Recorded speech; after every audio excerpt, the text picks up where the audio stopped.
comes in and bowls, and that's going to be 4 because that one drifted onto the legs of Vasconcelos. A little bit of in-swing, but he used the pace and direction of the ball, just punched it away.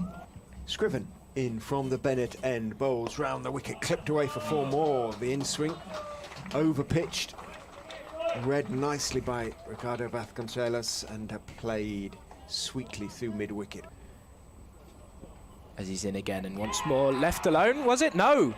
There's an edge behind. Vasconcelos attempting to leave the ball, has tried to withdraw his bat, but has clearly got a feather through to Ben Cox.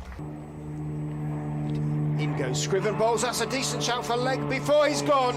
On the back foot, Bartlett's slightly tortured innings comes to an end. Here's Green in bowls and padded up, and he's bowled him. He's bowled him, it's shaped back in, and Sales has left it alone.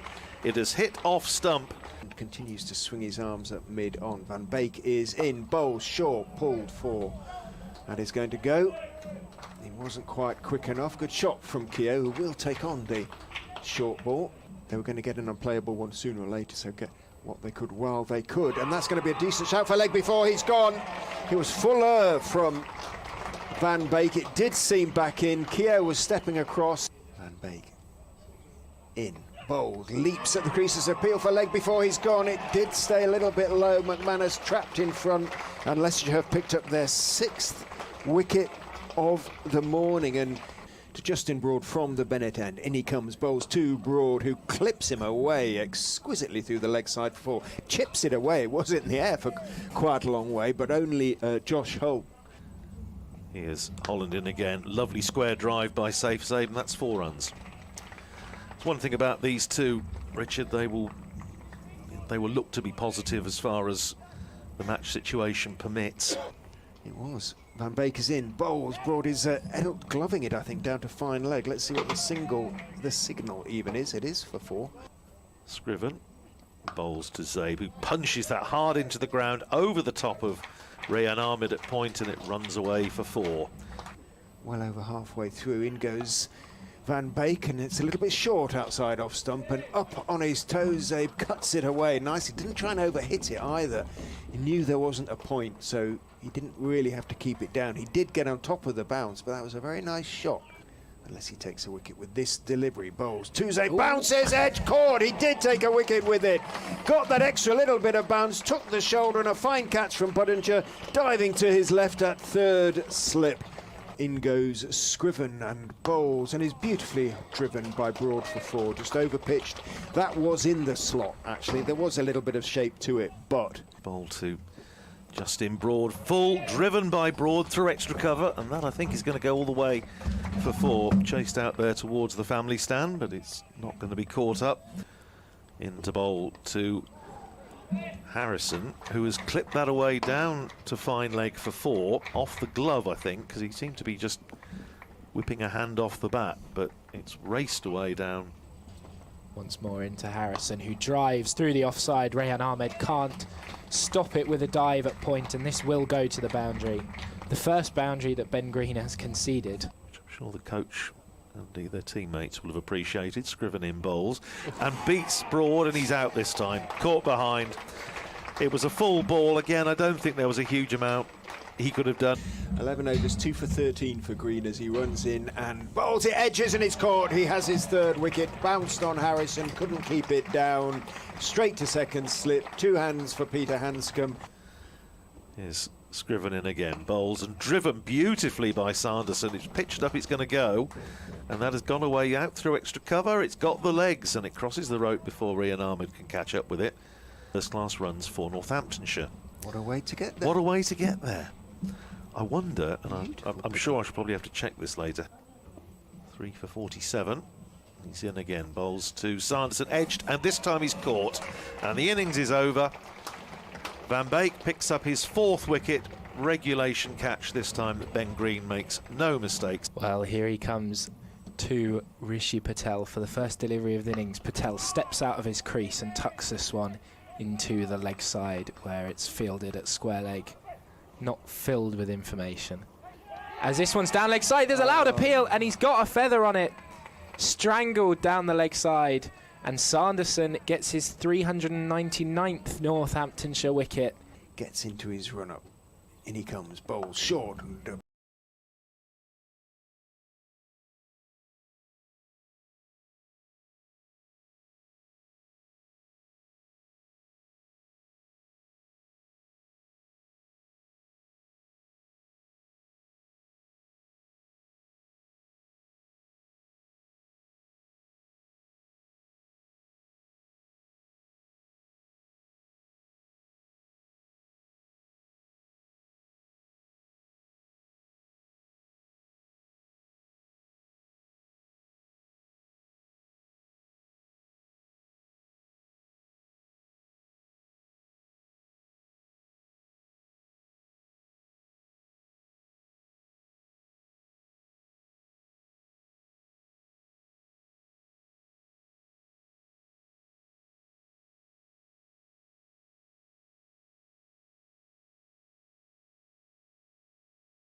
shot from Goldsworthy. Oh, what a comeback that is! Got him. And taken. They are very much in this, the Foxes. They are fighting hard.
It has, yeah. To me. And the heavy roller has been on it this morning. So it'll be really interesting to see if the sort of first 45 minutes, as it was on days 1 and 2, Yes. it was relatively Both days. quiet, It was wasn't the sort of second hour of the morning, wasn't it? That It the was. things started to happen. It was. Conway, slightly angled run. In he comes. Bowles. Van Beek is turning it off middle and leg. Carefully, defensively, out towards mid-wicket where Bartlett is the fielder. I did enjoy Ben Sanderson's description of his little partnership for the last wicket yesterday, the 34 that he put on with Harry Conway, which, as we were saying yesterday, could well, in the context of a relatively low-scoring match, still be quite significant. But he said it was going to sort of operate in 3 different gears, either blocking it, pushing it, or whacking it, and it seemed to alternate over from over. But he said it was good fun batting with Harry Conway, as I think we gleaned from here. Conway is in. Ball short, pulled in the air. It's going to be just short of James Sales down there at deep backward square. Bounces once, sort of bounces off his chest really. Went through his hands, hit him on the, in fact, right shoulder. He's put his left hand to, and gives it a little bit of a flex. He got something behind it. That was the main thing. And Van Beek has to settle for 1, but showing aggressive intent there, prepared to take on the bouncer and got plenty of it. Didn't need that much more to go into the hands of Sales. That hurt him a bit. He's still gingerly touching that right shoulder.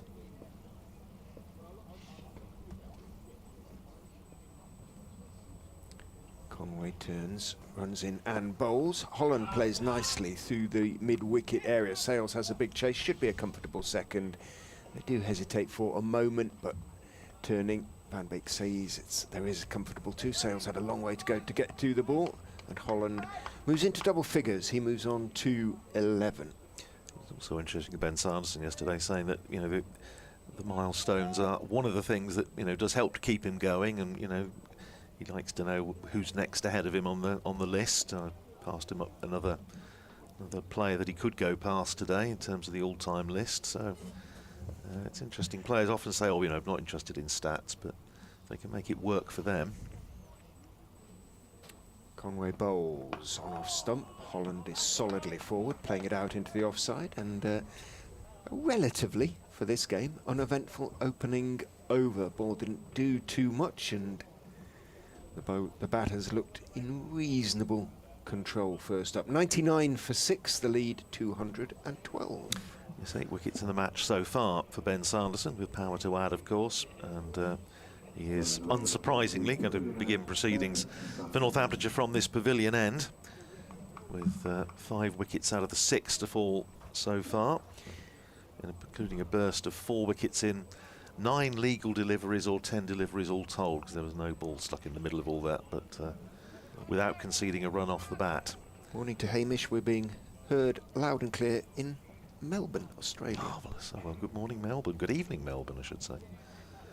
Sanderson it's going to be to bowl to Logan Van Beek. 2 slips in, running away from us. And first ball is little fiddle outside the off stump, back of a length. And Van Beek did his best to get a little feather on that, but goes through to Lewis McManus. Sanderson now, the stat I was giving him last night was the fact that in terms of the all-time and all formats lists, who have like first team wickets, who include one day and T20, he's now 1 wicket behind David Larter, England bowler of the 1960s, who celebrated his 85th birthday the other day. 3rd slip has gone in, again unsurprisingly, as Sanderson is in outside the off stump, this time left alone by Van Beek watchfully.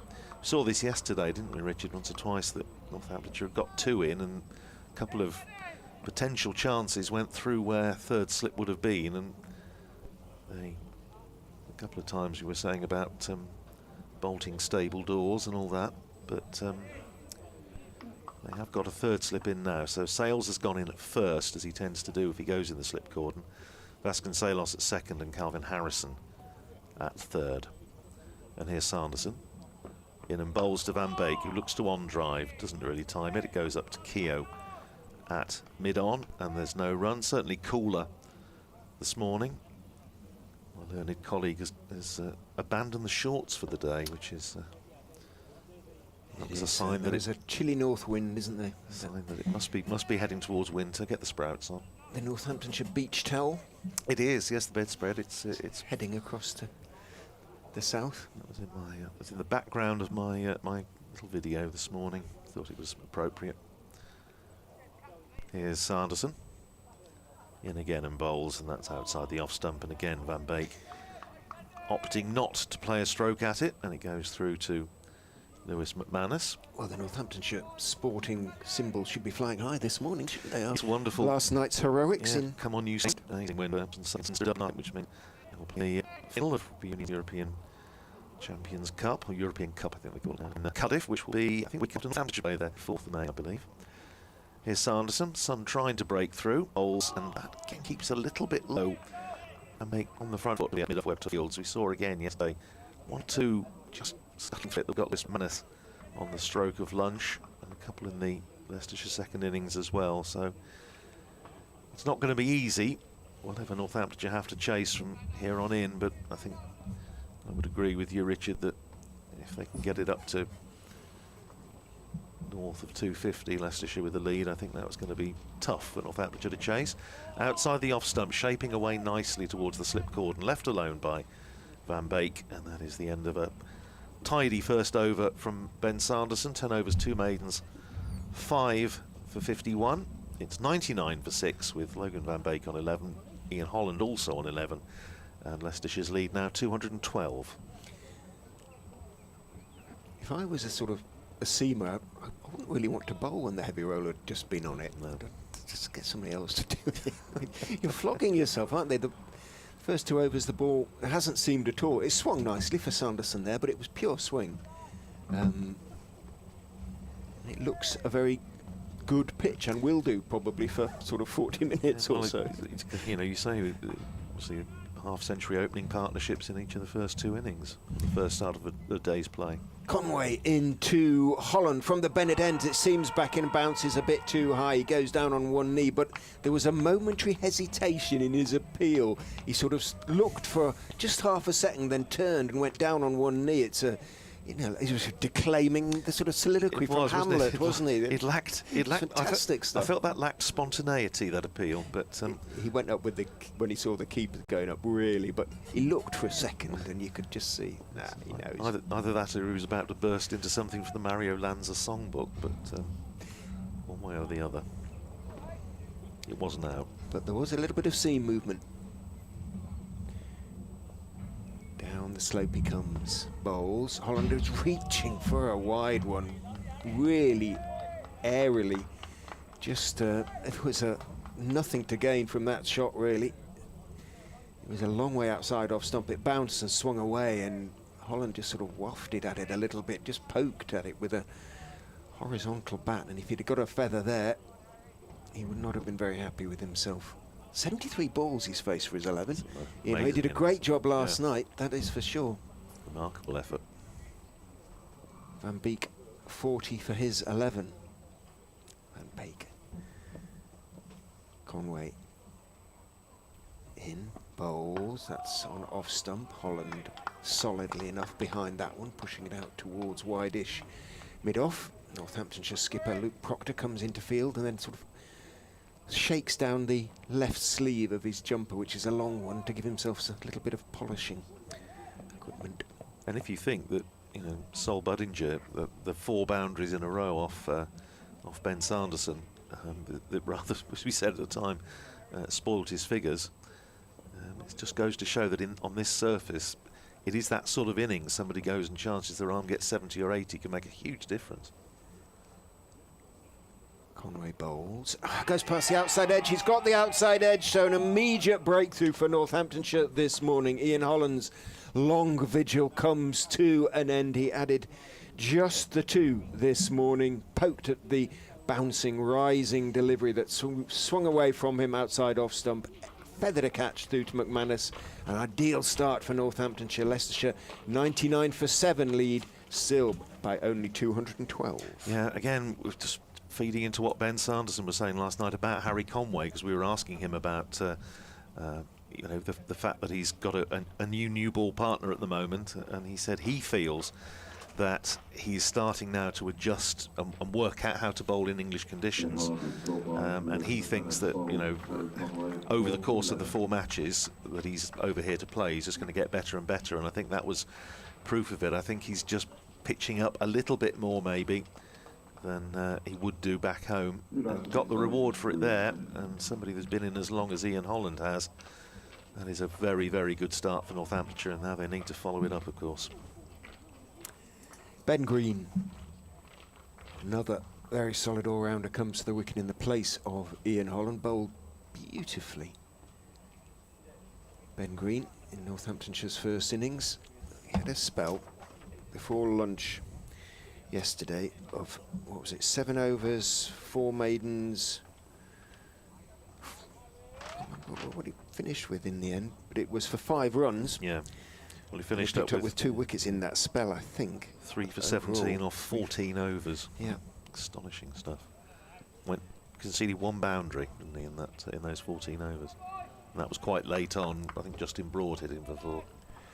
Now he has a job to do with the bat. He's done a pretty good effort with the bat already so far this season. He's been solid. There's a little dance. Bends at the knees. Up he gets. Bounces around on his toes. Shuffles into place to see the giant figure of Conway coming down the slope and bowling to him on off stump. Behind it, guiding it out towards safe save at point, and there's no run. 212, 213 the target would be. Can Leicestershire get it up to 250? But at the moment, I'd say it was very much 50-50 the game. I wouldn't like to pick a winner. No, it's beautifully poised, I isn't wouldn't it? like to pick a winner. Beautifully poised.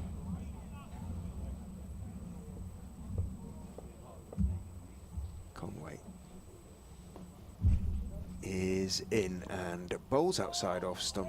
A little bit too wide, a little bit of swing, but Green can and does leave safely. So applause for Conway, who's picked up his 2nd wicket of the Leicestershire 2nd innings, having picked up a 5-for in the first. Yes, that's right. So 7 in the game so far for the big Australian. He could yet make it a 10-for. He could. Debut. Which Northamptonshire have already had one of those this year, because Calvin Harrison got 11 on debut at Old Trafford, and they were the best match figures on first-class debut for Northamptonshire ever. The recruitment department will be preening themselves. Yes, they will. Yeah. Yes, they breaking a record that had stood for 118 years. Back to 1907, tour match against the South Africans. 99 for 7 on this cool morning. Plenty of high cloud around, bit of blue sky as well. And here's Sanderson with 3 slips in, bowling to Logan van Beek, and that's cracked away off the back foot, but straight to point. Can't get it past the fielder there. And there's no run. Still Sales at first, Vasconcelos at 2nd, Harrison at 3rd. There's a 3rd man, a point. Big gap away through the covers. Proctor himself is in there at this wideish mid-off position. Mid-on is Rob Keogh. Safe save down on the deep square leg boundary, and Harry Conway down on the boundary at long leg. 3rd man in as well, which will please many. Here's Sanderson in and flayed away down to 3rd man, over the top of the slip cordon, off a thick outside edge. And a single accrues, and that brings up the 100 for Leicestershire. Takes Van Beek to 12 and Leicestershire to 100 for 7. And there you go, you see you've got the 3rd man in, and it saved 3 runs. Northamptonshire not in a position to throw runs away. Everyone is, in the context of this fairly low scoring game, every run is absolutely crucial. Climbed a bit on him, didn't it? It did. Everything I've said about the heavy roller, forget it. Absolute nonsense. Now for Green, they have a leg slip in. 2 slips and a leg slip and a forward short leg, and here's Sanderson in bowls and Ben Green covering up, playing defensively, pushing it up to Rob Keogh at mid-on. So safe save finds himself at Boot Hill, just in front of square. James Sales has gone across to leg slip. So Vasconcelos in at 1st and Calvin Harrison at 2nd. Sanderson with 5 of the 7 wickets, so he and Conway have accounted for 15 of the 17 Leicestershire wickets to fall in the match so far. Here's Sanderson, in and bowls, and Ben Green head over the ball, pushes it back down the pitch. Sanderson stops it, but then boots it on to save Zabe to pick up and send on to Rob Keogh, who's involved, leading charge of ball polishing this morning. Famous occasion, of course, against Sussex a few years ago when Ben Sanderson and Gareth Berg had taken 19 of the first 19 wickets to fall between them, and they were looking to make it 20, and Tom Taylor got the last one. Here's Sanderson in bowls, and Green is watchful, and no ball called. We had a little spell of these yesterday, didn't we? Sanderson overstepped 2 or 3 times yesterday, and he's now looking quizzically at where his front foot landing. Sue Redfern, I'm sure, will have just mentioned to him, she did yesterday, didn't she? She did, I think, gave him a friendly one and said you're getting very close, and then the next one was over, but that takes the total to 102 for 7. Sanderson back at the end of his fairly shortish run these days, and he's in. Bowls to Green, who forces off the back foot, but straight to Proctor, coming across from sort of wide mid-off to extra cover. Now short leg is retreating back to deep square. Graham Lloyd at a steady chug is going across from square leg to point to make sure he can see what's going on, because of course Northamptonshire have 2 fielders behind square on the leg side, and he needs to make sure that man at deep square stays just in front. Otherwise it will be a no ball. Here's Sanderson in, beats him. It is a big appeal for a caught behind and not out, says umpire Redfern. To be fair, the appeal was largely from behind the wicket. Sanderson himself didn't seem all that bothered, but it was another Jaffa from Ben Sanderson that had Ben Green reaching for it. End of the over, 102 for 7, 12 to Van Beek. Green yet to get off the mark. The lead is now 215. Yes, they were both of them rather miffed at Tom Taylor for getting the 20th wicket. Felt that you know, somehow he probably should have bowled outside the off stump or something and let them have a go. They were not happy. Conway's happy at the moment, having picked up a wicket full of beans as he comes racing in from the Bennett end and bowls, goes past the outside edge of Van Beek's bat with an absolute Jaffa again, just slides past, does enough and doesn't quite take the outside edge, but didn't miss the bat by very much, didn't miss off stump by so very much either, and wow. But it does seem as shrugs. It does seem as though he's worked out that it needs to bowl maybe a little bit fuller. And it seems to be paying dividends for him at the moment. Good sign that he hasn't taken long to learn, so to speak. No. Hasn't continued to bang it in. He didn't really do that in the first innings. That much. In he goes and bowls. Van Beek is studiously behind it, standing up quite tall, playing it back down the pitch. Cameraman has the flattest feet I have ever heard. He absolutely pounds that metal grating as he walks to and fro, so apologies about if you're picking that up in the effects mic. It's fairly ringing through our headphones as he walks up and down there. That was Sanderson's 5th no ball, incidentally, for the innings. It's an odd one, isn't it, with that, because he's not express, he doesn't try to be, so, you know, for the sake of a centimetre or two, he would just drag it back slightly. In goes Conway, bowls, and it was straight and looking to force it. A thickish outside part of the bat from Van Beek, squirts the ball out to wide-ish mid-off. Proctor picks it up, but again there was movement, and again the shot was essentially defeated. He does seem to go through little sort of patches of no balling, Ben Sanderson. I remember a couple of years ago at during and either side of a game at Cheltenham Championship game, he was bowling even more than he is now, and then it suddenly stopped. So Conway is in, whipped off middle and leg by Van Beek. He's bisected the two fielders down there at long leg and deep backward square. It's Broad running around from long leg who gets there first, but Van Beek picks up a couple of most welcome runs as far as Leicestershire are concerned. He moves on to 14, 104 for 7, 217 the lead. Now every run being greeted with a chant from the Stench and Benno contingent. no dancing yet. No. Saw someone, was it the first day, I think? I think they dance as well as they sing. Hey, not well. In goes Conway. Bowls a little bit short and jumps up at Van Beek and hit him on the right hand as he went back and tried to drop it on the leg side. He did drop it on the leg side, but not with any degree of comfort whatsoever. There was a sharp bounce there for Conway, and Van Beek, who was hit on the right hand yesterday, has been hit on it again. Shakes it off. It is his bowling hand, but he hasn't called for any help or anything, so hopefully he's okay from Leicestershire's point of view.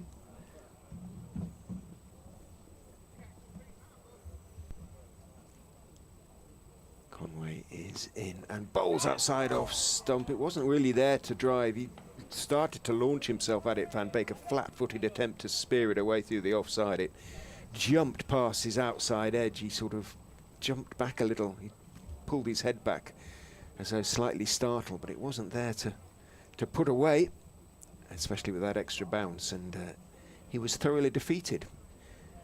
Fortunate not to get the edge. That was a pretty torrid over for Logan Van Beek at the hands of Harry Conway, but he survived it. 104 for 7. The lead 217. Morning to Brunty, who has been in touch on what he's at a VE Day lunch at his mum's care home. Lovely. And hoping the game will still be going when he tunes in later. Well, I think it's questionable how much cricket there'll be tomorrow, but we may go deep into today. Rather depends. It does depend entirely on how many Northamptonshire end up chasing. If Leicestershire are still batting at lunch, then they are going to be in a very, very strong position, but that's a way off. Still 2 slips and a leg slip as Sanderson is in and bowls, and Ben Green is off the mark, turns it away out through mid-wicket. Rob Keogh chases back, but it's a single to Green. It's 105 for 7, the lead to 218. Given there are 4 of us, we shall. I shall depart and leave you in the company of either Ollie or Machel. They'll have a little fight to decide who, and we'll see who gets to the microphone first. Spot of arm wrestling might be in order at the back of the box. Interesting game developing in the First Division at Headingley. We were following this one yesterday. Yorkshire against Warwickshire. Here is Sanderson into bowl to Van Beek short, and Van Beek just ducks underneath it, goes through to Lewis McManus, and umpire Sue Redfern gestures to all and sundry that is one for the over. Morning, Ollie. Morning. Happy Star Wars Day. Oh, May the 4th, of course it is. Yes, I was trying to think about the fact that it's the late Gordon Bryce's birthday. Opened the bowling for Northamptonshire in the 50s, and then I realised what it was. Have you seen any or all of the Star Wars films? No, I only watched one, but There's one more than I have, so you have the advantage of me. Here's Sanderson into bowl again, outside the off stump to Van Beek, and Van Beek, careful, watchful, lets it go through to Lewis McManus. Just mentioned that game at Headingley, where the target for Warwickshire is 185 after bowling out Yorkshire yesterday for 232. They're 36 for no wicket, so you would expect that to be finished, well, sometime this afternoon, one way or the other. But that again is an absorbing game as Northamptonshire's head coach Darren Lehman does his first and certainly not his last lap of the ground. Sanderson in, bowls to Van Beek, drives pleasantly, runs for him here as it beats extra cover. Proctor himself trotting back towards the Geary bar, unmanned, unpopulated at this stage of the season, but that's 2 runs to Logan Van Beek. He goes to 16, and the total to 107 for 7. Most of the other matches, you would think, probably are going to go on into tomorrow. As far as this one goes, with so much cricket left to be played today, 90-something overs. Here's Sanderson in bowls outside the off stump, left alone by Van Beek. I suppose the only way it would go into tomorrow, assuming there's no weather interruption, which there's not due to be, would be, I suppose, if Leicestershire, these two, or the Tom Scriven, can put together a partnership, and they would still be batting maybe into this afternoon, which would leave Northamptonshire with an absolute mountain to climb in the context of this match. But they might just about linger on into tomorrow. But we shall just enjoy it while it lasts. Here's Sanderson in bowls, and Van Beek's pushing forward. He's going to get a run as it goes off a thickish inside edge down just behind square on the leg side. Sales comes round to field, and it's one more onto the total, and it's the end of the over. So Van Beek has nicked the bowling. He's 17. It's 108 for 7. The lead is 221, and George Bartlett comes back on the field. Liam Guthrie trots off. I must just mention, for benefit of Northamptonshire supporters, that I did have a chat with Gus Miller this morning, who hasn't been fit to play this year. He's picked up a foot problem, and we haven't seen him on the park, but he was here this morning to do a bit of work and a bit of practice, and he's hoping to be back on the field very soon, so that's good news. It will be Harry Conway to continue to Logan Van Beek. He's into bowl now, and this one swings well down the leg side, and that is going to be 4 byes. It was a back of a length delivery that continued moving as it went past the batsman, and McManus had very little chance. I think he got a hand to it, but it still flew away to the boundary. And that is the first boundary in 16 overs. Crumbs of any... it's byes. Of any description. Yeah, as you say, he took off Lewis McManus. I don't think he could have done very much more there, but he did swing a long way. Some behind clouds at the moment, but that did go a long way. It's Conway in once more. Draws Van Beek forwards in defence, out to mid-off. The reason I mentioned Star Wars Day last over was the Leicestershire social media team has clearly been busy. There was a post, a rather haunting image of Pete Hanscom as Yoda this morning. I won't embarrass myself by trying to do the voice, but the caption was, "A 3-day win may we have," in Yoda style. Oh dear. That's creativity for you. It's jolly good. Very commendable. Conway continues, and this one's left alone outside the off stump. He thought about playing it, but withdrew the bat in plenty of time. I want to be a content creator when I grow up. be a nice thought. Yes, well, if Star Wars is your thing, then I hope you're enjoying the day. As a great Alec Guinness fan, I feel I ought to watch at least the first one, but it's never sort of. I've always managed to find something else I'd rather do at any given moment, so not yet. I think I'm in the same boat there. Conway to Van Beek, who prods forward and guides this one down to third man. They think about a second, but Safe Zabe does well and keeps it to just 1. This partnership now stands at 14. These two put on a very valuable 60 runs to take Leicestershire from sort of a par total of looking like around 230 up towards 300. And a 60-run partnership here would be even more valuable in the second innings. Would take the lead well past 250.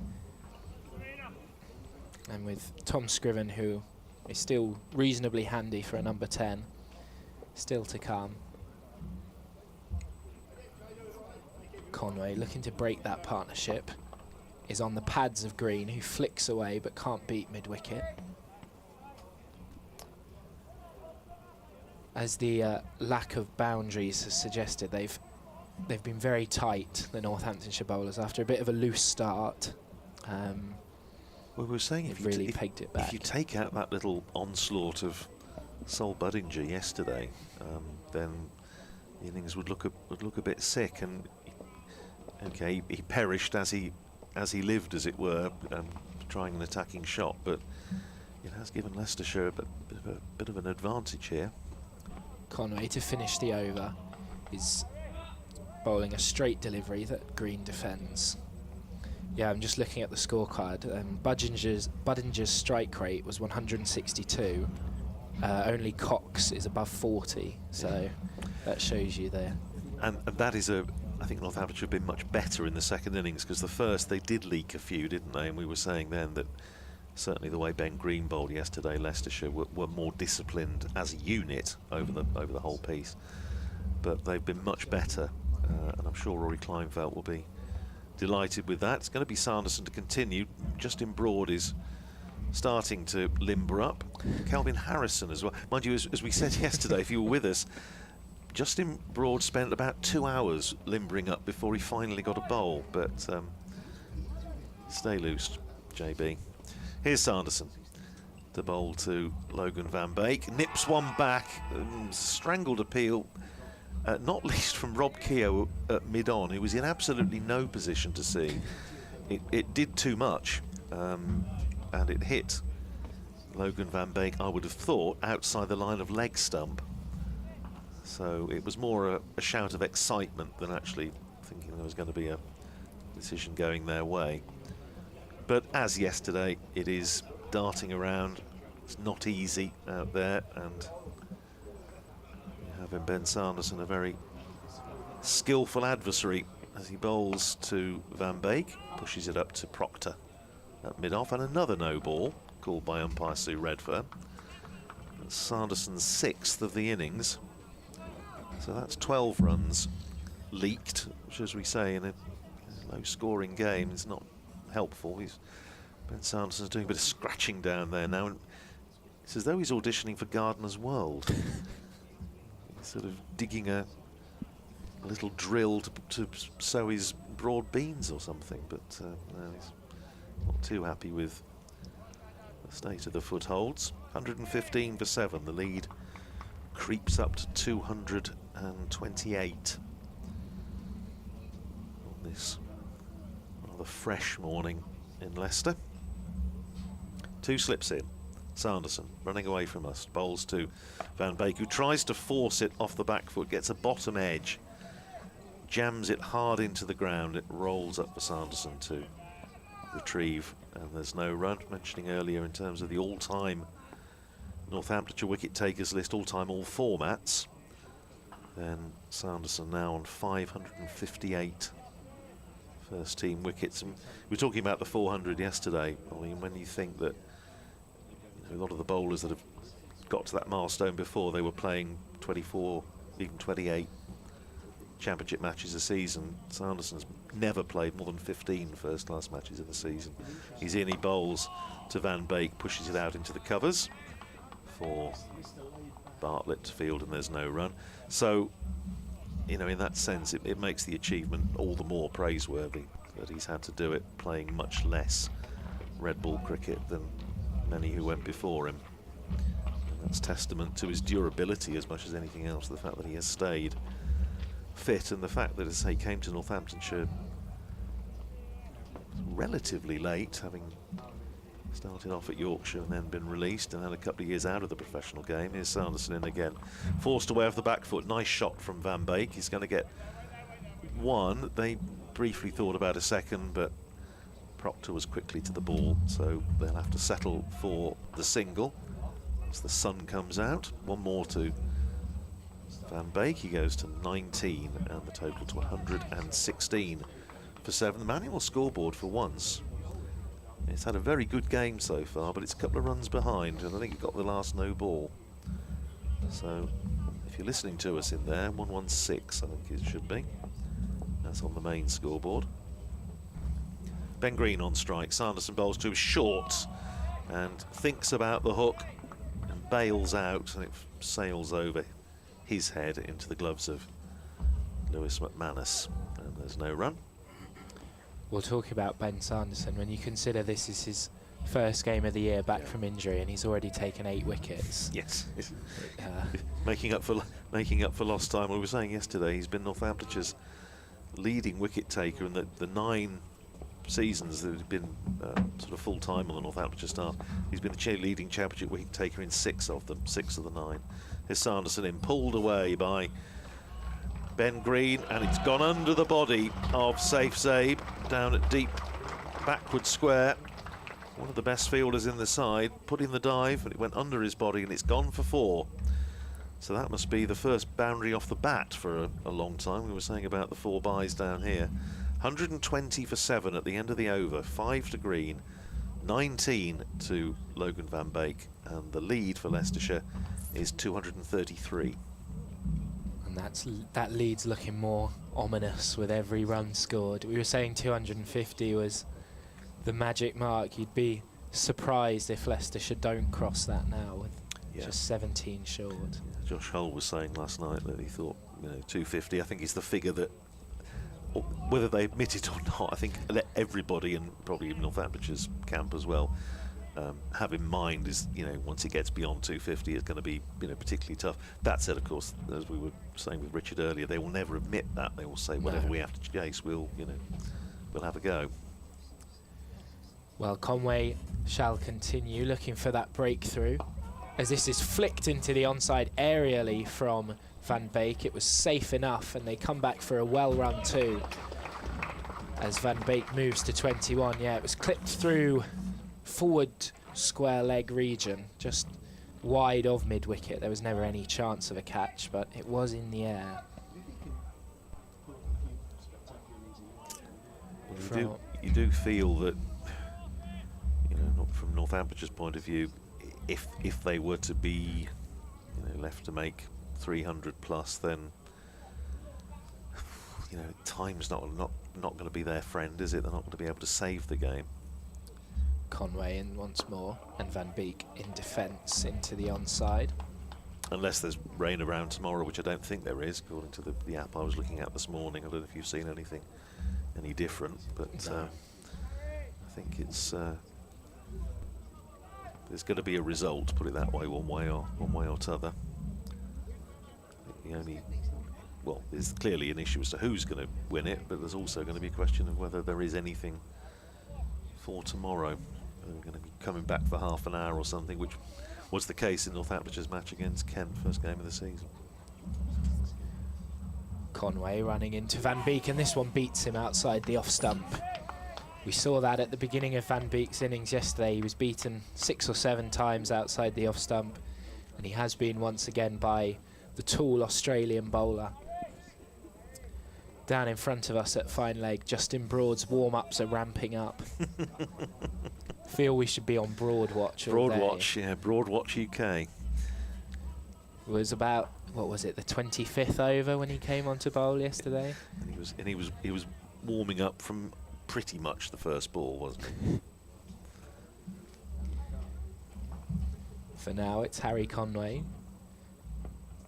who again beats Van Beek outside the off stump. This time, a wafty shot from the Dutch international. And another somewhat optimistic shout from mid-on. Rob Keogh, fine getting into the action, but I'm not entirely sure. I can think of a few schoolmasters, if one of their charges was appealing from mid-on, might have something to say, but... well, it's often the strongest appeals often come from yes, people are in absolutely no position to see, yeah. Indeed. Conway with 2 deliveries left in the 42nd over, draws Van Beek forwards in defence, back up the pitch. I think it's I think it was the last away Ashes. Marnus Labuschagne at short leg was jumping up and down in appeal for a caught behind when, firstly, not sure short leg is any sight to see an edge to the keeper, and secondly, the bat was about 1.5 foot away from the ball. Put it down to enthusiasm. Conway will finish his 15th over. He's got figures of 2 for 34 at the moment, and that will remain his figures as Van Beek pushes a back of a length delivery into the offside for no run. And after a few sage words from Ollie, I shall be replaced for the first time this morning by Mashal Hewitt. Not sure I've ever been described as sage before, but I'll do my best. So it's been 40 minutes of play this morning. This is about the stage when the effects of the roller have worn off on the previous 2 days. So this has been when wickets have begun to tumble. And Northamptonshire will be hoping that is the case. They'll be looking to wrap this innings up as soon as they can, but so far Van Beek and Green proving stern resistance in this partnership of 23.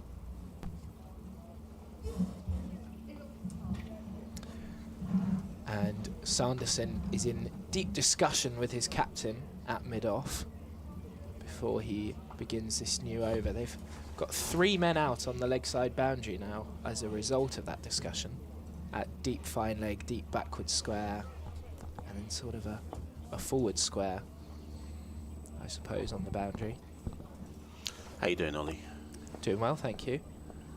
And it is said Sanderson coming into Green on strike, and he's forward in defence, and there's no run there. I've heard you and Richard and Andrew discussing 250 as the total that should see Leicestershire home and dry. But I'm going to play devil's advocate here and say that Northants can chase anything above 250. we got to keep this game alive. Well, I heard some chat on the train home yesterday that they felt Leicestershire already had enough overnight. Sanderson in again to Ben Green. This time he pushes that out to point. There's no run there. Yeah, it's cricket. Oh, cricket's a funny game, but and maybe it's the fan in me talking, but I always love to believe that even if a pitch is playing difficult for the batters, that as long as you've got time, you can break it down. You can break it down in segments and say, yep, we can still do this. 1, 2, 2 for 7 suggests not, but you never know. Sanderson in again. Going Green pushes that short mid wicket. There'll be no run there. Well, yeah, we saw in the first innings with Rishi Patel's century that, you know, it's not unbattable, this pitch. You know, it's definitely, there's a lot in it, but if you do apply yourself, you can reap the rewards. So the lead stands at 235 at current. Ben Green, 5 not out. Ben Sanderson pulls out of his run up there. He'll reload that run up. Logan Van Beek on 21 not out, having faced 68 balls. So Sanderson this time with a renewed run up into Green. Green's on the pull, and as Ollie said, there are 3 men out there on the boundary, but Ben Green is able to come through a 4-1. He timed that very well. Yeah. It's not a case. So it's not a case of the ball not coming onto the bat. It's just, I think. I mean, you've been here over the last few days, but even with the wicket that Conway got earlier on, it's just a bit of lift off the track, and it's hard to predict when it's going to come, and it kind of gives you that sense as a batter that there's one there with your name on it regardless. Logan Van Beek is now on strike, and he's back in defence. No run.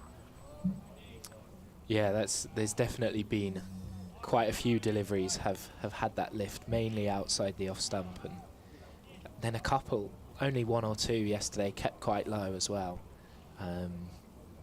So it's not at the stage where you're sort of complaining about the unevenness of the pitch, but it's definitely going to be a thought in the batsmen's minds.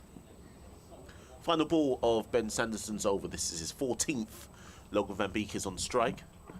One straight, and again Logan Van Beek is fully behind that one, pushes it out to the covers. There's no run there. 1 off the over. Leicestershire 123 for 7. Logan Van Beek is on 21, and Ben Green is on 6. And it looks like we're going to have a change in the bowling. Justin Broad's warm-ups have paid off far earlier today than they did yesterday, as he hands his jumper to Harry Conway. It's a bit of a discussion between the umpires, not sure what that could be about, but 10 overs have been played this morning, so Harry Conway taken off after a 5-over spell in which he made the breakthrough of Ian Holland, who yesterday was named in the PCA's Team of the Month, presumably thanks largely to his bowling efforts, topping the Division 2 wicket-taking charts. But an important breakthrough that Conway was able to make this morning. Yeah, I was about to say it was an unplayable delivery. It wasn't that, but it certainly rolls up on Ian Holland. Kind of had to defend it. As Broad begins his spell, he's on the pads of Ben Green, who flicks this one into mid-wicket.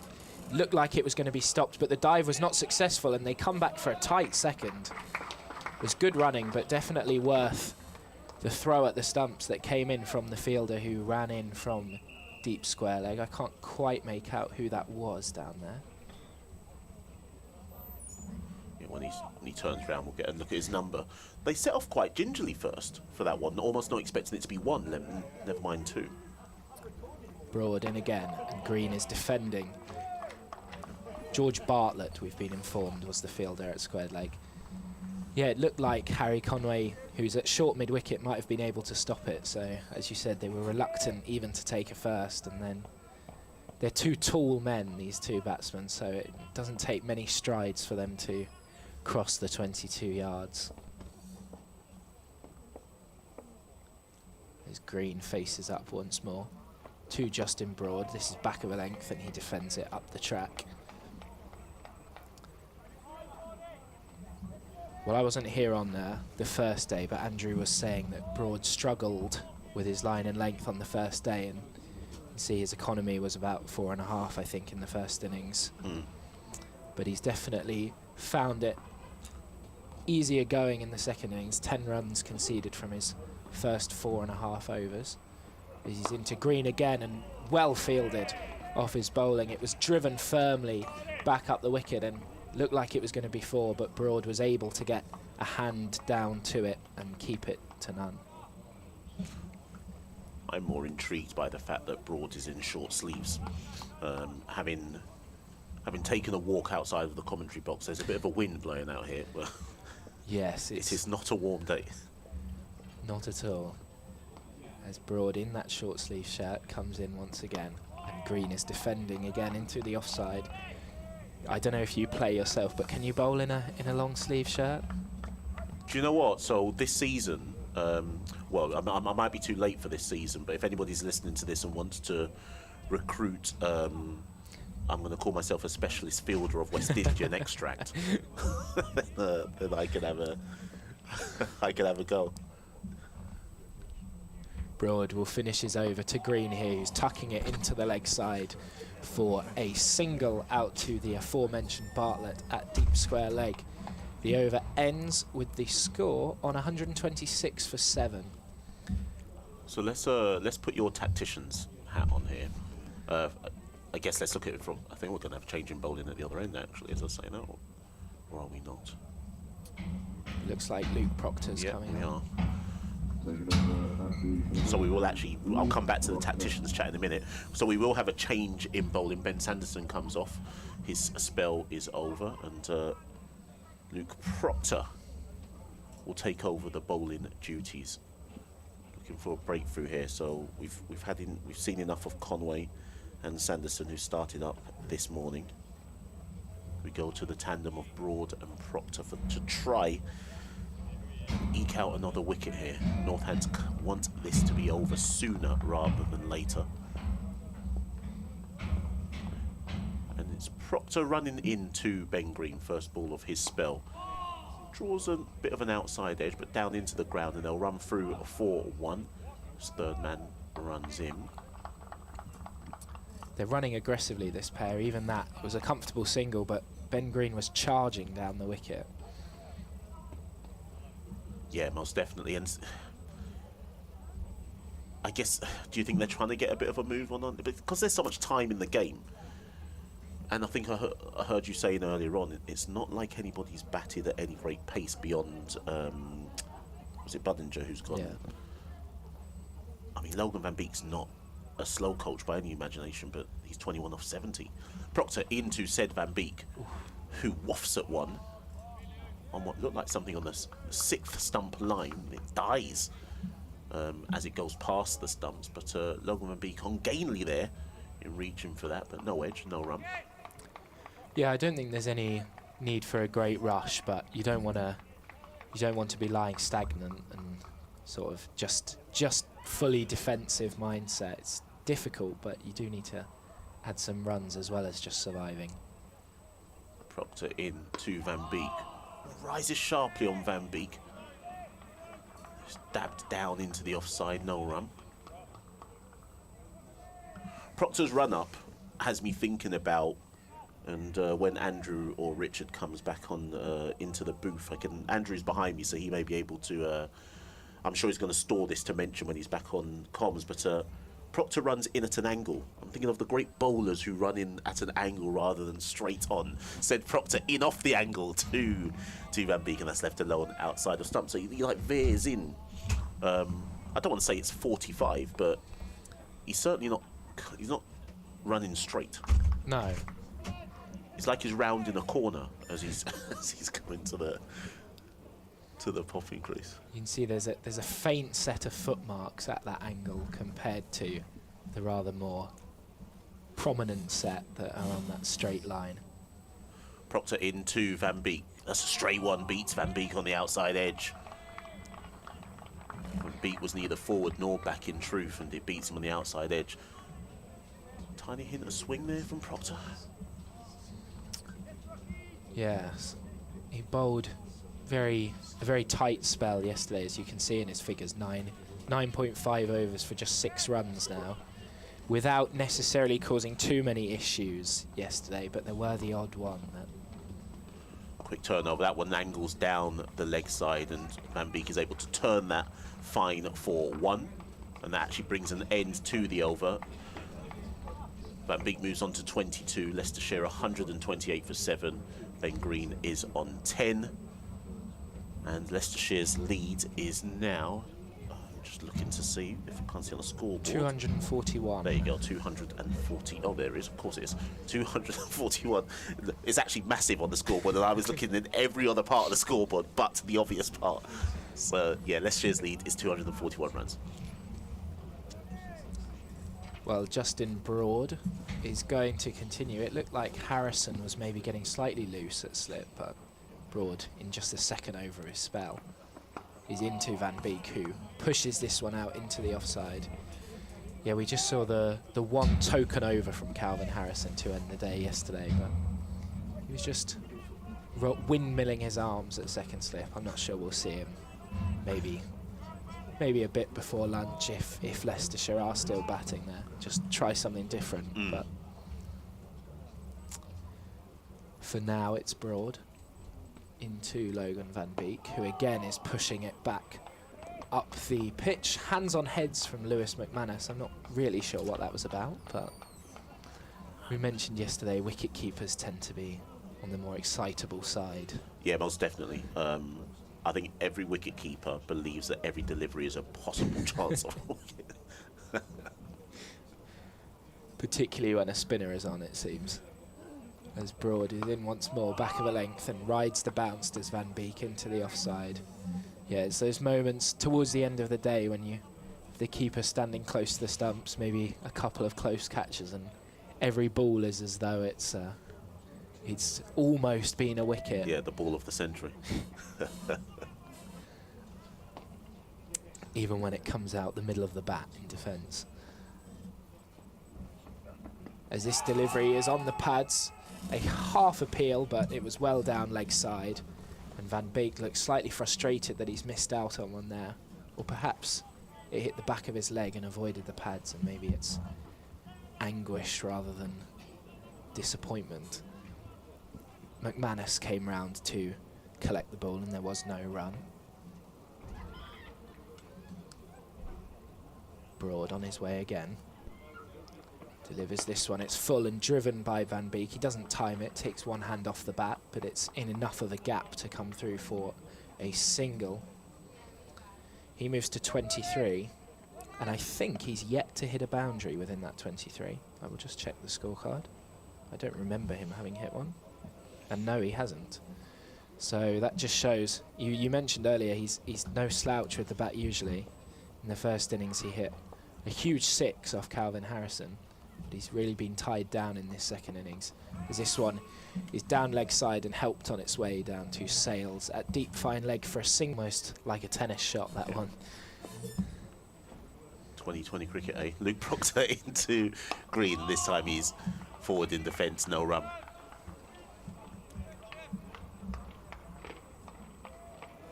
Yeah, I'm not sure what that previous shot by Green. I'm not sure if that's in the 4-day cricket manual. Pull through mid-arm.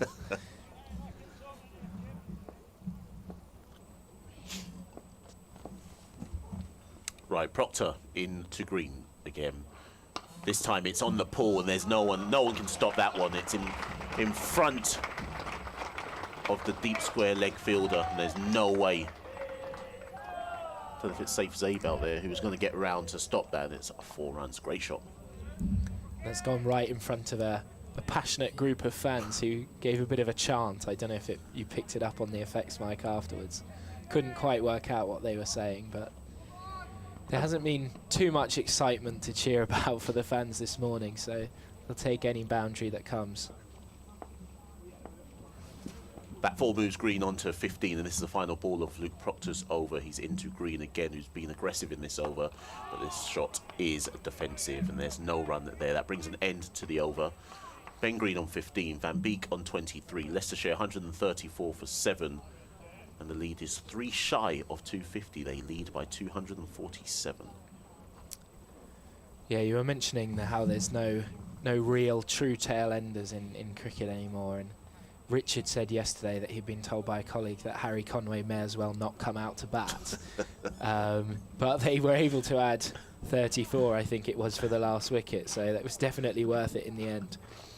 Although, as has been mentioned already, it was an entertaining watch with a few unorthodox swipes at the ball from both players. But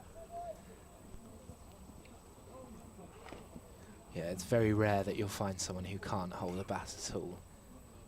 As Broad is in to Van Beek and beats him outside the off stump. Again, good carry through to McManus there, who took it about chest height. And as comfortable as these two have looked, there's still that 1 or 2 deliveries every now and then that prove difficult. And Broad looking for another one of those deliveries. Can't find it as it's driven through the cover, the vacant cover region by Van Beek. Beautifully timed, and his first boundary moves him on to 27. And he's been waiting for that. He's been patient. 81 deliveries before finding a half volley that he could put away through the offside, and he does with great aplomb to move the score to 138. And that lead now is past the crucial 250. Well, it's obviously not crucial, but in our minds, the crucial 250. Yeah, it's all psychological at this point. Broad finds a good riposte as he delivers this one to Van Beek. Just seems to cut back in slightly, but Van Beek comfortable enough in defence. Although, once again, it leaves McManus with his hands on his head.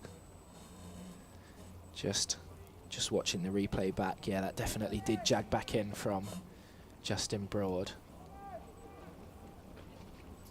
But Van Beek kept it out comfortably enough. In off his rather short run up, this one wraps him on the pads, allowed appeal, and it's given. LBW, Van Beek did not seem too happy about that one. We'll have to watch the replay as we're not quite at the perfect angle to judge. But the umpire has given it. Van Beek is gone for 27. Justin Broad finds the breakthrough. It's jagged back in once again. Potentially looks slightly leg side, but definitely worth a shout. And umpire Lloyd raised the finger the partnership has been broken and the score is 138 for 8. Van Beek dismissed for 27 off 84 deliveries. Yeah, I'll make you right there. Logan Van Beek wasn't happy with that. I think even as he was walking off, I think he looks back 1, 2, 3 times. Kind of gave it the teapot almost when he was dismissed, or maybe it was just surprise.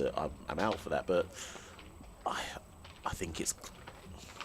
I feel like it's clipping leg at least, but I can see why he'd be upset with it. It was a good bit of bowling from Justin Broad, who had bowled a similar delivery the previous ball, but Van Beek managed to get an inside edge on that first one. This time, no such luck for the Dutch international, and that brings Tom Scriven to the crease at number 10. He's wielding his bat, moving it up and down as he walks into the crease.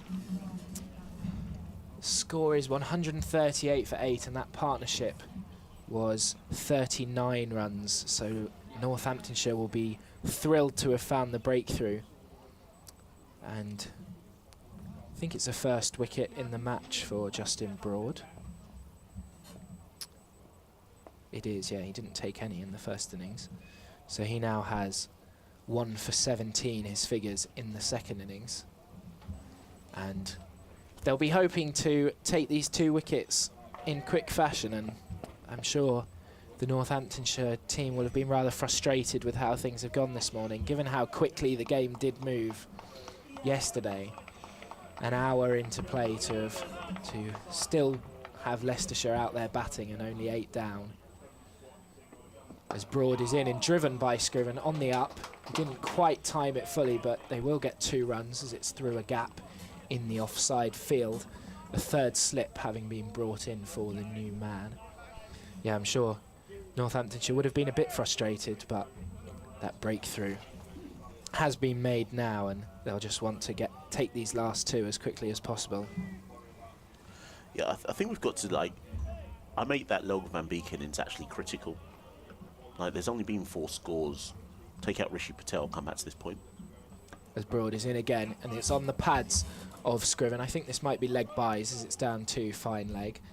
Was just back of a length and a bit short, and it was, sorry, back of a length and a bit short, that means the same thing. Back of a length and a bit straight, and it was given leg buys off the pads down 2, fine leg. So Scriven will retain the strike at the end of the over.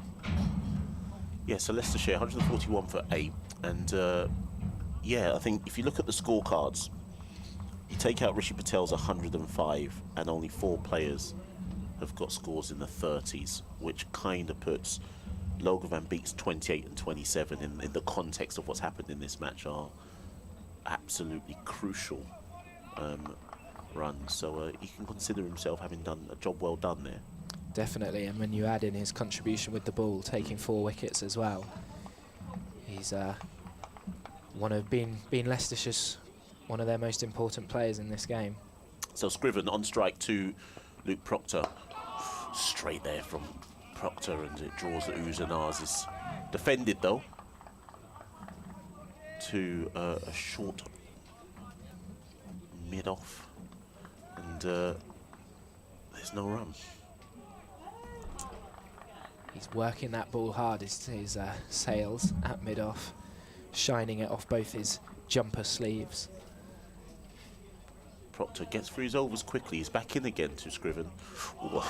That one was swinging away, and then at the last minute it swung back in. And we saw a couple of those last night. Sorry. Yeah, go. He couple of very full deliveries that sort of hooped back in. So he can definitely find something. This ball's 48 overs old, but there's still some life in it.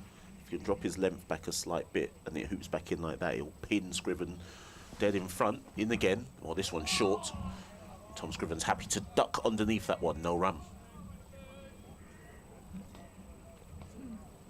So Leicestershire, like I say, leading by 254 runs. A reminder for those just tuning in that they started the day 96 for 6.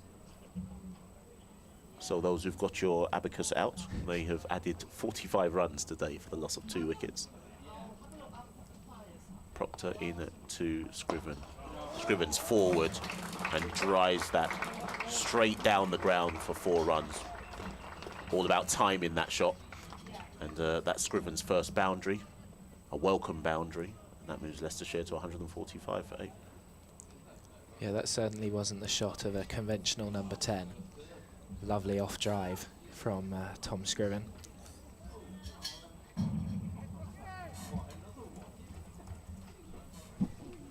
So a discussion between Proctor and Keogh ahead of this new delivery. Proctor, and again that one drifts onto the pads, and Scriven's able to push that past the mid-wicket fielder. But it's hauled in. I think they'll come back for 3 there, or was it 2 only actually? No, 3. It was 2. Came back for 3. Scriven moves on to 9 in a flash. Yeah, I've just looked. Tom Scriven's career batting average is 28, which is far more than you would expect from a number 10. So he's definitely not to be underestimated by Northamptonshire. I'm sure he's wondering why he's at number 10, but then more speaks to Leicestershire's batting depth than anything else. Proctor into Ben Green, who's on strike after those 3 runs. And that's defended out to point for no run. And that, in fact, brings an end to Luke Proctor's over. Leicestershire 148 for 8. Tom Scriven's on 9. Ben Green's on 15. The lead is now 261. Well, he's making his return from a minor injury that he picked up against Lancashire as Tom Scriven, just the 1 game out, and he seems to have picked up where he left off, because he's 9 off 7 balls here, and he's hit 2 lovely shots within those 7 balls. And as we've mentioned, every run that he adds will be another nail in the Northamptonshire coffin at the moment. As Broad begins a new over, as this one's helped down to fine leg. Goes quickly down to James Sales, but he makes the ground to stop it and keep it to a single. That may have been slightly pessimistic, saying a nail in the coffin for Northamptonshire. It's not quite at that stage yet, but 260 does look an imposing 4th innings chase. I do think you can grind some runs out here, though. Just don't know how. Broad into Green, who drives through extra cover. Very well timed, that drive from Green, and it will go to the boundary. It was slightly in the air, but there was no chance of that one being stopped. Went like a tracer bullet to the boundary off Ben Green's bat. So that's what I'm talking about. So let's fast forward to when Northants come out to bat. They have to say to themselves, right, let's see off the new ball bowlers, and if that means we have to go at like a run rate of 1 run and over, whatever it might be, so be it. And then you have to go into your first change, your second change bowlers and say, right, they are bound to bowl some bad balls. That's when you can. I'm trying to make this look easy, but that's how they have to. That's how they have to go about their thinking, because what we've seen with Leicestershire so far this morning, with Van Beek and then Scriven and Greens at the crease now, is that if there is a ball to be put away, they are striving to put those bad balls away. Yes, that boundary brought up the 150 for Leicestershire and has caused some field changes. Just the 1 slip now, and another fielder in that cover region as this one's back of a length and turned into the leg side for no run.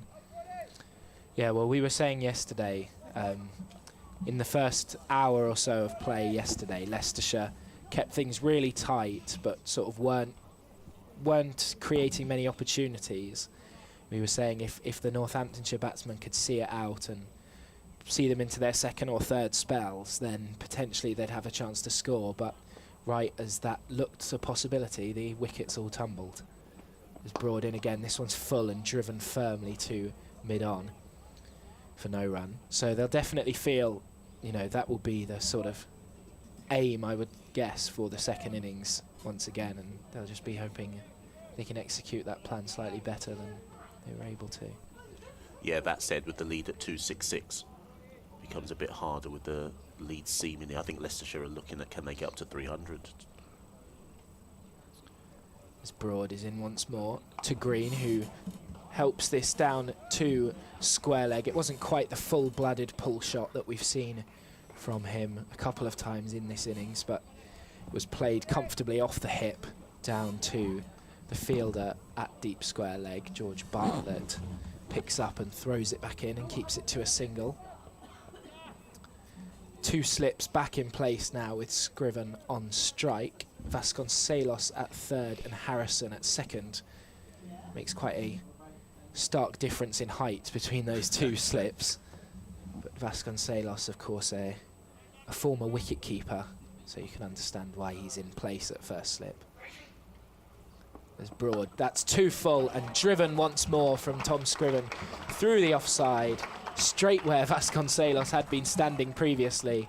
They've opened the gap to encourage the drive, and Scriven obliges and gets 4 runs for it. The score 158 for 8, and this partnership is already at 20 runs. Yeah, absolutely critical, this lower order batting. Yeah. So what the partnership beforehand was, remind me, was it 39, I think? 39 between Van Beek and Green.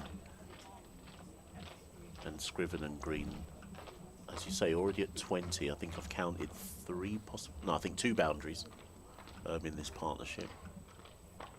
A well-run 3, and it's not even so much the partnership for me; it's the fact that they're doing it compared to what's been going on in the game at quite a good rate of runs. Yeah, just 14 balls for those 20 runs. So the lead has stretched to 271. In a low-scoring game, it feels like the game's getting well. You could say 270 runs, the game's already gone, but it feels like this moment right now, Leicestershire trying to really put the pressure on Northants. They need to get a control, at least dry up the runs. Proctor into Green. Oh, and that one beats Green on the outside edge. Tentative prod forward by Green. And he's not able to get anything on it. Deliveries like that will help dry up the runs. If Proctor can find a few more like that, we've seen in the previous over he got a couple to hoop in swing, and then that one cut away slightly. So he's able to move it both ways as long as he can find his line and length. In once more to Green. Again, similar pitches in the similar spot as previous ball, but this time just straighter. And Green's in behind that. No run. Unfortunately, when Proctor does get a ball to move both ways and lift and leave the batter, you also kind of look at it and go, well, Leicestershire will be thinking, well, hold on. There'll be something in that. There'll be something in it for us when we come to have a bowl. Yeah, that's the dilemma of bowling in the third innings, is you want the pitch to do all sorts, but then you remember you've still got a bat. Proctor into Green, straighter again, and again Green is forward in defence, no run. There can be no more annoying stage of a cricket game than when there's only 2 wickets left, and you feel like you should be able to get rid of these last few batters, and then they have the nerve to put on runs quickly. Proctor in at 2 Ben Green, and Green leaves that alone outside the off stump, no run. Speaking of getting rid of people, I will be handing over to Richard Ray now. Yeah, you've just been bowled an unstoppable Yorker. And as Richard Ray joins me, Luke Proctor has 2 balls left of his 13th over. 271. It feels like quite a lot of runs. Proctor in again to Green. Again, Green is forward in defence, and there is no run. And Leicestershire showing the advantage of batting all the way down the order, which has been one of their real strengths this season. Yeah, Ollie and I were just talking a few overs ago about Tom Scriven being at number 10. He's been at 11 a few games this season, which is ridiculous. And I was about to say, surely he should be batting high, and then I reminded myself of what the batting order is and said, yeah, that's why he's at number 10, I guess. Exactly that. Final ball of the over, Proctor to Green, and again, Green is up and defends, no run. And that brings an end to Luke Proctor's 13th I believe that was a maiden, in fact. And Leicestershire 158 for 8. Tom Scriven's on 14 of only 9 balls. Ben Green's on 20, and the Leicestershire lead is 271. It's a lot of runs. Beginning to think we might go into tomorrow after all, you know, you never quite know. You can see Northamptonshire being sort of 200 for 4 at the end of the day or something like that, in which case we would be back tomorrow. Well, Luke Proctor, looking for another breakthrough, has turned to his giant Australian fast bowler, Harry Conway. 5 wickets in the first innings, 2 so far in the second. I was having a chat to a couple of the Leicestershire players downstairs about the pitch, and they were saying some of the cracks are starting to open a little bit as well, which explains the low bounce from time to time. Conway is in, bowls outside off stump, edged caught. Well, Scriven drawn into flaying away outside the off stump. It bounced, got big on him. He wasn't really there to put away. He was drawn into the attempted force, outside edge, straight to second slip, neat catch, and Conway has done it straight away. And, well, I was saying about coming back tomorrow, maybe not. Yeah, and maybe Northampton will think, should we have gone back to Conway earlier? Obviously, he's got to have a rest, but immediate reward with that, the height and the lift and the bounce that he gets. Yes, you can say, should Scriven have wafted at it, but it's the lift that Conway gets, unlike the rest of the Northampton attack. Well, Josh Hull will replace him. Applause for Scriven. Bright, but for Leicestershire, too short an innings, really. 14 of 10. But Josh Hull, in the first innings, got a first-class career best. So he will be confident. Not the first innings here. That was in the last match. Yeah, I was about to. At Bristol. I'm so glad you corrected me, because I said, Richard, what, 4? Yes, well, it's not that much more actually. It was, what did he get? 15 not out, I think it was at Bristol, and that was a first-class career best. He's a bit of an LBW candidate, as you will possibly see. But as Andrew will claim him for Oundle, haven't taught him well enough in that respect.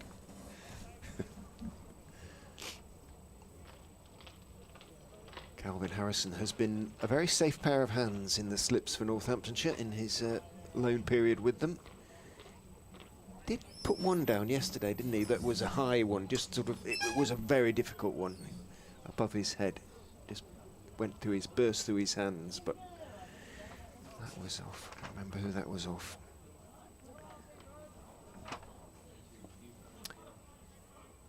.272 would be the target if Hull goes straight away. Let us see. He's waiting with bat raised as Conway's in round the wicket, bowls to him straight, but Hull bat in front of his pads, but confident enough to push forward at that one and block it out to mid-on.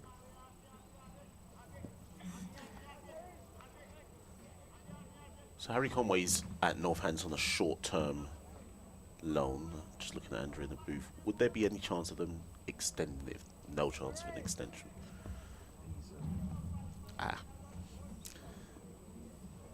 Based on this impact, they'd probably want him all season next year if they could. In he goes and bowls a good bouncer to Josh Hull. Hull just ducks underneath it to bang it in quite short to get it over a very tall Josh Hull. Hull played it well, just bobbed at the knees, got his head underneath the line of the ball. 2 slips and a leg slip. Justin Broad's at leg slip. Vasconcelos and Harrison at first and second slips alongside Lewis McManus. A lot of hands in pockets or tucked under armpits out there. It is cold. It is cold today. Conway's in, bowls outside off stump. There's a great appeal, but from nobody else other than Conway, and even from sort of about 80 yards away, there looked to be a considerable gap between bat and ball.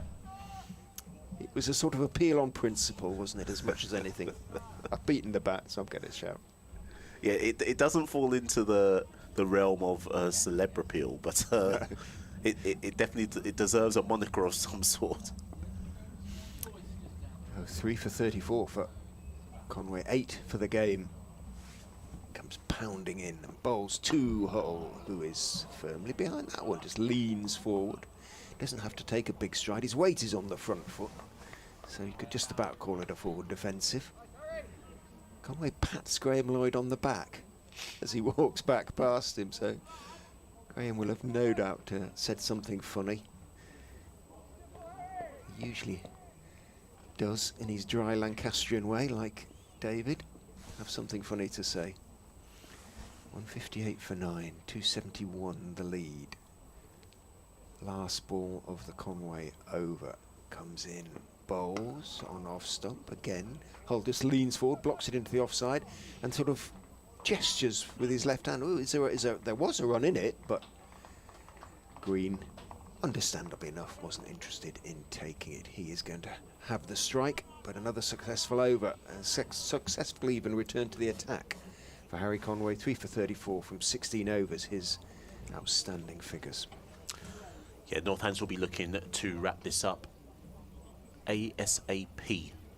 158 for 9. Just wondering if Luke Proctor's going to make a change. Yes, that's what I thought would happen. Yeah. So Proctor will also take himself off and bring back Ben Sanderson, which is sensible. Seeing Harry Conway have an immediate impact. Ben Sanderson's taken a 5 for 66 off his 14 overs. They'll look to see if the dual pacers can wrap up the innings. Ben Green is on strike, however. He's on 20 from 41 balls.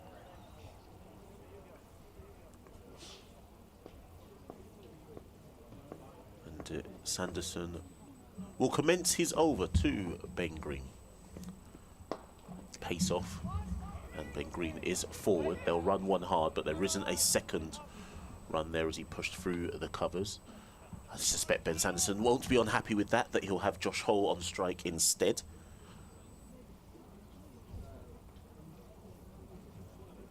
The lead is 272.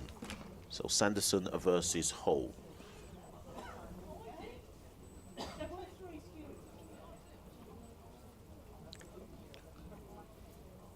Hull taking his marking his stance. Will Sanderson move this away from him or send in an inducker to Hull?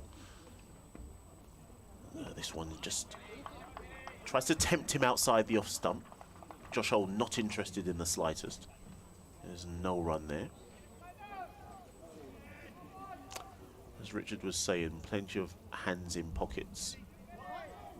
I nearly allowed the weather to trick me this morning, and I thought, well, it's been sunny. Maybe it's just a t-shirt and hoodie weather, but at the last minute I opted for a coat. You were wise. You chose wisely.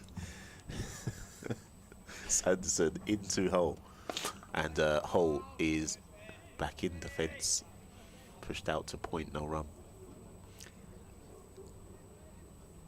It was t-shirt weather on day 1. Sleeveless sweater day 2. Full sweater job day 3, and your thermals. Well, we had a good week of the Great British Summer, and things have returned to some semblance of normality. Sanderson back in again. 4th ball of the over, short. Hull semi-ducks underneath it. Don't even know if he needed to duck, but there's no run there. How tall is he again? 6 foot 7, is it? I think is Josh. 6'7".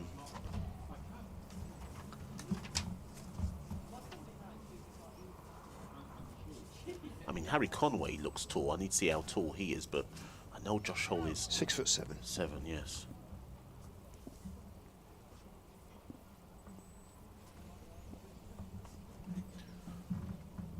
Sanderson going around the wicket to Hull for this delivery. Tries to tempt him again outside the off stump, and Hull does go chasing it, but doesn't nick. And there's no run. Given that you said that Hull's a bit of an LBW candidate, there hasn't been a lot of straight deliveries trying to pin him in front of his stumps. You'd think with the research and analysis that goes on these days, a full sort of in-swinging delivery to him early on. If I were in the Northamptonshire camp, that should be one of the requirements. Find the ball over the elbow from Sanderson. That one kind of just dribbles outside your stump, dies as it goes past the stumps. No run. Only one run off it. Hull remains on 0 from 9 balls. Ben Green's on 21. Leicestershire 159 for 9. And the lead is 272. Yeah, he was fed up with himself there, Ben Sanderson. Just stopped at the end of his follow-through and put his head down and sort of berated himself. Rachel is leaving us for a while, and Andrew's going to come back alongside as we go through until lunch. Well, it could be that the Northamptonshire openers have a tricky little couple of overs pre-lunch. If this wicket falls quickly, could get 20 minutes at the crease. It could well be sort of mixed feelings, I'm sure, in the minds of Mrs. Proctor and Vasconcelos. They want this innings over with, but at the same time, as you say, that's an uncomfortable prospect. It's Harry Conway running in. Sorry, no, Andrew, you go. And turned away by Ben Green for a single out to deep mid-wicket. Very keen, obviously, to get Josh Hull on strike. At the same time, Ben Green obviously has complete faith in Josh Hull's Andletown coaching, so he's obviously very happy to see him facing the strike. 160 for 9, the lead 273. They'll feel in the Leicestershire dressing room at taking the single off the first ball. They did run the first one quickly in the hope of getting a second, but wasn't really on. It's going to be Conway bowling to Josh Hull with 2 slips in now. Vasconcelos at first, Calvin Harrison at second. Coming round the wicket from the Bennett end, steaming in to bowl to Josh Hull, but Hull's very calmly in behind that, just nudges it out into the area of mid-wicket where Safe Zabe comes round to field, and there's no run. It's been a pretty good morning for Leicestershire. Overall, they've added another 64 runs. Northamptonshire have picked up 3 wickets, but I think Northamptonshire would really have been hoping to polish off the innings for, what, 25, 30 runs, so that the target was nearer 230. It's now up over 270. Here's Conway in and bowls short, and Josh Hull just doesn't even have to sway out of the way, just sort of inclines his head as it slaps into the gloves of Lewis McManus. I wouldn't have thought trying to bounce Josh Hull out is maybe the way to go about it, but Harry Conway, as we've been saying, has made a big impact on his first-class debut for Northamptonshire. 3 for 35 in his 17th over, so he's put a shift in. Just here for 4 matches, of course. Here is Conway in again to bowl to Hull. That's better length, fuller length. Turned by Hull up towards mid-on, but Safe Zabe comes across the field. The point that Michelle was making about Northamptonshire wanting him to be here for longer, I'm sure they would. I'm sure they'd be delighted to see him here for longer, but as with a lot of other counties are finding the same thing, it's the visa requirements. And he was saying when I was chatting to him the other night that he would have wanted to come over before now, but it's not easy in terms of how many games you have to have played. And he's here on I think on a 30-day visa, which just basically takes him through May. Conway in bowls to Hull, who I think was originally trying to leave that alone. And it's just run off the face of the bat down to third man where James Sales fields.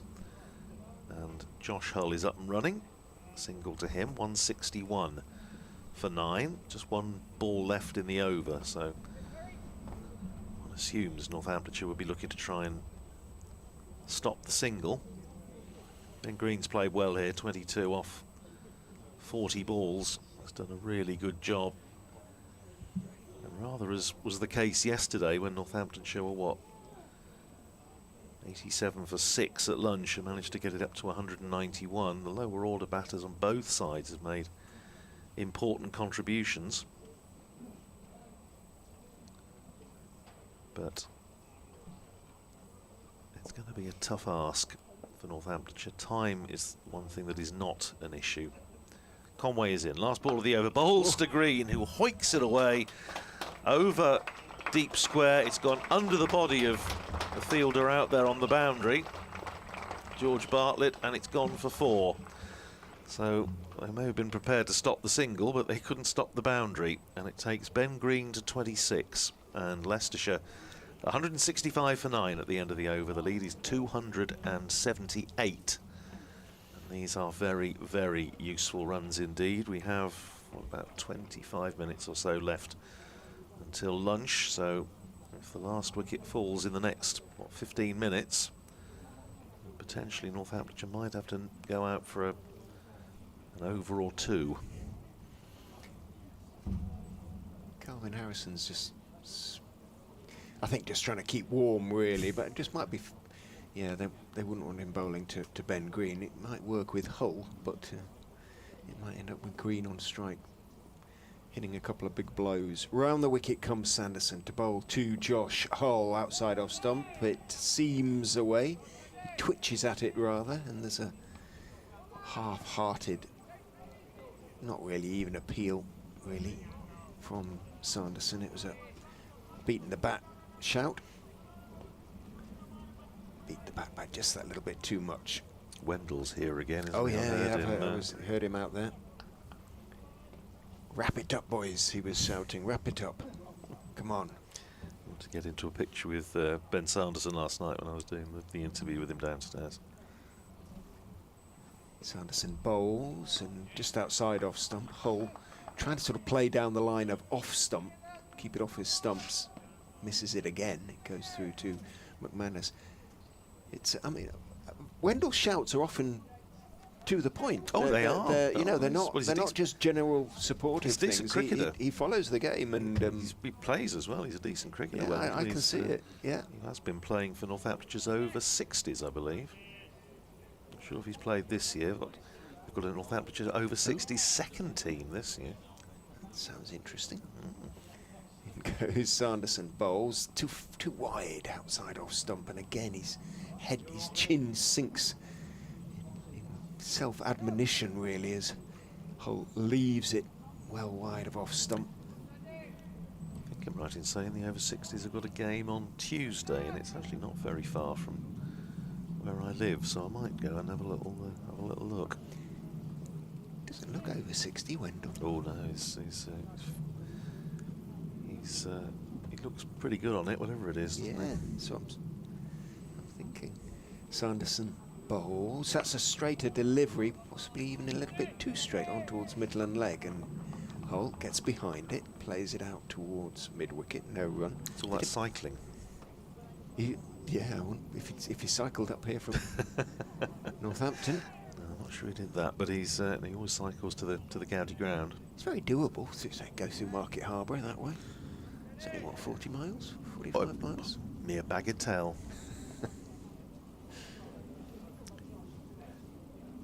Changes to the field. Vasconcelos is going in to third slip. Very staggered, the Northampton slip cordon, as in goes Sanderson. Bowls a little bit short, and Hull just rides it nicely down towards mid-wicket. There is no mid-wicket, so there is a run to be taken, and despite the fact it's the 5th ball of the over, Green and Hull elect to take it. 166 for 9. Hull's best did him a disservice. It's actually 16 not out, looking back through my notes, at Bristol, so I'll have done his average a bit of good. Checks average. Sanderson switches back over the wicket to the right-handed Green, comes in and bowls foolish. Nicely played, and there's a momentary pause at mid-on as neither fielder seemed to pick it up. Has it got the legs to go all the way? It does. Sanderson watches as Keogh, well, wasn't the most athletic of chasers back. almost overtaken by Safe Zabe, who had a lot further to go. But neither was able to get to the ball in time to pull it back, and Green picks up 4, moves on to 30. 170 for 9, the lead ticks up to 283. 300 would be a psychological. It would, wouldn't it? It feels as though that might be relevant, I don't know. Well, Harry Conway will continue. I must say a very good morning to Ollie Helfrich on the Isle of Man, one of our regular correspondents, great Northamptonshire supporter out there on the Manx Island, and he said about life's all about simple pleasures, quoting the song lyric, writing on the sole of your slipper with a biro. But he was saying for me it's his cherry tree, and he sent us a beautiful photograph of his cherry tree in full bloom on the Isle of Man.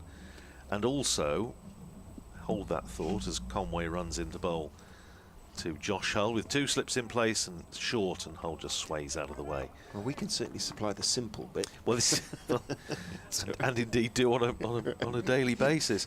But yeah, I think he overheard, possibly on the stream just before we switched it on this morning, the conversation about lunch menu. Okay. And he said he's very interested to know that we've tended to go for cottage pie rather than chicken.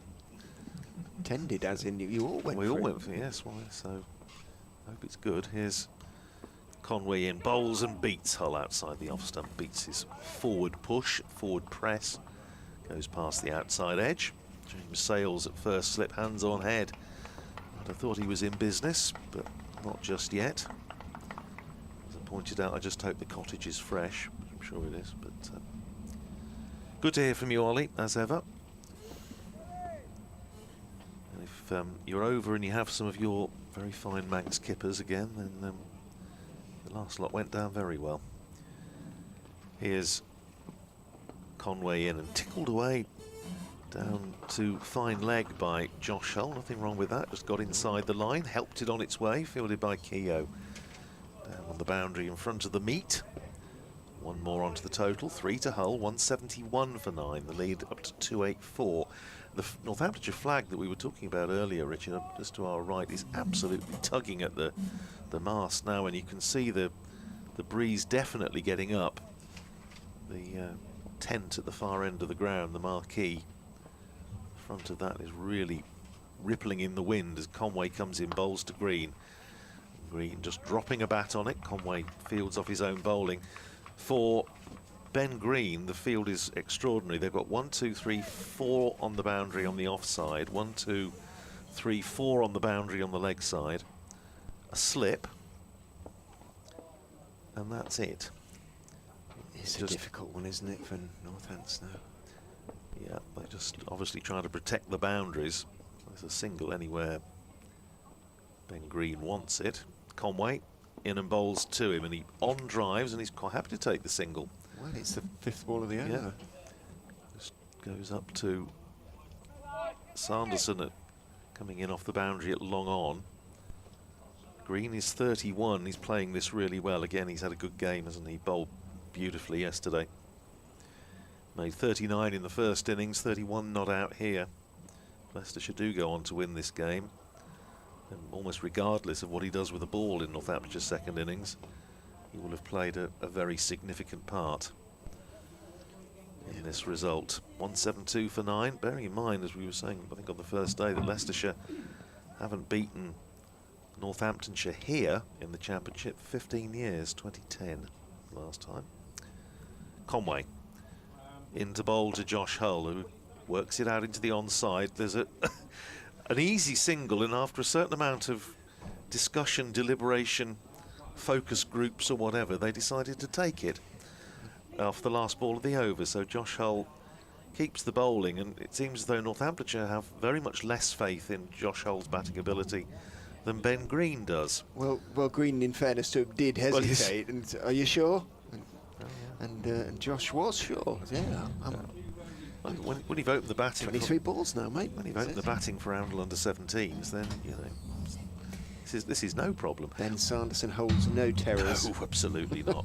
173 for 9, 31 to Green, 4 to Josh Hull. The lead is 286. Yeah, when you've had it coming out of the trees at the bottom end at Milton Road, no problem. Getting very close now to, even if a wicket falls, Yes. they might not come out. They would, I think, come out for 1, possibly 2 overs if the wicket were to fall in this over. Harrison is, Yes, he is. again, sort of rolling his arms around. And it may be that tossing 1 or 2 up is the way to go, but at the moment it's going to be Sanderson continuing from the pavilion end into Josh Hull outside off stump from over the wicket, just trying to straighten his line, but doesn't do too much. It is colder today. It's swung a bit early on, but it hasn't swung so much No, it hasn't, in the has it? last sort of half an hour. That said, it is 56 overs old, the ball now.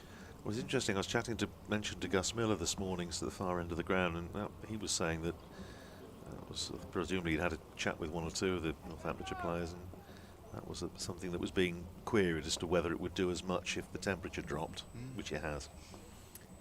Sanderson bowls fuller this time, and Hull looks to play firmly, not really drive. He's conscious of his responsibilities. He pushes it firmly off the front foot out towards Rob Keogh at mid-off. Harrison is down on his back now, doing a few interesting sort of back of the leg stretches. This looks very painful. It's all right for athletes like you, but the rest of us, crikey. Picks himself up and hands on knees as in goes Sanderson and bowls a bouncer. Bit of not venom, but a bit of a feeling With about that feeling, one. yes, it was, wasn't it? Frustration, I think that was indicative of. Hull has been there for 26 deliveries now for his 4. More to the point, he's shared in a partnership that is so far worth 15 for the last wicket. It will be frustrating for Northamptonshire, but at the same time, might give them a little bit of hope as well if the conditions are easing. Well, it was a point Ollie made earlier. You know, your third innings, you're always a bit torn because you want it to be doing everything when you're bowling and then flatten out when you bat. Doesn't always work like that. Sanderson round the wicket to Hull, full and straight, but Hull's ready for it now. Little bit of shape back in, but not only from the arm really, and Hull solid behind it. But Headingley, the game we've been keeping an eye on, Warwickshire against Yorkshire in Division 1. Warwickshire needing 185 to win and 92 for 2.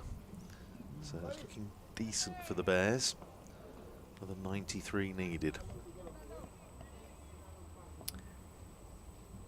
Come on, Sando, is the unoriginal exhortation. The Northamptonshire fielders. In goes Sanderson and bowls a slightly inside edge part of the bat from Hull as he stretched forward to that one. Plenty of bat though as he runs it out on the onside, not quite where he was looking to play it, but solid enough. Green wanders forward now and has a word. This is the last ball, he says to Josh Hull. Do we take the single, or is he saying this is the last ball? We do not take the single. We shall see. The field has retreated. Singles everywhere. Josh Hull will be looking as Sanderson is in. Bowls he leaves outside off stump, and Sanderson will be cross with himself for not making Hull play. End of the 57th over of the Leicestershire even second innings. 173 for 9. They would have taken that, I suspect, at 99 for 7. Well, when we were on together first thing, Richard, I think we said if Leicestershire were still batting at lunch, then they're going to be in a very strong position. They haven't sort of got away from Northamptonshire, but they've just played sensibly with a great deal of resilience and determination, and they've added another 77 runs in the session for the loss of 3 wickets. The lead is up now, closing in on that psychologically significant mark of 300. 286 at time of writing. We have 13 minutes to go until lunch. Here is Conway looking to wrap up the innings, bowling to Ben Green, and Green drives without any great timing, fielded by Conway off his own bowling, and indeed Calvin Harrison, the leg spinner, continues to go through these extremely painful looking warm-up exercises down on the ground. Of course, 9 wickets down, again, you're in the realms of possibly extending the session, aren't you? But, somebody will let us know. I hope it's the umpires. Yeah, I hope the cottage pie doesn't get cold. That's the only thing I'm bothered about. Here's Conway. In and bowls to green, drives pleasantly, and there is the easiest of singles out to deep extra cover. But on this occasion, they decide not to take it. So Green has obviously decided that he wants to take the responsibility. 31 not out to him. 270 or 286 is the lead. So Northamptonshire would need 287 if the innings ends now.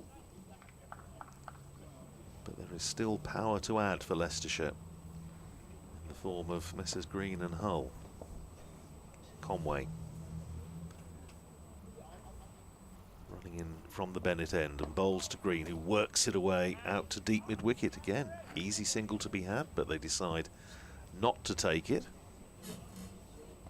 You still have this extraordinary field with just one slip and everybody else, apart from the keeper and bowler, on the boundary. It's one of these rather odd cat and mouse phases of the game. Here is Conway in again, bowls to Green, takes him on the pad, and they are going to take a leg by as it just drops down on the onside. McManus tidies up from behind the stumps. One more onto the total, 174 for 9. 2 balls left in the over for Josh Hull to negotiate. That was signalled a leg by umpire Graham Lloyd. Warwickshire have just lost another wicket, 96 for 3 at Headingley. That's going to be an interesting one this afternoon. It is. All things possible. 2 slips in for Hull as Conway in and bowls to him short, and that followed Josh Hull a little bit from round the wicket on the angle. Played it well, again just sort of swayed out of the way, but from our angle for a moment I thought that could have him in a spot of bother, but he played it well in the end. Still this strong stiff breeze coming from more or less over the top of our commentary position at the pavilion end of the ground. The Leicestershire flag over to our left on the end of the Geary bar is being buffeted by the strong wind as Conway is in, bowls, and Hull gets inside the line, drops it out into the onside. There would have been an easy single. There was an easy single if they had wanted to take it, which they don't.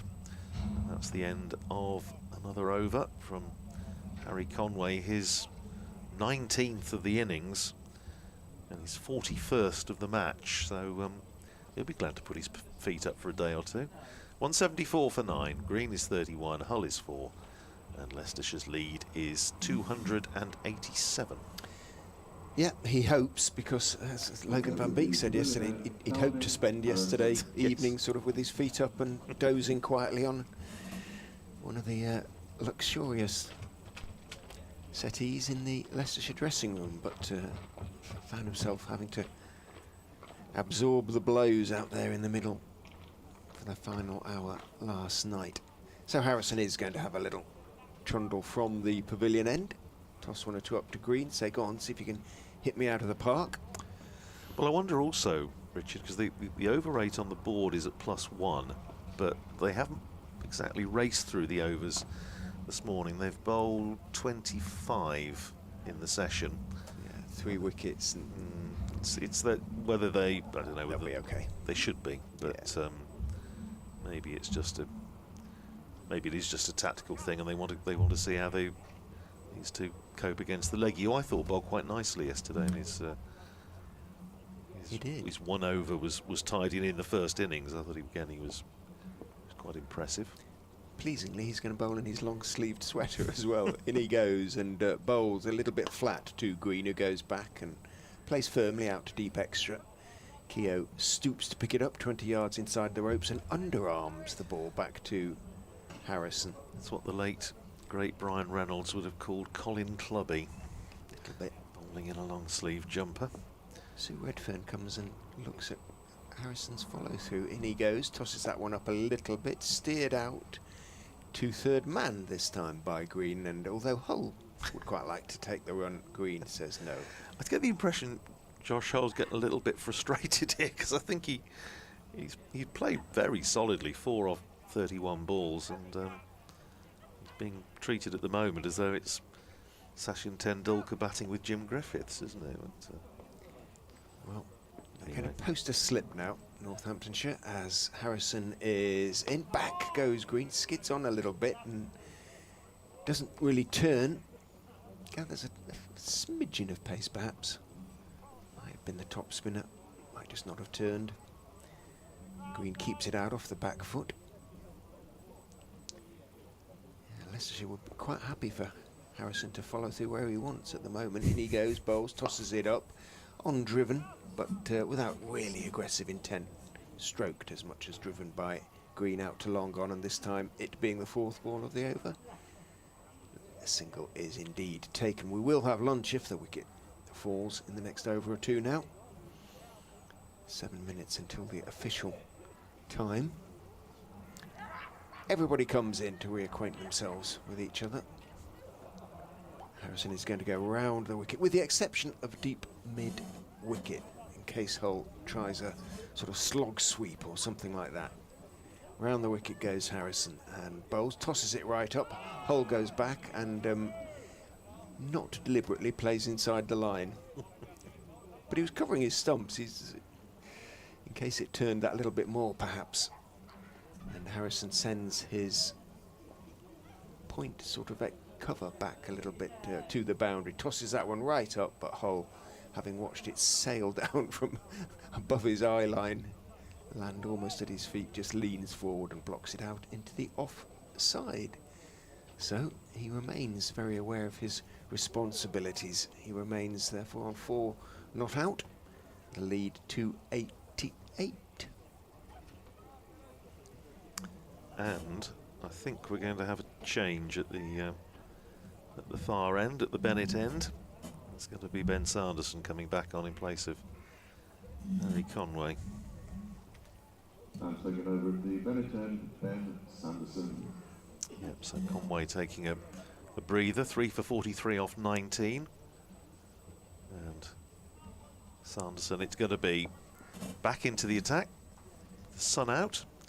Running into bowl to Ben Green, and Green goes for a big swing. It's high up in the air. He should be caught at deep backward square. He is caught at deep backward square, and the innings is over. Ben Green is the last to go.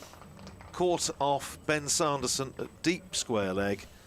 Having a go. It leaves Josh Hull alone in his glory, not out 4. And Leicestershire all out for 175. It means Northamptonshire will need 289 to win. Not quite the highest score of the match, because Leicestershire, of course, made 304 in the first innings, but fourth innings, anything up towards 300 is always going to take a little bit of getting on even on the flattest of surfaces, and this is not the flattest of surfaces. It's George Bartlett that took the catch down on the boundary, and we mentioned about the terrific all-round contribution of Ben Green so far. 39 in the first innings, 32 in the second.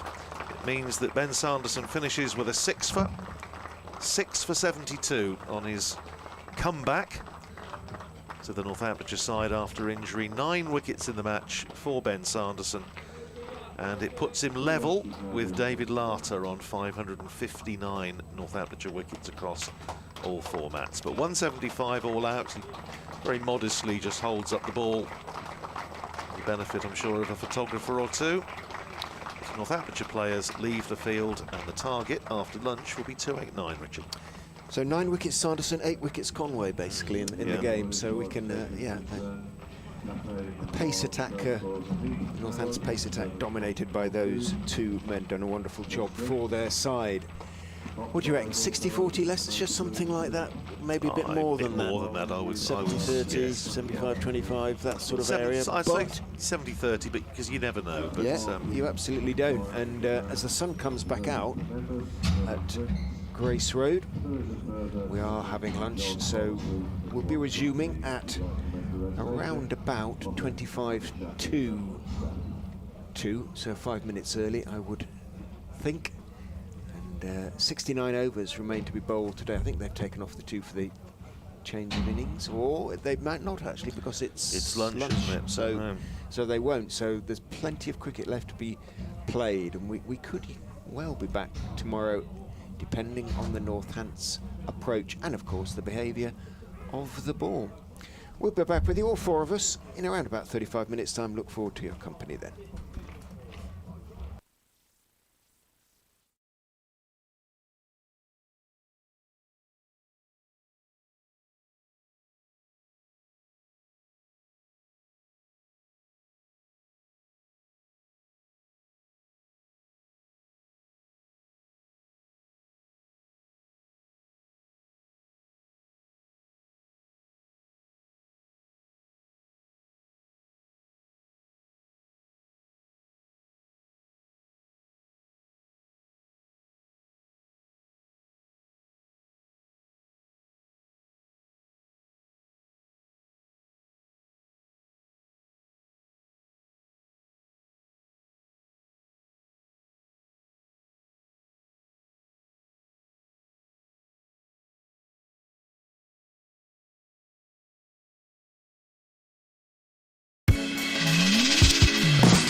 Three slips in place, bowling to Northamptonshire's captain Luke Proctor round the wicket to the left-handed Proctor, and Proctor is on the front foot, pushing it up to mid-off.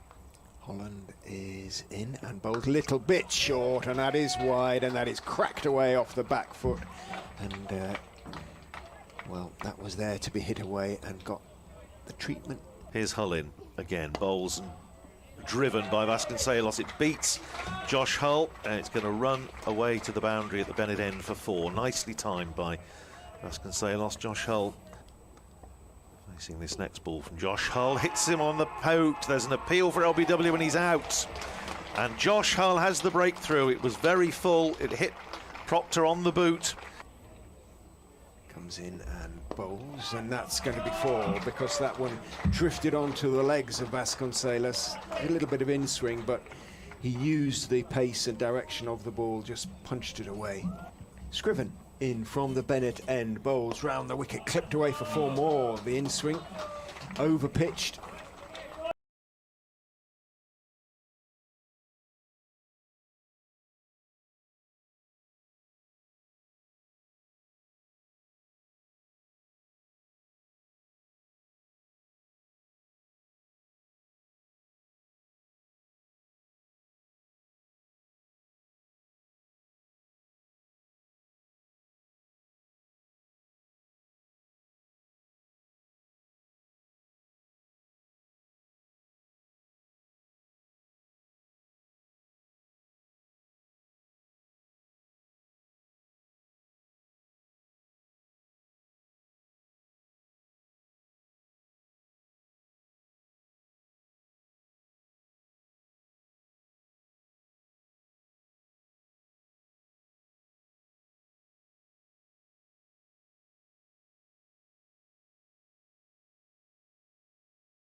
Day of the Rothesay County Championship Division 2 match between Leicestershire and Northamptonshire. Position, a simple one. Leicestershire closed their second innings on 175. They lead by 288. Northamptonshire with best part really of a day and a half available to them, a bit more than that. Have to score 289 runs to win the game. The two umpires, Graham Lloyd and Sue Redfern, heading out into the middle. Graham Lloyd with a particularly natty purple pair of sunglasses perched atop his cap. The Leicestershire team with them, and no doubt any moment now the two Northamptonshire opening batsmen will emerge. Assume they're going to emerge at some stage. BBC Radio's Northampton and Leicester. Andrew Radder and Richard Ray, your commentators for the game, and we're joined by Mayshaw Hewitt and Ollie Shook-Smith on this third, and we reckon Radder's probably final day, but you don't quite know now. There are still 69 overs left to be bowled today. That's right. I mean, it's yeah. You would think if you were a betting man, which I'm not, that probably today it ought to be settled one way or the other. But as you say, it very much depends on how Northamptonshire read this, how they decide to set about it. If they get a bit of a platform, to what extent they're prepared to try and kick on or dig in. Fevered discussion and debate going on over the cottage pie at lunchtime as to how it might shape up, where the odds were. I think the consensus seemed to be that, I think we said, didn't we, 65, 35, 70, 30 maybe in favour of Leicestershire at the moment. And I think that was the consensus, that Leicestershire clearly have got the upper hand here, but it's not yet a sort of done deal, and they need to bowl well. And if somebody for Northamptonshire could just dig in, others can play around them, then they will feel they've got a chance. Ian Holland is going to open the bowling for the Foxes from the pavilion end, and he's going to be bowling to Ricardo Vasconcelos, who played as well as anybody for Northamptonshire in the first innings. There are 3 slips behind the left-hander as round the wicket comes Holland past umpire Redfern and bowls outside off stump. Vasconcelos stretches forward and lifts his bat over the line of the ball. There's perhaps a slight suggestion that it's straightened, but from outside the off stump, a very safe leave by Vasconcelos. Luke Proctor, Northamptonshire captain, is with him. They both look very comfortable in taking Northamptonshire past 50 in the first innings, but then it all went a little bit haywire. Leicestershire hoping for an earlier breakthrough this time round. Holland is in outside off stump, a little bit wider if anything, and again Vasconcelos will just stretch forward and leave his bat lifted over the line of the ball. All this, of course, presupposes that we don't have any weather interference, which I don't think is likely, according to the forecast apps. I think it's going to stay a sort of bit of mixture of sunny spells and overcast, but I don't think there's any rain in the forecast, or indeed for tomorrow, so I don't think that's going to be a factor, at least. Holland in, bowls. That's slightly straighter, driven, but he isn't going to get it past mid-off on that occasion. Tom Scriven scrambling across and sliding to his left to make the stop. Didn't quite time it as well as he would have liked. Wasn't quite at the pitch of the ball. Nice looking shot. Let us hope that Northamptonshire are extremely positive and the game moves on quickly, one way or the other. Holland, elbows jutting, runs in and bowls outside off stump again, and Vasconcelos thinks that's not close enough to try and drive or play away through the offside. There is a sort of inviting gap between Sol Budinger, who's pretty much at point, and Scriven, who is at a fairly conventional mid-off, so no cover, no extra cover, although I suppose Scriven is slightly wider. But saying, yes, you go ahead, you drive, or try to drive, and hopefully snick it through to the slips. Third man and long leg both in place as Holland is in and bowls. That's a good one. That's that little bit closer, and it does hold its own off the seam, and Vasconcelos holds the pose, having gone forward and played and missed. You sound as though you're eager to deny me the delights of a Sunday night in Leicester, Richard. Every night's a good night in Leicester. Of course, of course. Certainly plenty of eateries along the... I just don't think my nerves would stand up to about 5 sessions of, you know what I mean, of pushing and hoping and gradually getting closer and closer. In goes Holland and bowls and driven and very loosely by Vasconcelos, so much so that he actually took the bottom hand off the bat. Got plenty on it, and it ran away down through the vacant gully area, down towards Rishi Patel at third man. But if a couple of the shots in that over suggest to me that if there is a message, it's been to continue to play your game, be positive if it's out there to hit it. I think that's absolutely the case. Yeah, we touched on this before lunch, I think, when we were on together. It's unlikely, given what we know about the conditions, that Northamptonshire are going to be able to nudge and nurdle their way to 289. I think somebody's going to have to do a sort of a Sol Budinger for a bit longer, maybe, if Northamptonshire are going to get close to this. But Proctor, you would hope, from a Northamptonshire point of view, is going to be the trellis around which all the others will entwine and prosper. It's not him on strike, though. It's Vasconcelos. He's going to be facing Logan van Beek, and the first ball goes past the outside edge of Vasconcelos' bat as he looks again to drive. 2 all-rounders have had really good games for Leicestershire so far. Logan van Beek, 32 and 27 with the bat, and 4 for 47 in Northamptonshire's first innings, and Ben Green, 39 and 32, and that terrific stint yesterday, 14 overs, 3 for 17, and those two, as Van Beek comes in and bowls, and Vasconcelos covers up, plays defensively up towards mid-on, and there's no run. Those two, as much as anybody, and I suppose Rishi Patel being the other main contributor, have been the architect of this very strong position that Leicestershire find themselves in, going into the second session of the third day. It is overcast at the moment, but there's plenty of blue sky around. And here is Van Beek round the wicket to Vasconcelos, and Vasconcelos again defensively forward, plays it back down the pitch. Van Beek half stops and deflects it up towards mid-off, but there's no run. Spectators starting to head back to their seats after lunch. Though I didn't catch what pie of the day is today either. It was chicken balti yesterday, I think, but pressing that little offer at lunchtime, weren't they? Pie and a pint. Here's Van Beek in and bowls, and Vasconcelos, well, he pulled his bat inside the line, but did so, I think, after it had gone past. It was a little reflex jab at the ball, and he goes down and gives the pitch a slightly suspicious prod. Just to confirm, the heavy roller did go on during the lunch interval, as you would expect. So in a sense, I suppose there would be a case for Northamptonshire to try and make a bit of hay while the deadening effect of the heavy roller maybe is still in force. Is Van Beek in again, bowls to Vasconcelos, plays it up to mid-on this time, and there's no run.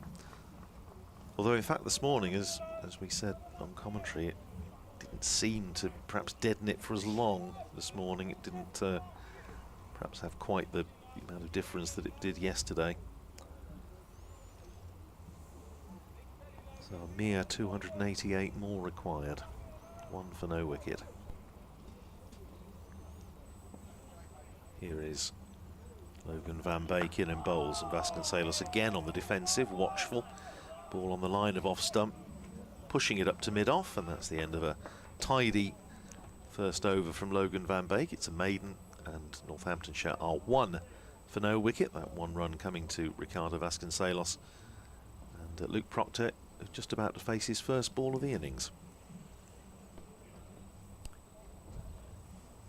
Van Beek making the batsman play straight away, which has been a feature of the Leicestershire, one of the main qualities of the Leicestershire bowling attack so far this season. If they haven't been taking wickets, they have rarely lost control, if ever, of the scoreboard, and they've kept run rates very much within check. So Holland is going to go over the wicket to Proctor, who is also a left-hander, so a different approach to the two Northamptonshire left-handed openers. In goes Holland and bowls. Nice line on off stump. Proctor solidly behind it, playing the ball back down the pitch to the Leicestershire all-rounder. Still a bit left at Headingley. Yorkshire against Warwickshire. Warwickshire needing 185 to win, 111 for 4. So they need another 74, 6 wickets in hand. Exciting stuff up in Leeds as Holland is in and bowls. Again, nice shape to the delivery. Again, Proctor equal to it, leaning forward. Not quite out of the middle, but plenty of bat as it runs out into the onside. Lewis Hill, the fielder, I beg your pardon. Yes, it is Lewis Hill. Chatting away to Graham Lloyd at the moment. Meanwhile at Taunton, Somerset need 321 to beat Essex. They're just starting their second innings. Holland is in and bowls outside off stump, trying to tempt Proctor into a drive too early. Proctor lifts his bat very high above his head and wanders off towards short leg, having seen the ball through into the gloves of Ben Cox. Alongside Cox, Ben Green, Peter Hanscom. And who's that third slip? Wait for him to raise his cap. It's Van Beek. As Holland is in and bowls, that's a nice delivery, but well played by Proctor. It just moved away from him a bit. He followed it slightly, but he followed it successfully and just sort of used his wrists to guide it down through the gully, along the ground all the way. Opener's single to third man, and he too is off the mark. One each. Saying about the spectators heading back to their seats, not that there's that many in today. It's not a very nice cricket watching day, is it really? It's a bit chilly. You've got to get out of the wind, and if you're out of the wind, there's a few, for example, in front of the pavilion down below us, there's a good few. A few in the meet as well. Round the wicket goes Holland and bowls. Vasconcelos steps forward and leaves the wide delivery. The Northamptonshire banner that appeared during lunch at the far side, perhaps they too were feeling the chill of the wind. They'll be right. They've been right in it over there at the Bennett end. Has disappeared. So it's I'm guessing it's come down to somewhere more sheltered. Or maybe it's been put over their knees to keep them warm or something, yes.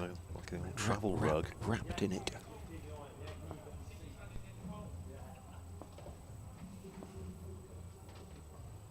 Holland to finish the over is in, outside off stump again, not quite getting the line right. Those last couple of deliveries not making Vasconcelos play, and he was happy not to do so.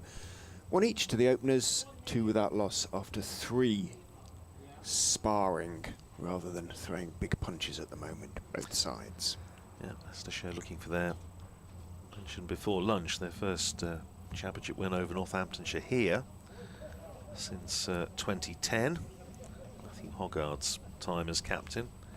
Before that, the previous championship win over Northamptonshire here, you have to go back to June 2001. So they've haven't had a great record against Northamptonshire here down the years, but there's a great chance for them to put another thing in the another W in the column. And here is Van Beek starting a fresh over to Proctor, who's pushing that out into the covers. Rian Ahmed fields and there's no run. Back in that 2001 victory, wickets shared between Devon Malcolm, Phil de Freitas and Darren Maddy. Trevor Ward got 100 in that game. But they say the last win over Northamptonshire here was in April 2010. Here's Van Beek with the Bennett Pavilion behind him, and Proctor has a little waft at that outside the off stump. Goes through to Ben Cox. I had an email from Robert Coe this morning, which I was lax in picking up. He has a story about David Steele, who you mentioned at lunchtime as well. And He says he used to work with David in Northampton at a printer's. He was a salesman, and his company business card would still say David Steele, Northants and England. Here's Van Beek. Round the wicket again, bowls to Proctor, square drive, lovely shot from Proctor, runs for him here. Don't think it's quite going to go all the way for 4, out to the front of the manual pavilion. No, it's just reeled in inside the rope by Rayan Ahmed, sends in his return. But they come through for 3, so Proctor goes to 4 and Northamptonshire to 5 for no wicket. Robert continues, it was after I had a big knock while captaining Earl Shilton against our traditional rivals Narborough in what was then the Everards League. He went into work next day all chirpy and told David his news. David went straight to the car, opened the boot and gave me a brand new Duncan Fernley bat. Okay. Here's Van Beek in again, and this time Vasconcelos plays that well, gets on top of the bounce and just opens the face, runs it down to third man, wide of the slip cordon, and he comes through for a single. 2 to Vasconcelos, 6 for no wicket. And he wonders whether you know what David Steele is up to at the moment. Yes, I can tell you. He's in good form. I know he did an article recently with Nick Holt for the Daily Telegraph, because it is 50 years next month, or no, July, isn't it, that he made his England Test debut in 1975 and finished up as Sports Personality of the Year. Here's Van Beek in bowls to Proctor, who pushes forward of a mixture of inside edge and thigh pad, I think, which he's just now flexing his leg. Drops down into the offside and there's no run.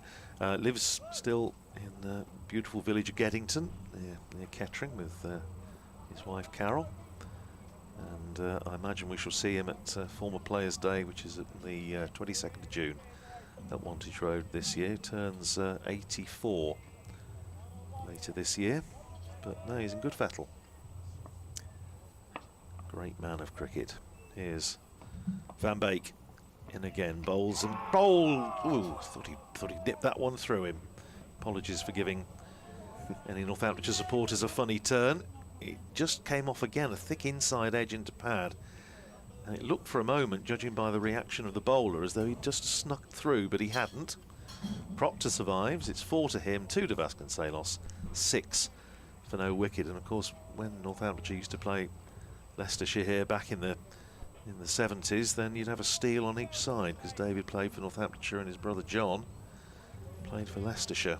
They had some great filial tussles on the field. I don't think any quarter was expected or given, brothers or not. Holland then to continue from the pavilion end. Sun behind a cloud at the moment. Bowls and is requiring Vasconcelos to play this time. He stays on the back foot, solidly behind a delivery on middle and off. Slightly short of a perfect length, if you like. Didn't quite bring him forward. Blocks it out into the onside. I had the pleasure of doing a book with David a few years ago now, and the whole publication was fueled by bacon and cheese sandwiches that Carol used to very kindly prepare for us when we were doing one of our interview sessions. Holland in, bowls outside off stump, left by Vasconcelos. It wasn't so very far outside off stump, but far enough. Didn't really move too much. I thought I'd heard all the David Steele stories until I had the pleasure of commentating with Bumble, with David Lloyd at Old Trafford this year, and he told me one I hadn't heard before. It was on about the Sports Personality of the Year gathering when the year David won it, and feeds into the rumours that David was not always the most generous with his money. It goes Holland. Bowls outside off stump, a little bit short, punched away into the offside, not quite timed by Vasconcelos. It bounced relatively kindly, gently out towards Budinger at point. No run. Hence one of his nicknames, Crime, because crime doesn't pay. But Bumble said he was the story was that Dave was buying himself a box of matches, and they sort of came past, and he put 10p all florin on the tray, and the waiter went off having bought his box of matches. Bowls Holland, and it bounces a little bit on Vasconcelos, hits him on the glove as he came forward, plunged forward a little bit, rose up and wore it on his bottom hand, managed to keep it down out into the onside, but his fingers will be tingling now. And the next thing said Waiter knew was England's latest national hero scuttling after him to get his change from a 10p piece. Holland is in and bowls on off stump. A little bit of shape to that one, but well played by Vasconcelos. Almost on the walk, dropping it out into the offside. Well, the money wasn't the same in the early 70s for England cricketers, was it? Or certainly not county cricketers. No, that's very true.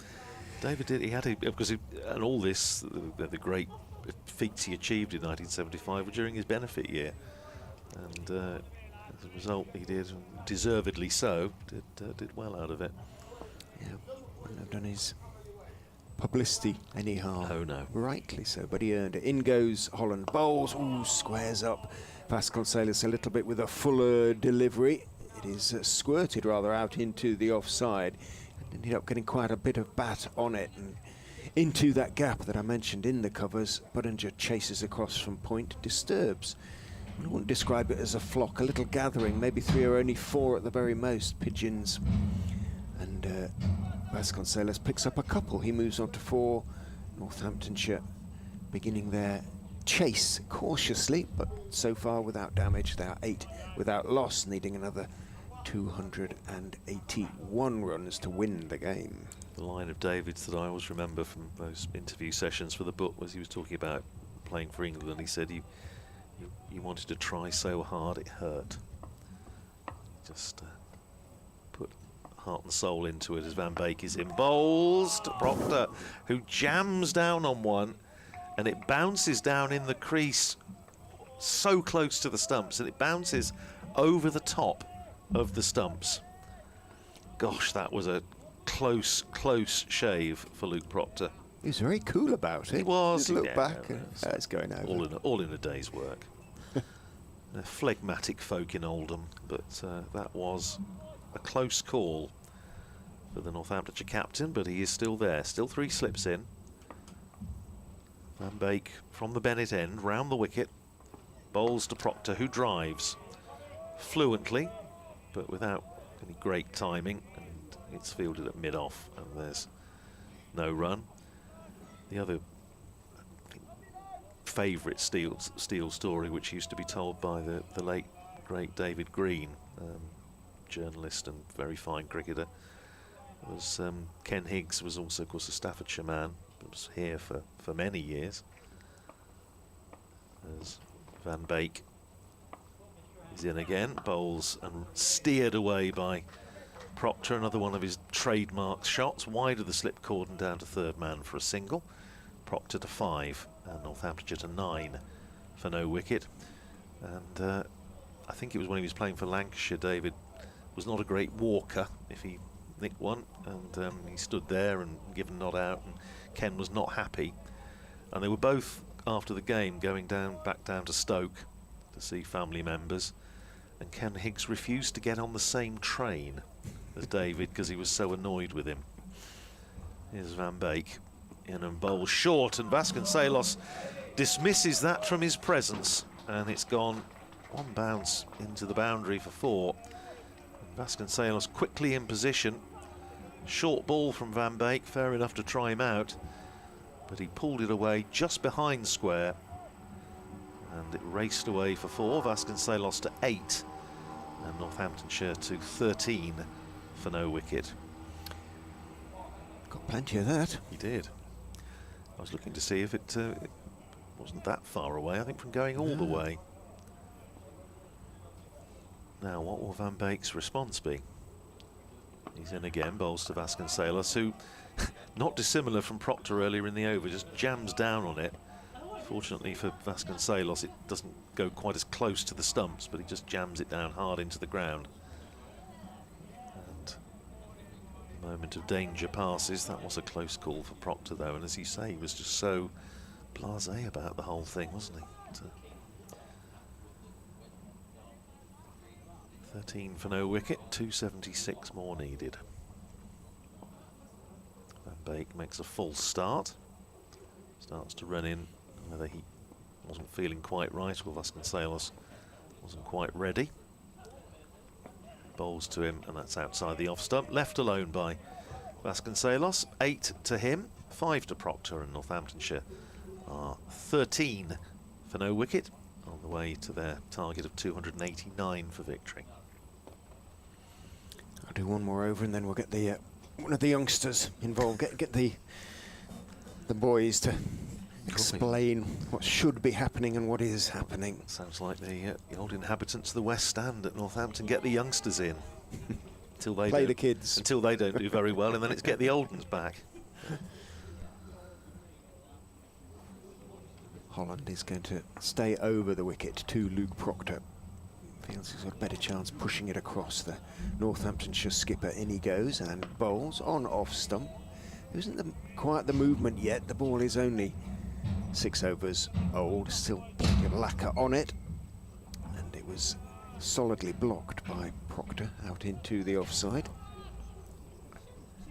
That, you will not be surprised to hear, was the sound of the cameraman returning to his... Has he got ski goggles on? Yeah, yes, it's an interesting choice of eyewear. It is chilly up here. In goes Holland and bowls. Lovely shape to that one, but well left, well read by Proctor. Just a little bit of shape away, but he let it go, saw it early. Waves at the balcony. Makes the sign that usually means new gloves. But after 6.2 overs, it's pretty cold out there. Be a little bit surprised. Hand warmer. Could be, couldn't it? I remember Matt Cole, our colleague from BBC Radio Kent, commentating in ski trousers and gear when we were commentating outside at Northampton immediately post-COVID. Holland is in. Bowls fullish on off stump. Proctor isn't inclined to drive yet, and blocks it firmly out to mid-off. All sorts of signals going on to the balconies at the moment from the Leicestershire players, as well as Luke Proctor. He's going to go round the wicket anyway. In Holland now.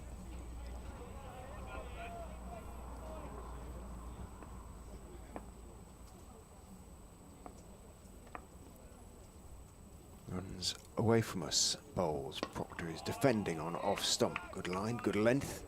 Quite enough movement to beat the bat. Proctor is solidly behind it, head right over the ball. Do Leicestershire still have a former players bash, Richard? Oh, they used to. Just not sure if they still do. Quite how active it is. I think they do have a day when the former players are welcome to the club. Well, they're always welcome, Yeah, of course they're always welcome. In goes Holland and bowls, and that one is on towards middle and legs, walking across his stump slightly as Proctor, but as ever, as most good first-class batsmen are, very good off his legs, and turns it off to Lewis Hill at between mid-wicket and square leg, and Hill, having fielded the ball, immediately legs it over to Graham Lloyd to resume the conversation.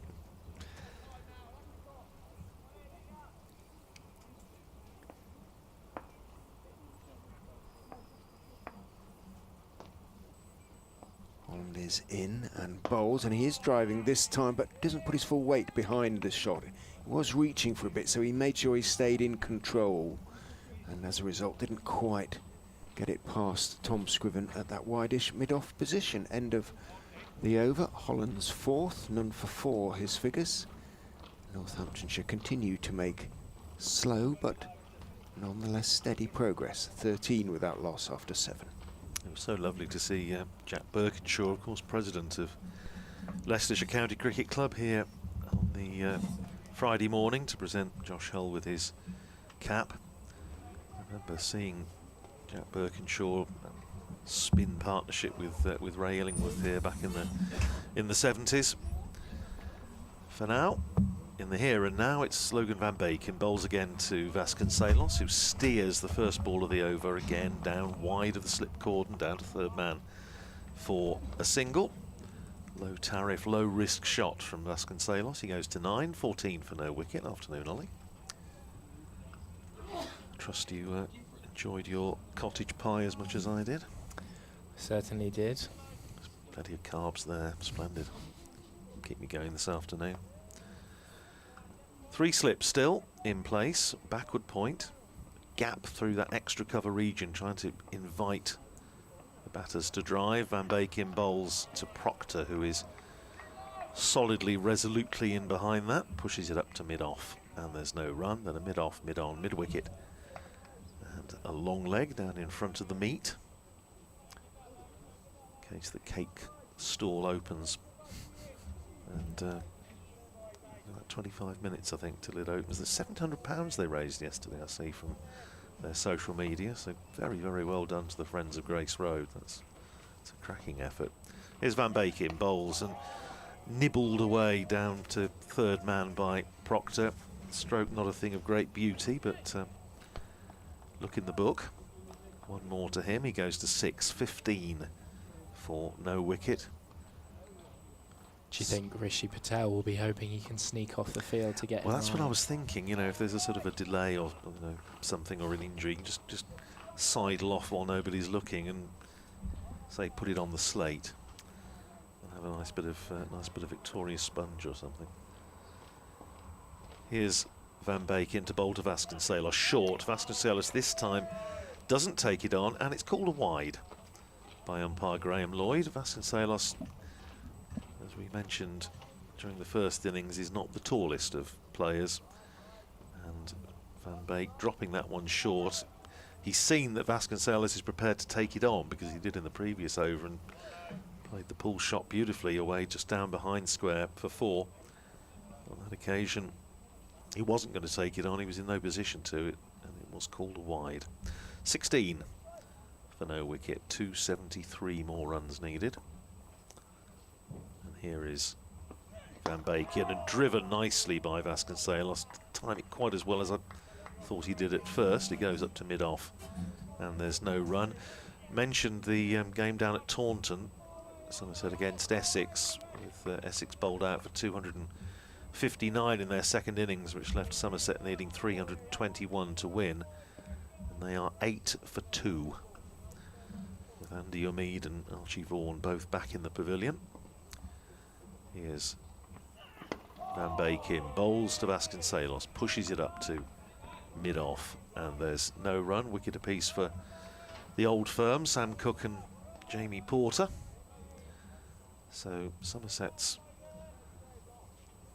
well, surprisingly, I think to many of us, poor start to the season looks as though it may continue there. Warwickshire 124 for 4 against Yorkshire at Headingley. Need another 61 to win. And here's Van Beek into bowl to Vasconcelos, who looks to drive. It goes off a thick inside edge, inner portion of the bat rather than an edge, and it goes out into the onside to mid-wicket. They scamper through for a single, so Vasconcelos keeps the bowling. 10 to him, 6 to Proctor. At the end of the over, it's 17 for no wicket. Logan Van Beek has bowled 4 overs for 13, and Northamptonshire need another 272 to win. A fairly serene start to the innings, not too many troubles for the Northamptonshire batsmen, but they will of course be wary of what will happen when the lacquer, the first layer, does come off this ball and it starts to swing a bit more.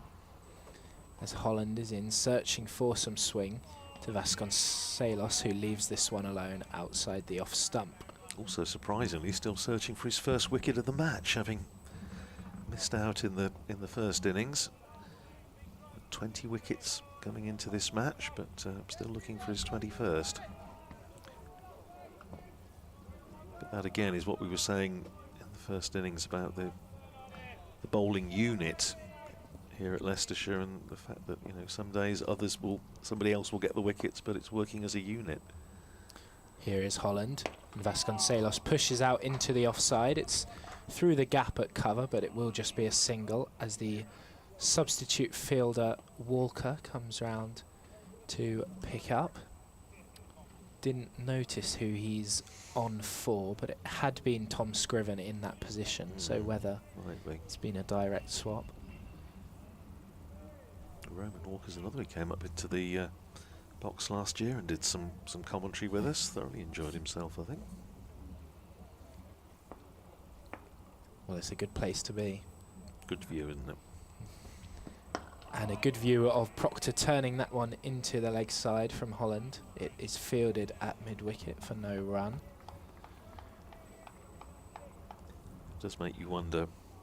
I don't think when the original Northampton press box was built back in the early part of the 20th century, that they thought about ball-by-ball commentary, obviously in those days, because it was side on.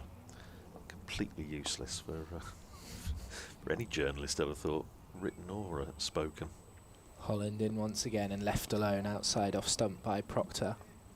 But they continued to use a side-on press box at Northampton until 1983, when they finally moved up to where we are now in the Ken Turner stand, the old indoor school. But they thought it was very palatial and probably spent too much money on it, but it was completely hopeless. It was tiny as well. Holland is in once more to Proctor, who again leaves it alone. It keeps a touch low on its way through to Ben Cox, but it was well outside the off stump. Just heard a cry from one of the Leicestershire fielders about the heavy roller, so they must be aware of its effects, as we've been commenting on throughout the match. And presumably they'll be expecting about this time, maybe a couple more overs before the effects wear off. And yeah, sort of, yes, it's right, isn't it? About a dozen overs in, something like that, maybe. We'll see if what happens then. Holland to finish the over to Proctor is again left alone outside the off stump. Not quite challenging the batsman in that over as much as he would have hoped, Ian Holland, but a tidy over nonetheless. He has 5 overs for as many runs so far. And you're absolutely right, it was Tom Scriven who's off the field, who's now coming back on, and Roman Walker is running off the field. Yes, it was I don't know if you're familiar with the ground, Ollie, at Northampton, but the old signal box, the upstairs part of that, was both the press box and the scorer's box for many years. And you needed to get on with whoever you were sitting next to, because you were almost in each other's lap. But well, it's different times, different expectations, I suppose. Now we're going to have the first change of bowling, and Josh Hull is going to come into the attack to replace Logan van Beek at the far end, the Bennett end. Josh Hull picked up just the 1 wicket in the first innings, but it was an important one. It was Luke Proctor. It was the first wicket of the innings, with a Yorker that basically hit Proctor on the boot, right in front of all 3, I think. Not the most difficult decision the umpire had to make. And he's been given 2 slips to start off with. Bowling to Ricardo Vasconcelos, big, tall, towering left-arm seamer, in and bowls outside the off-stump. And Vasconcelos watches it sail harmlessly into the gloves of Ben Cox. Josh Hull, as we were discussing earlier, capped before the start of play on the first morning, given his cap with the golden fox on it, Leicestershire cap, by club's president Jack Birkinshaw, in the presence of his family. Really nice ceremony. Now with the press box behind him here at Leicester, he's in and bowls to Vasconcelos, very full, and he's bowled him almost identical to the delivery that got Proctor in the first innings. May just have flicked off the pad, but it was full. And it's bowled Ricardo Vasconcelos for 11, and Northamptonshire are 18 for 1. Just having a look at the replay, it's just clipped back off the pad, I think. I'm not sure. I think it's bowled him round his legs. Well, he come across quite a long way. I thought it must have taken something on the way through, but maybe not. Anyway, either way, it has bowled him.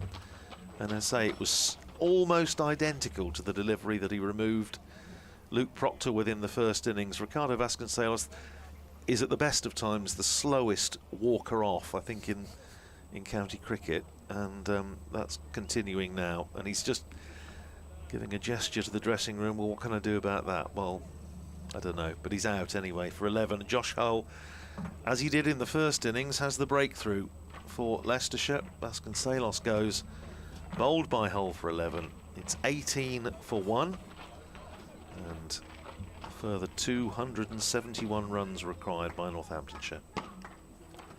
And I don't think, for whatever reason, Ricardo Vasconcelos is a very happy bunny. I don't quite know why, apart from getting out, obviously. Brings George Bartlett to the crease, and George Bartlett yesterday he scratched around, didn't he? It was, I think Richard described it as a tortured innings, and I think that was spot on. He just never really got going. But Northamptonshire need him to do something here. He's got previous on this ground. He made a very good 100 here for Northamptonshire on this ground last year, which was his first championship 100 for his new county. Northamptonshire could do with something of the same order here.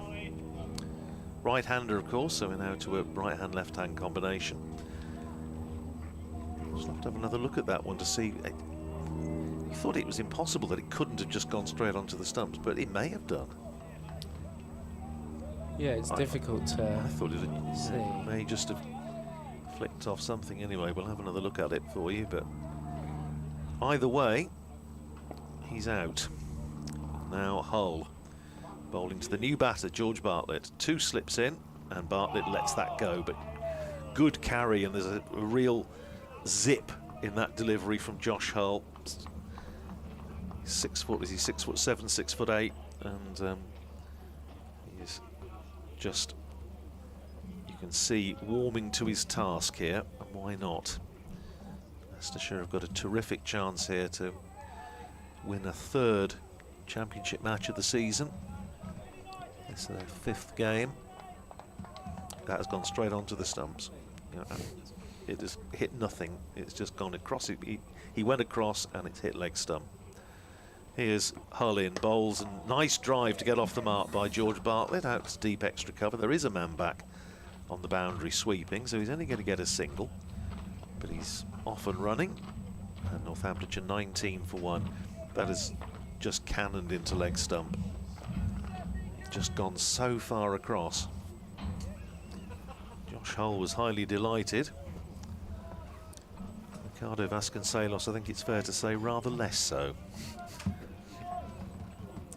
Well, there's plenty of excitement out there now amongst the Leicestershire fielders. It didn't even look to swing that much. Just missed it. Here's Hull in, bowls to Proctor, hits him on the pad as he tries to work that away in the onside again, very full. Now, was there any bat involved? They've come through for 1. There must have been bat on it, which is presumably is why there was no appeal. As they come through for 1, so 1 more to Proctor. He goes to 7, 20 for 1. It was reminiscent, that delivery, of the famous first ball of the last away Ashes series. Oh, yes. Mitchell Stark to Rory Burns. Yeah. Absolutely. Similarly shuffling across and bowled by a leg stump Yorker. Well, here is Hull, and again to bowl to George Bartlett, who lets that go outside the off stump. End of a successful over, successful first over for Josh Hull. Applause from around Grace Road for him. 1 over, 1 for 2, and Northamptonshire are 20 for 1. With Vasconcelos out for 11, Proctor is 7, Bartlett is 1.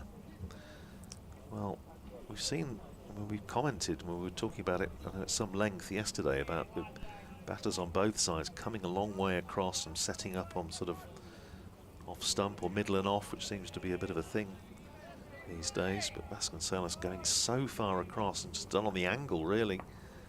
But lovely bit of bowling from Josh Hull. Ian Holland will continue from the pavilion end, and this one's left alone once more outside the off stump by Proctor, who will be hoping he can play a captain's knock here for Northamptonshire. They certainly need one. Well, I've said earlier, Northamptonshire need him to be the Rishi Patel, to play that sort of innings, I think, to just be the one who soaks up the pressure and who will bat long, which we know he can do. Relish is doing it. He'll face Holland on this delivery, and clipped into the leg side. A tumbling stop from Rayan Ahmed, at mid-on, who didn't have the best time in the field yesterday, but that's an excellent piece of fielding from the young leg spinner. Some of his most memorable performances for Northamptonshire with the bat have been the nature of rearguard actions and batting a day, as he did at Edgbaston a few years ago to save the match all day. Holland is in again and left alone once more outside the off stump by Proctor. Very nearly did the same at Old Trafford, I think, the following season. Went back to his old club, the club he'd helped win the championship, of course, in 2011 before making the move down to Northamptonshire. He always enjoys playing against Lancashire, I think it's fair to say. He's got a very good record against them since changing counties, but that's the sort of innings that Northamptonshire, I know, will hope he can produce here. He's on strike once more to Holland and defending this one, trying to run it down to deep third man, but Logan Van Beek at third slip comes and cuts it off. Just between those two deliveries, 5 or 6 Leicestershire fielders were all trying to get the attention of the balcony underneath us. I think just asking for a jumper for someone, but it took all 3 slips, the wicket keeper, point and mid-on, all to wave at the balcony before anyone noticed. Roman Walker presumably doing 12th man. Just, that'll be flavour of the month. Left alone once more, this delivery by Ian Holland. Mind you, you don't want, if you're 12th man, you don't want to do the job too well. You finish up doing it too often. But I can think of 1 or 2 players of an earlier vintage who might have made their views known in unparliamentary language that would have required us to switch off the effects mic, considering the dressing room's almost immediately down below us, but kept it clean, lads. Well done. Holland will finish his 6th over with one that's driven beautifully by Proctor. A textbook on drive, straight back past the non-striker, almost in fact hit Bartlett at the non-striker's end. It was so straight, and that was 4 runs from the minute it hit the bat. Yeah, lovely shot from Luke Proctor, far and away the best stroke he's played in this innings.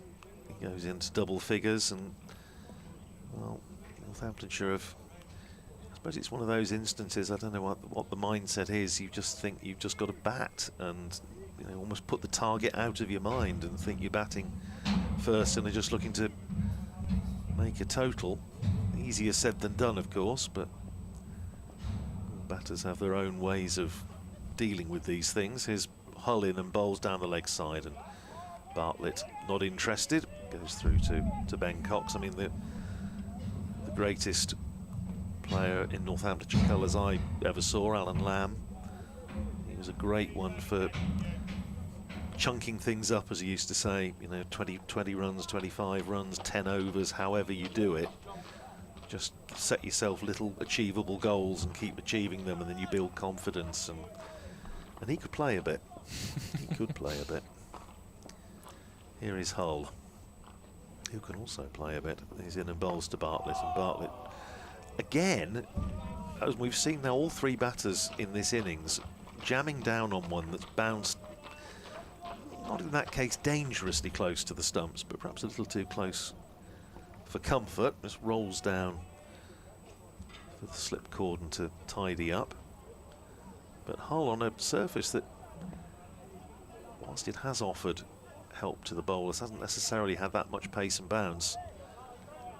Hull is getting, as you would expect from his height, one just to bounce slightly disconcertingly. He's in again, bowls, and that's a lovely extra cover drive from Bartlett. It's going out to the boundary, but again, they've got protection out there for the bowlers on the deep cover boundary.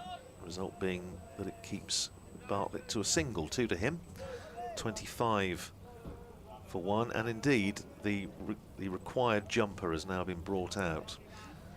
So the fielder out there on the boundary. So the signals finally got through downstairs.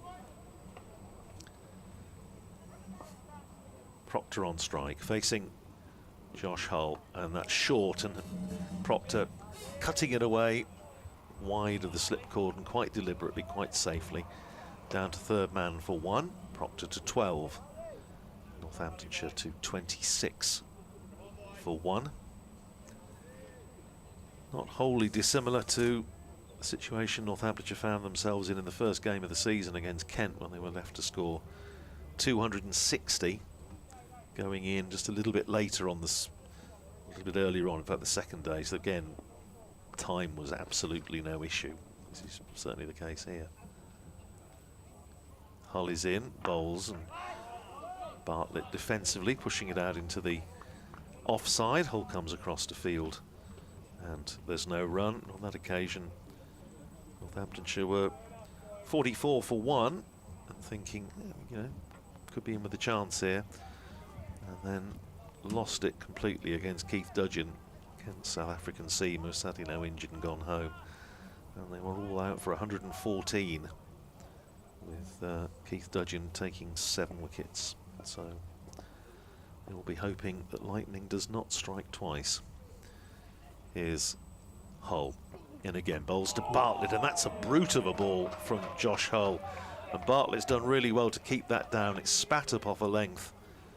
And this is a really aggressive, threatening spell from Josh Hull.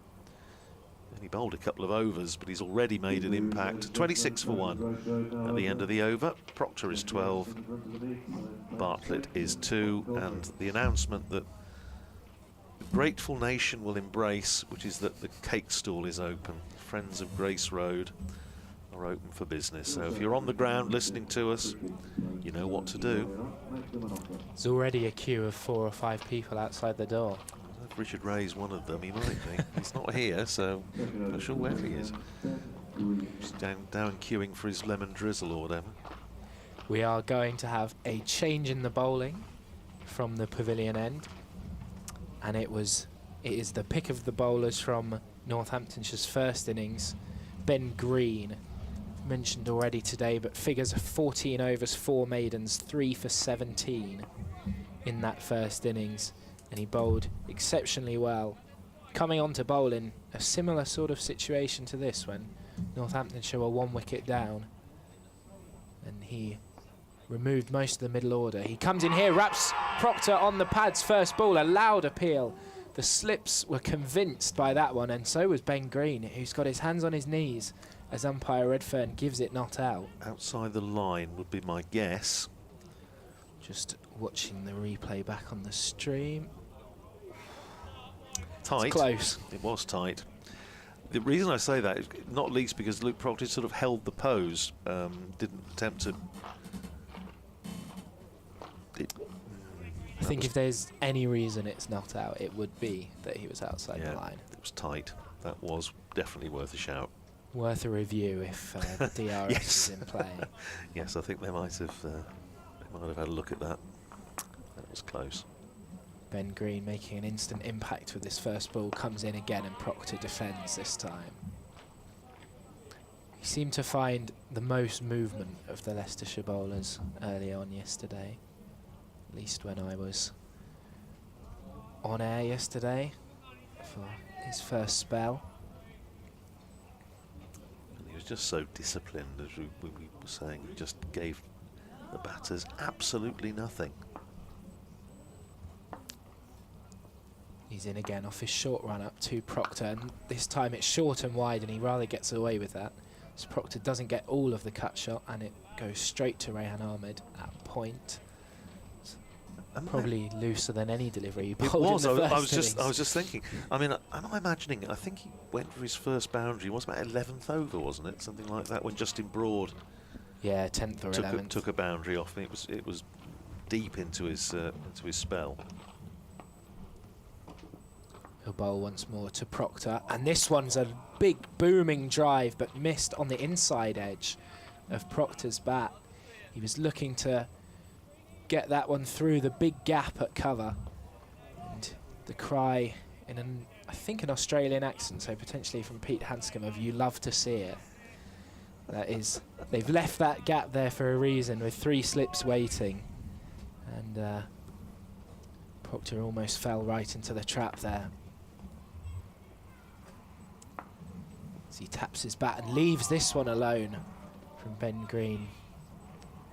Looked reasonably close to the off stump there, a safe enough leave, but excitement from behind the wicket nonetheless.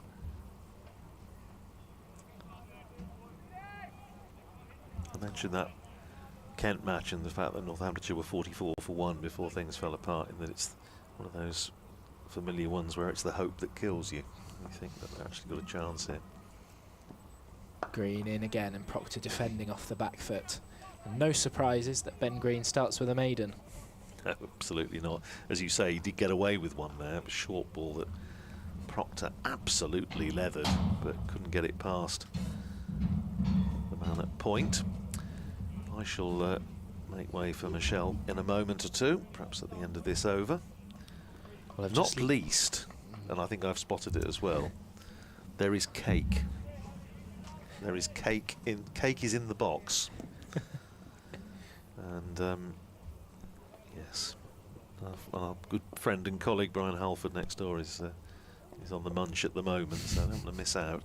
Here's Josh Hull with the sun coming out and bowls to George Bartlett, who comes across his stumps again but works this out into the leg side. There's only going to be one, with Rehan Ahmed quickly to the ball, and now the furniture removal service that is our cameraman just along the gantry has gone and got himself a chair. Well, I don't blame him, because it's a long day, but he doesn't do anything quietly, does he? 27 for 1. Bartlett is 3. Lovely afternoon now, bit of sunshine, nice to see. Glinting off the cars in the car park at the back of the Bennett Pavilion. Here's Josh Hull in, bowling to Proctor, and that's outside the off stump. Again, just back of a length. Proctor having nothing to do with it. And it goes through to keeper Ben Cox. Still quite a strong breeze, which Josh Hull will be bowling into. Just coming over the back of our commentary position from the general direction of the city centre. So coming from the north, which I think was what they were forecasting, sort of north-northeasterly breeze, hence the lower temperature. Here's Hull in and bowls, and he's bowled him all over the place. That's a beauty from Josh Hull. And for the second time in the match, Josh Hull gets the Northamptonshire captain. Bowled on this occasion for 12. It's 27 for 2. That just, it was going in on the angle towards sort of leg stump, and it just held enough to beat the outside edge of Proctor's bat. It hit off stump. It's an absolute beauty from Josh Hull. He celebrates. Leicestershire celebrate. Both wickets falling to Josh Hull. And Luke Proctor goes for 12. It's 27 for 2. This already tough task for Northamptonshire is looking tougher by the minute. As you said, a great piece of bowling once again from Josh Hull. And he's rattled the timbers twice in just 2.5 overs that he's bowled. And looks like it's going to be quite a handful trying to face him today. That was just a... watch it on the replay and it looks even better, because it was, as we say, he's bowling over the wicket to the left-hander, and it looked, you would think at first glance, as though it was just going to go down the leg side or just sort of into the pads of Proctor, but it just held, it just shaped away enough to hit off stump. And well, the disappointment from a side in Northamptonshire's position is, you say, well, you know, if they're getting themselves out, but on that occasion he was got out. It was a good bit of, it was a fine piece of bowling. And I say that not just with my coloured specs on. It was a terrific bit of bowling from Josh Hull. So 27 for 2 into James Sales. So 2 right-handers now. I'll just see this over out, as I've done enough damage as it is, and I'll let Michelle Hewitt come in and take my place. But Josh Hull on fire here at Grace Road. 27 for 2. Northamptonshire needs somebody to dig in. James Sales out for 1 in the first innings, bowled by Ben Green, not offering a shot. And he's about to face his first ball from Josh Hull from the Bennett end. in and bowls, and it's very full and driven by Sales up to mid-off. And there's no run. Josh Hull's figures now, 2 overs and 4 balls, 2 for 5. And again, we talk about the bowling unit, and there are going to be some days when bowler A and B will get the wickets, C and D don't, and then the next day it'll change around, but that's what a bowling unit is about, and bowling for each other. Today could be Josh Hull's day. Next ball is back of a length, dropped out into the offside by Sales, who comes through for a single, has to run a little bit wide because Josh Hull was starting to walk back to his mark, and the unit of Josh Hull's size is a bit difficult to go through him. So Sales sensibly went round the side. 28 for 2. 1 ball left in the over.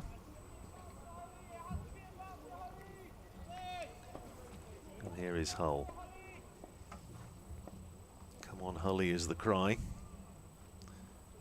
And he's in, bowls to Bartlett, who clips that away nicely away, just in front of square on the leg side. There is a man back protecting the boundary in front of the manual scoreboard.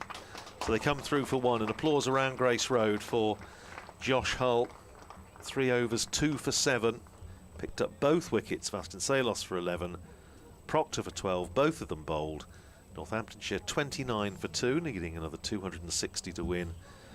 I shall go and lie down in a darkened room and make way for Michelle Hewitt.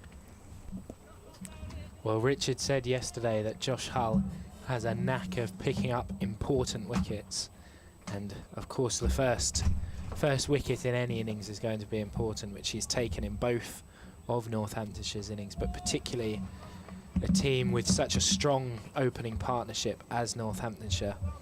Proctor, their top scorer last year and their current top scorer this year. Such an important wicket, and Hull's dismissed him twice in this game, as well as, of course, the wicket of Vasconcelos to add to that, as Ben Green will begin his second over with one that lifts slightly on Bartlett, wraps him on the glove as he nudges it into the leg side for a single. Yes, I'm ruining my decision making, because before Andrew Rad was about to come off, I was like, should I run down to that and inspect that cake line? And I've been thinking about it for the last 15 minutes. And now I'm on comms, so the cake line will have to wait for an hour. Well, the line's almost extending round the corner of the meet now. There must be 8 or 9 people waiting outside. You wouldn't want to go in and miss a wicket when you're ordering your slice of cake. As Ben Green will bowl to Sales for the first time. And Sales is forward and pushes it back up the wicket. He won't be particularly high on confidence, will James Sales. 4 single-figure scores this season out of the 5 innings he's played, including, as Andrew just mentioned, being bowled by this same bowler, shouldering arms to one in the first innings. Well, he used his bat well on that first delivery. As Green is in once again, and very full again and driven back to him by Sales. His first 2 deliveries bowled by Green to Sales have both been very full and straight. I wonder whether that's yeah, looks like a deliberate ploy. I think he's trying to, well, he's either trying to set him up, and he's going to try and bowl one which moves away from him. How many balls left this over? 3 balls left. Or he thinks he's got an LBW candidate here. Sales faces up once more, and that one is the one that leaves him, and a player miss outside the off stump, and he puts his hand on his head almost as if to say, why did you play at that? Says James Sales afterwards. It was just about wide enough that he could have let it go, but he survives nonetheless with just a play and miss outside the stump, the off stump. Yeah, it's a testing spell here.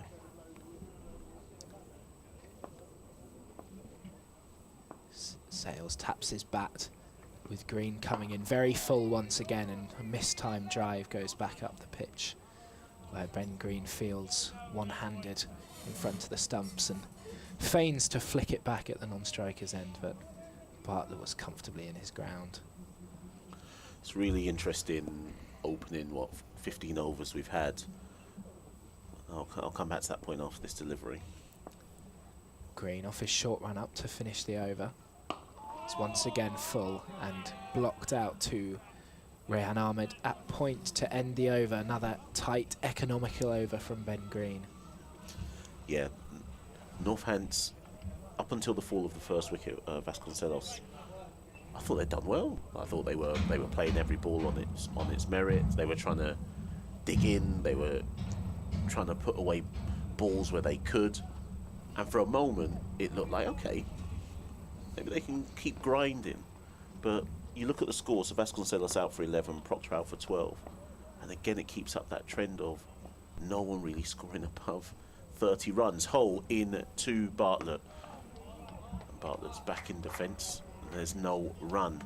And that's not to say that Vasconcelos or Proctor played badly for those 11 or 12. I mean, Vasconcelos got bowled round his leg. I think Proctor got done by a good one. But again, you look at the general scores across the match, and it's looking like a wicket where if you get over 30 runs, you've had a really good time of it.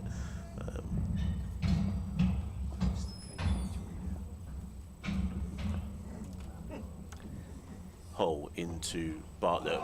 Bartlett wafts at that one outside the off stump. Lucky not to nick off. And this probing spell at both ends continues. Just been handed a list of the cakes that are on offer. Yes. Yeah, so there is banana and chocolate, pineapple, vegan marmalade, pear and ginger, sticky chocolate gingerbread, chocolate Mars bar cake, almond cake, and lemon drizzle. Well, I'm gonna let the listeners vote for me, but I already know I won. Hole into Bartlett. Catches the inner portion of his bat as he goes for a drive, no run. The sticky. I'm sorry. You can, as everyone listens to me, order. It's not. I'm not asking you to order. Oh, sorry. sorry. Oh, sorry, everyone. I was looking at Richard Ray, thinking he wanted to order. I got so excited, I thought there was an order going on right here. You're very welcome to talk down and Josh Hole into Bartlett. And he's on the back foot, runs through for a quick single. Drop and run, good run there. It's important these two don't get tied down, so quick singles like that are always good to be taken when possible.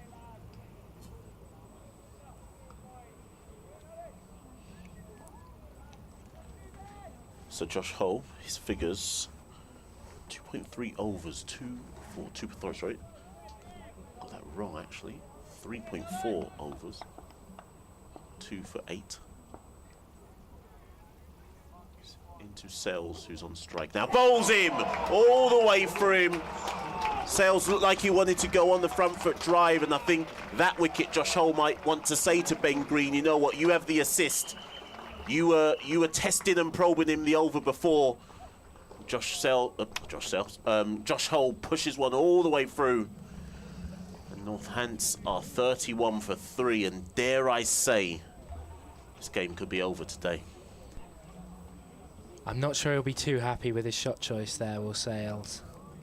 Given the situation, maybe best to just make sure you're in behind it rather than going for a full-blooded drive. But either way, another good piece of bowling from Josh Hull, who's hit the stumps now on 3 occasions and he's on a roll, I think it's fair to say.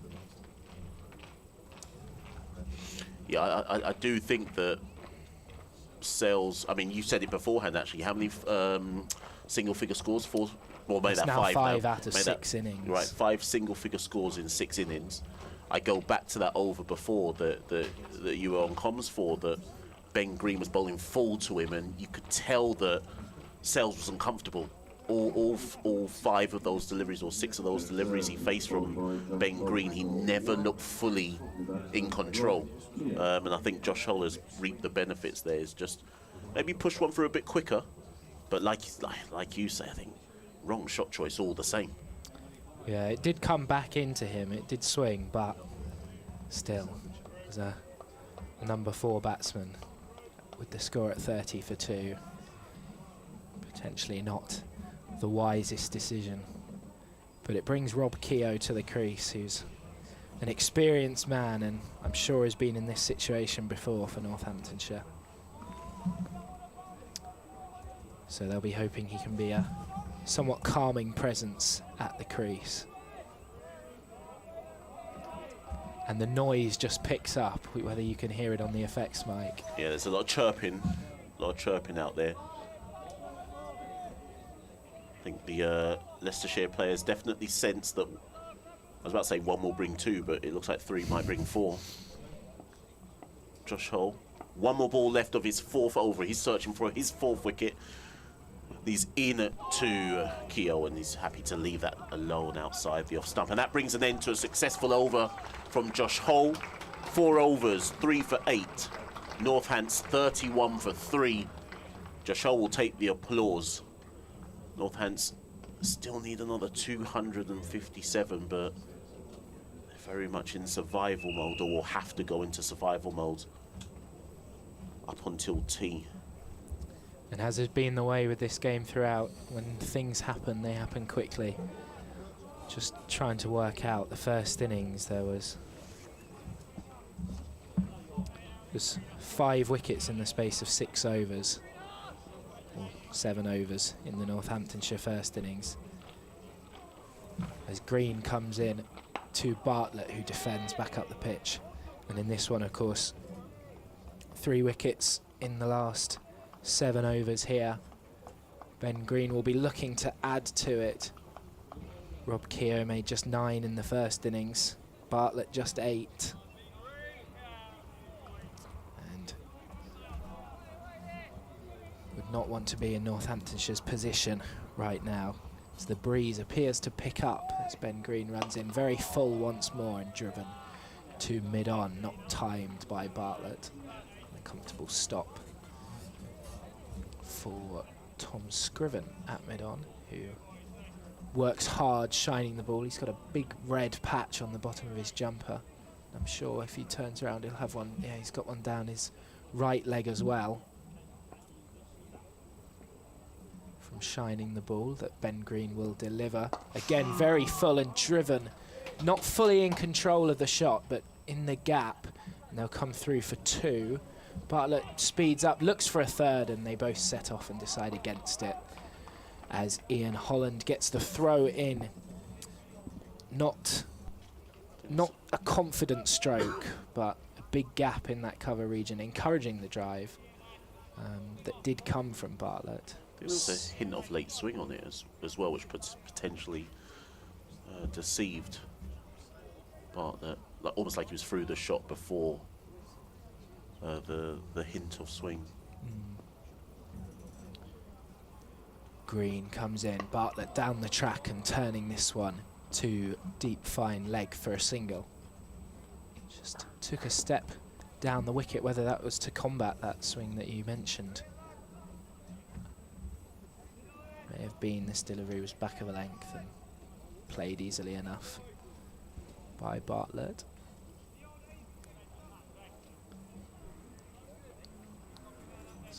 Mentioned yesterday, but for a man who bowls the speed of Ben Green, he's got quite a short run up, so it's not always time to get through much speaking between his deliveries. At the moment there's a slight delay as Rob Keogh takes guard, facing from this end for the first time, and he steps down the track as well to face Ben Green, who bowls another back of a length delivery that's played out into the leg side.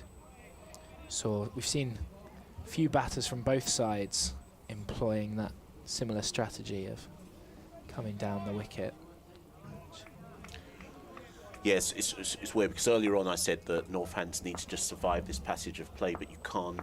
You also have to look to be positive in some shape or form. Green finishes his over to Keogh, who plays textbook forward defence back up the wicket. And the over ends with the score on 34 for 3.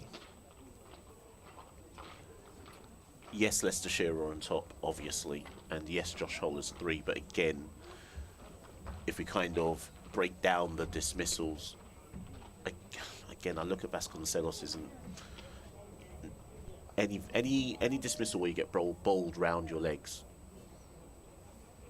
you're looking at the batter before you're looking at the brilliance of the bowler. Well, I am anyways. And then the last one sails. I think it's a poor shot. So Northants have nothing to blame but themselves at this stage. Hole in all, and then big, well, there was a massive shout there from everyone behind the slip cordon. Josh Hole actually wasn't as animated as the slip cordon. I'm going to say there was bat on it, because otherwise it was a toe cruncher. Just watching the replay. Yeah, there must have been bat, because otherwise there's no way that's not out. And in fact, he's asking for a replacement bat here. He seems to have cracked the toe maybe with that delivery. Or either that, or it's a very smooth cover-up of a guilty man. Well, something got crunched, whether it was the toe or whether it was the end of the bat. The appeals behind the stumps were vociferous. And the only two that didn't seem that interested was the umpire and Josh Hole. In fact, I've just watched the replay a bit closer, and you can see a splinter flies off the bat. But he's decided it's okay to carry on with, so it can't have been anything too significant.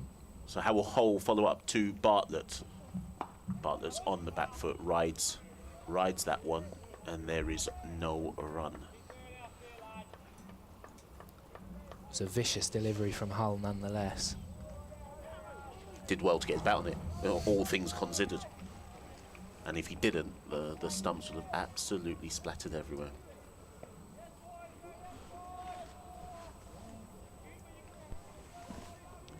Josh Hole off a very long run-up, I've only just noticed. Nearly walked all the way down to the boundary roll. Anyway, he's in to George Bartlett. And that's down the leg side, and there will be no run there. We've just had news that Josh's brother, Ollie Hull, was playing for Stamford School yesterday and took 3 wickets. So Josh Hull, currently matching his haul, will be, I'm sure, trying to beat it. Yeah, so it's important to re-establish family bragging rights.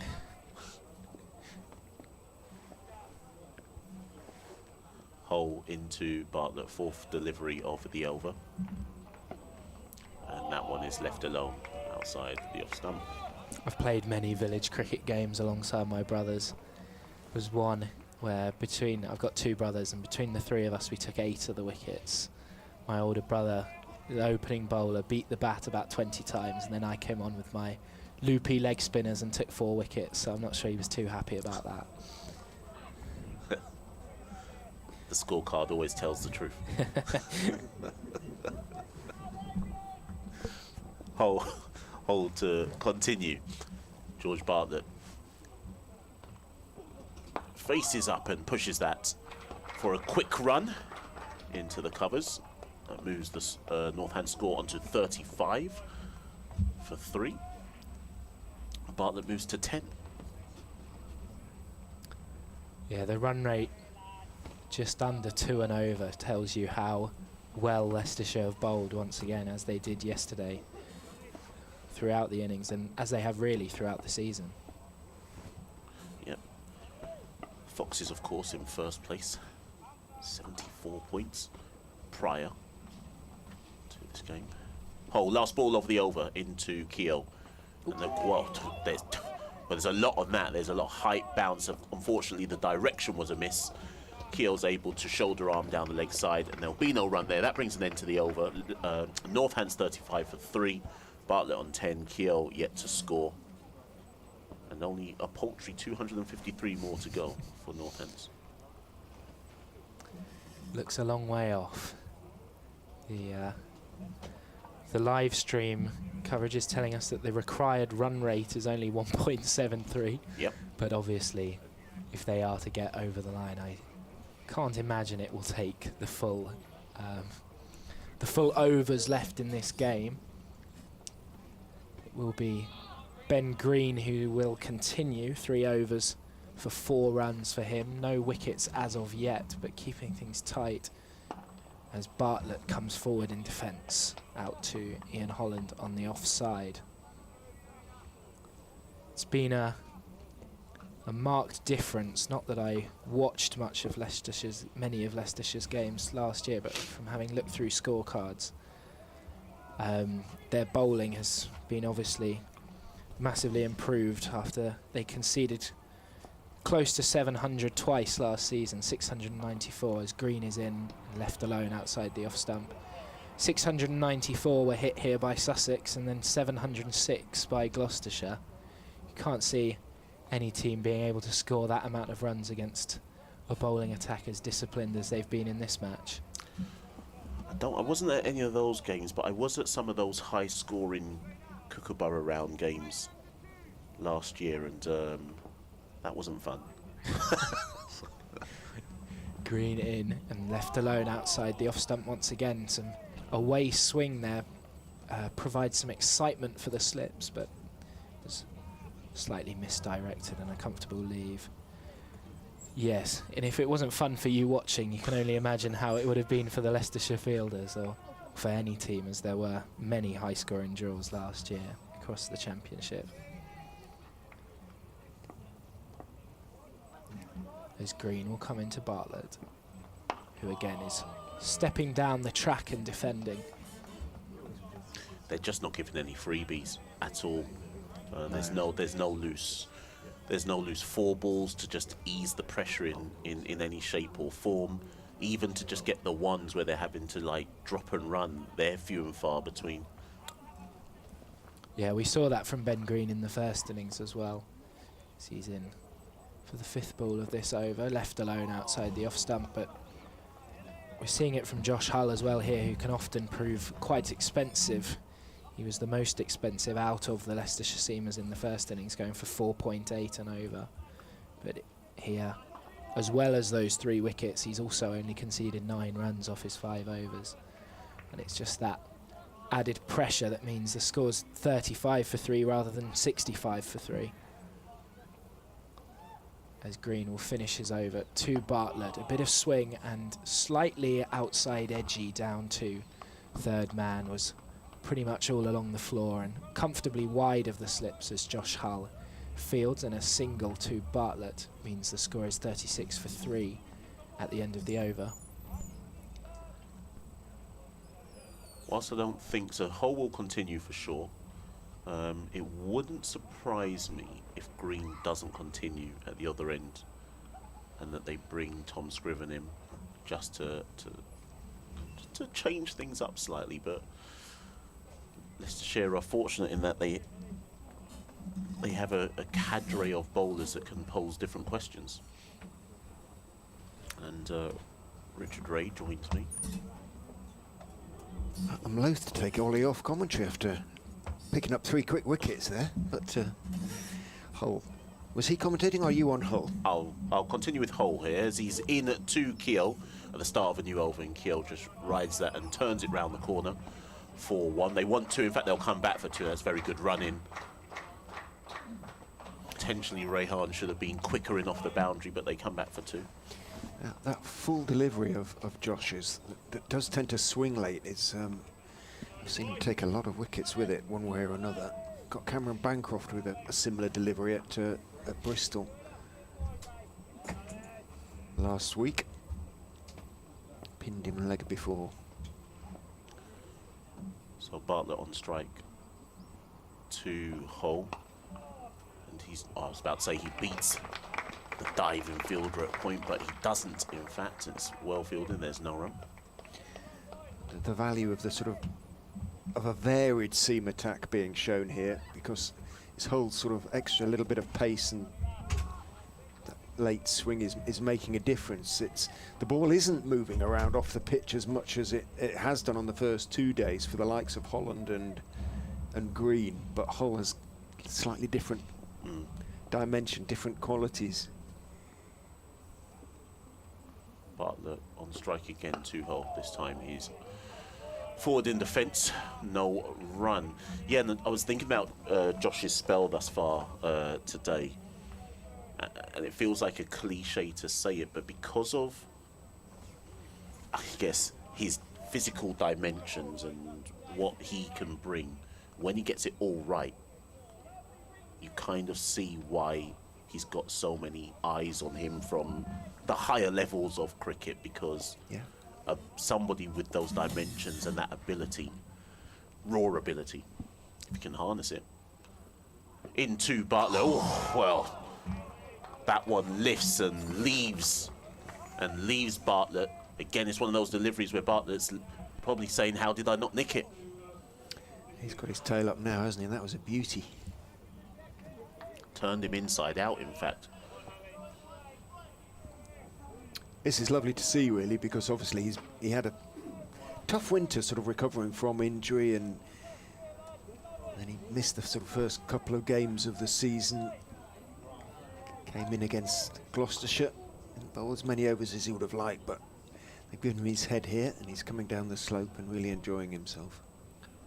In against Bartlett after that brilliant delivery. Before that one, however, is down the leg side, and that's a bit of food and drink for Bartlett, and Rehan Ahmed will field that on the back of the square leg boundary for 1 to bring Richard Keel on strike. Rob Keel, sorry, on strike. So today, his first class best is a 3-for, so if he can pick up one more,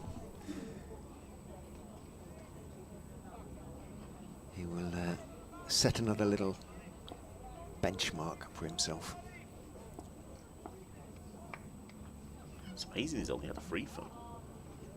Hasn't bowled that much, Yeah. really. Into Keel. Keel rides that one, and they'll run through for a quick one, and that will bring an end to the over. Northamptonshire 40 for 3 at the end of that over, and George Bartlett is on 14. Rob Keel's off the mark now. He's on 1. And Northampton need another 248 runs. This is just his 13th first-class game. Yeah, you forget this. Yeah, you forget how young he is, really, because he's talked about. Then you kind of think he's been around for a while, but he's just a boy, really. Still bigger boy, huge boy, but he's still very much at the learning stage, really. Yeah, the England debut confuses things because it makes you think he must have played at least 30 first-class matches or something. Ben Green then is in from the pavilion and bowls outside off stump, a little bit wide, 1.5 foot, and it's allowed to go through by Rob Keogh. As I say, there's no great movement. Green moved it around all over the place yesterday, swing and seam. But there isn't as much there today. There wasn't this morning for the Northamptonshire seamers, and there hasn't been for the likes of Green and Holland. The quicker bowlers, Van Beek and particularly Hull, have found that a little bit more. Green is in and bowls. Another good leave from Rob Keogh. It's closer to the off stump, but he knows where his off stump is. We did on that occasion anyway.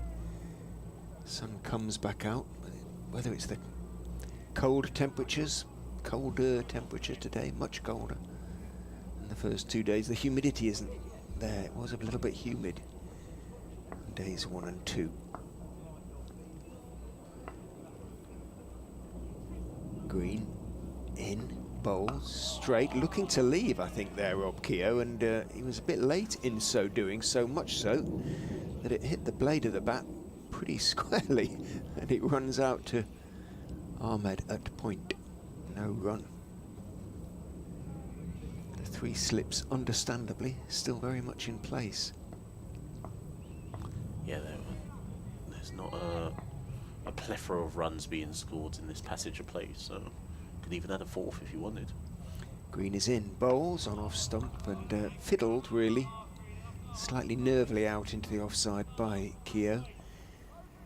But that too has actually been a feature of the Leicestershire bowling this season. When they haven't been picking up wickets, they've been keeping it tight.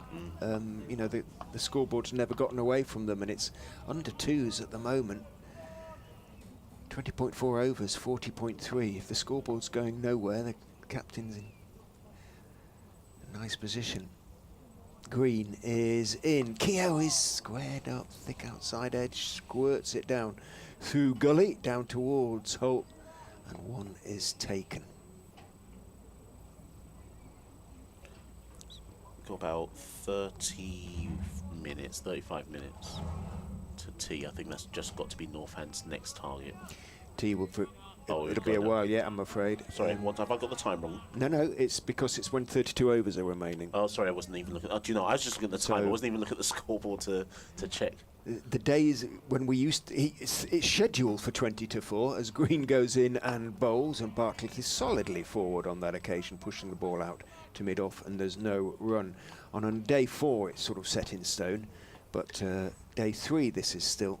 It will be when 32 overs are remaining, which is we've got about an hour's time. Yes. Sorry, Northampton fans, we have a significant amount of time. It'll be around about 4 o'clock, 4:05, something like that. It's usually about, best part of half an hour late on a normal day of county championship cricket. That said, the point still remains that they will want to get through to that stage. Desperately, yeah. Well, George Bartlett, Ben Green's old sparring partner from the West Country, is acquitting himself well. He's beginning to look a little bit more comfortable. He's 14 not out at the moment. Rob Keogh still sort of playing himself into his innings here. 2 of 10 balls. Well, Hull's work is done for now. Tom Scriven is coming on. Scriven, sort of lively, medium pace, medium lively. Looks to swing it away from the right-hander. Occasionally nip one back. He too a very useful all-rounder. Yep, he's had a good time of it in this year's Div 2 with bat and ball. And now he's being asked to do some work with the ball as he's into Rob Keogh at the start of his spell. That one's drifted on to the pads, and Keogh's happy to turn that into the leg side for 1. Bit of a loosener delivery there from Tom Scriven. Northampton's moved to 42 for 3. George Bartlett is on strike. And as Richard was saying, Bartlett's starting to look like he's into his work, but what I've found in the day's play that you can start to look like you're into your work and then you don't get to 30 and you're out because there's a ball with your name on it. Scriven into Bartlett. He's in behind that solidly and pushes it to a short mid-wicket region for 1. Not many, I think there's only 2 on, only 2 on the leg side. Got a deep fine. And actually Rehan Ahmed now comes up to square leg. And actually we do have a mid on as well, so only 3. Scriven into Keogh. And that's left alone outside the off stump. No run. I mentioned that at a chat to a couple of the Leicestershire players, and they were pointing out the cracks on the pitch, which sometimes get a little bit closed by the heavy roller, are sort of expanding more quickly now. And the anticipation is that as the effects wear off, then they'll get a few more, will stay low and shoot through, perhaps. Scriven to Keogh, 4th ball of the over. Again, similar 5th stump line, but Keogh's able to shoulder arm that. And there's no run. Got Ben Green in at first slip.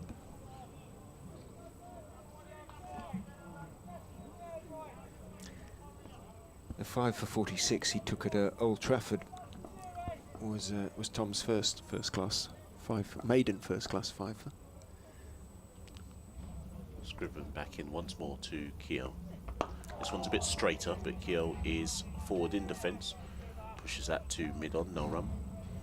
And he missed the game at Gloucestershire at Bristol with just a slight niggle, which happily has been dealt with. Or from which he has recovered anyway. Can you confirm the date of Shah Massoud's arrival? Yeah. Well, not exact date, but mid-May or late May. Leave it with me. Scriven, and that's left alone outside of some. That'll bring an end to Tom Scriven's first over. 2 off it. Northants 43 for 3. George Bartlett is on 15. Rob Keogh is on 3. And I have an announcement. The Friends of Grace Road are sold out. Oh, They wow. had 11 cakes and they're all gone in half an hour. So my attempts to run down there and get a sticky toffee pudding will not reap dividends at any point today. Your waistline will be grateful. But yes, I'm sorry about that.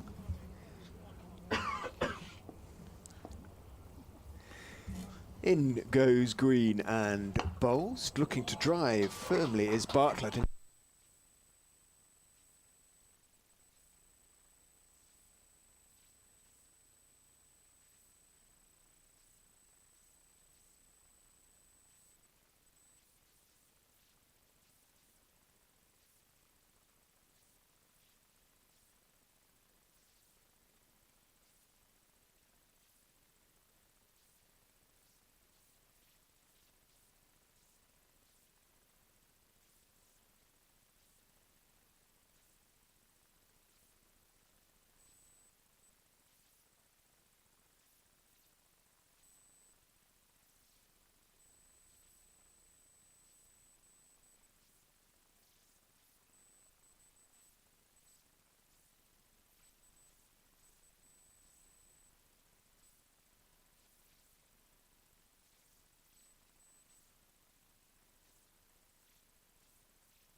to summon a little bit of assistance to untrip the trip switch. But hopefully we are back with you on all channels now. You haven't missed anything, or at least not from a Leicestershire point of view in terms of wickets falling. Lancashire, see, I'm all flustered now. Northamptonshire have progressed from around about 40 for 3 when you left us to 53 for 3. Rob Keogh has 8 not out and George Bartlett 20 not out. So apologies again, and do let us know if you can hear us again, just to make sure we're up and running. Tom Scriven comes in and bowls to Keogh, thick inside edge that runs out to Rehan Ahmed at square leg. Well, that was a first. Well, it was, yes. Apologies. Well, I think from Northamptonshire's point of view, can we make sure that the thing keeps tripping? Because Northamptonshire have now gone about 20 minutes without losing a wicket, so it obviously suits the visitors absolutely fine. But yeah, hopefully we are back with you. Getting the thumbs up from Ollie, so I think we are functioning, which is good. Well, semi-functioning. Scriven is in and bowls on off stump, just outside perhaps. Keogh stands up tall, plays it firmly out into the offside. It is fielded out there by Ian Holland at mid-off, and there is no run. We have no real idea what surge of power tripped the fuse box, because it was still continuing to work in other commentary boxes, but just not ours. So we've switched off a few things in the hope that, but it's never done that before. No. So apologies, folks, but we are back with you. It's a bit like a Flanders and Swan song, wasn't it? About couldn't reach the fuse box without standing on the bin. My foot went through a window, so I called the glazier in, and all that sort of stuff. Anyway, 53 for 3 it is. You're not familiar with the works of Michael Flanders and Donald Swan? Yes, great stuff. The gas man cometh. Anyhow, let's concentrate on the cricket, because we've got Ian Holland coming back into the attack. 6 overs for 9 in his first spell. As you would imagine, absolutely on the mark, but Northamptonshire needing 289 to win, to remind you. 53 for 3, so another 236 runs required. But Bartlett and Rob Keogh have stopped the bleeding, at least for now. Here's Holland with 3 slips in, bowling, and Bartlett in behind that, pushing it out into the covers, and there's no run. Remarking on the similarities between this 4th innings of the match here and the 4th innings of Northamptonshire's match in the opening round of games against Kent at Wantage Road, when they were chasing 260, 40 odd for 1, and then the wickets clattered. On that occasion it was George Bartlett was the only one of the top order really to stand firm outside the off stump. Bartlett leaves it alone. Finished up 60 not out, going in at number 3, so very nearly carried his bat, but he's struggled a bit yesterday, but has done well here. He's just been prepared to absorb a bit of pressure. Rob Keogh, obviously all the experience in the world. So if Northamptonshire could get through till tea with no further loss. Here's Holland in, bowls and squeezed away down past a diving third slip, and there is a third man, Josh Hull down there, but he's fairly wide, and it's streaked away for 4. So Bartlett goes to 24, Northamptonshire to 57 for 3. Josh Hull having taken all 3 of the wickets to fall. Bowling Ricardo Vasconcelos round his legs for 11. That was 18 for 1. Producing an absolute jaffer to bowl Luke Proctor for 12. That was 27 for 2. And then James Sales going for a stroke perhaps a little ambitious in the circumstances. And he was out, bowled by Hull for 1. And that was 31 for 3. Now 57 for 3. And here is Holland. In and bowls outside the off stump, left alone by Bartlett. Overcast skies here in Leicester, and over to our right a lot of look like vintage aeroplanes coming across, presumably something to do with the VE Day celebrations. They look at that. They are biplanes. They look as though they might be tiger moths or swordfish or something like that. And that is amazing. If the cameraman is going to catch his attention, hopefully he might be able to focus on that. There's Holland, and again finds the edge of George Bartlett's bat. This time it does go down to third man where Josh Hull is fielding. That went a little bit squarer, and so the result is they're able to keep it to a single. 25 to Bartlett, 58 for 3. This is remarkable. There's a 1, 2, 3, 4, 5, 6, 7, 8, 9, I think, biplanes. A squadron of biplanes.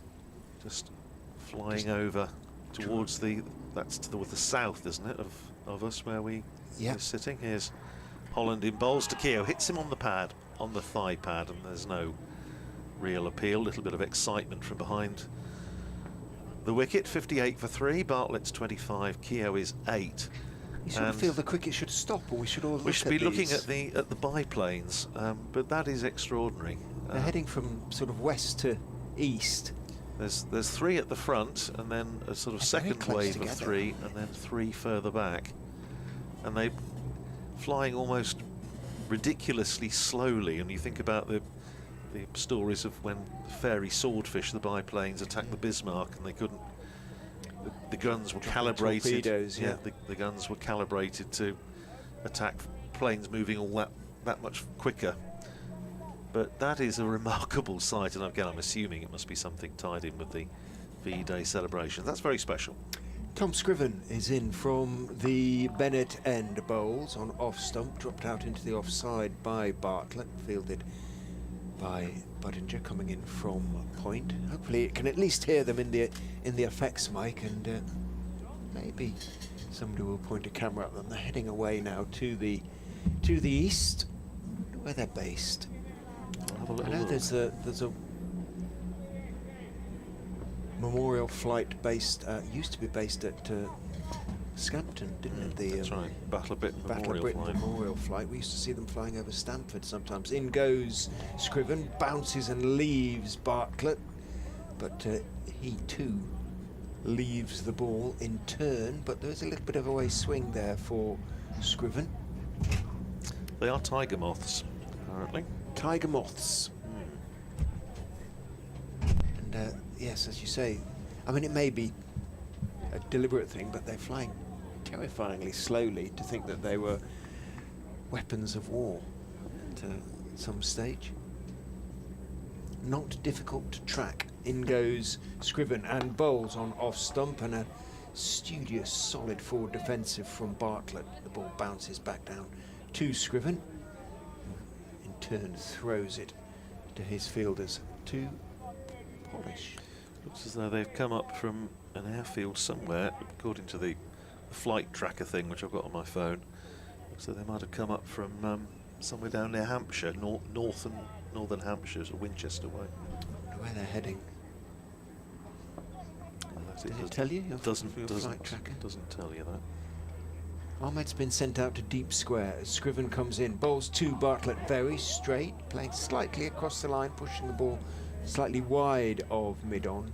Hull moves to his right to field, and there is no run. So both Josh and Ollie have picked up 3 wickets each so far this weekend. Ollie at Stamford School, where Josh used to, I'm sure, terrorise visiting batsmen. But Josh's 3 wickets spectacularly bowled for Leicestershire. In goes Scriven, and bowls shuffling down the pitch a longer way is Bartlett, and then leaving outside off stump, and then quickly putting his feet back into his crease just to make sure Ben Cox wasn't inclined to underarm the ball at the stumps. Well, as I mentioned on the opening day, we were listening to your commentary from Bristol, because I was sitting with Mr. and Mrs. Hull and various members of the family, because Ollie was playing for Oundle last week in a National Cup match, and we were listening to the end of the game at Bristol when they thought Josh might have to go in and score the winning runs. Scriven bowls down the leg side, taken by Cox. As appeal for a catch behind, it came off the pad, and immediately the appeal is choked off. Umpire Lloyd already marching away from the stumps. You're listening to Oundle FM. Not quite, no. And they call it, the school radio station was always Oscar, Oundle Oscar. School. Okay, was that Community radio or something. So oh, I see, okay. Yes, makes sense. Based in the old building, which used to be the Dolphin Inn, which by an amazing coincidence was the inn in which the first meeting of Oundle Town Cricket Club was held in 1826. So there you go. You were absolutely right, it is Oundle FM. On a different tack, Ian Holland is going to run in to start a fresh over to Rob Keogh. Still 3 slips in place. And he hits Keogh on the pad. It was doing a bit too much, I think. And was probably going to miss leg stump.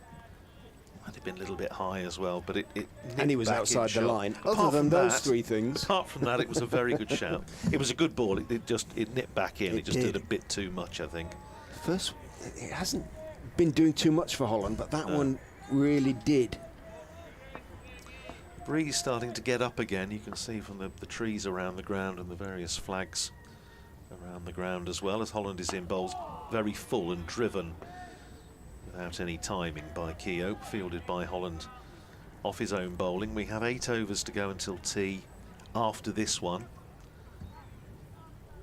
58 for 3, so another 231 needed. We were following before our power failure what was happening at Headingley, and Yorkshire, Warwickshire have beaten Yorkshire fairly handily by 5 wickets. 186 for 5, the Bears. Here's Holland in bowls and clipped away and caught at mid-wicket. Well, and would you believe it, Ian Holland picks up his first wicket of the match, and that is not the way I think that we would have seen the wicket falling, but Keogh clipping that one in the air straight to the man at mid-wicket, who didn't have to move a muscle. Keogh goes for 8. It's a wicket for Ian Holland, and Northamptonshire 58 for 4. I think it was Lewis Hill there at mid-wicket, and he looked relieved as much as anything to hang on to, and having dropped a couple, if it was Hill, having dropped a couple on the boundary in previous matches. Of course, a former wicketkeeper, Lewis Hill, so that's a pretty safe pair of hands to make sure it was Hilly.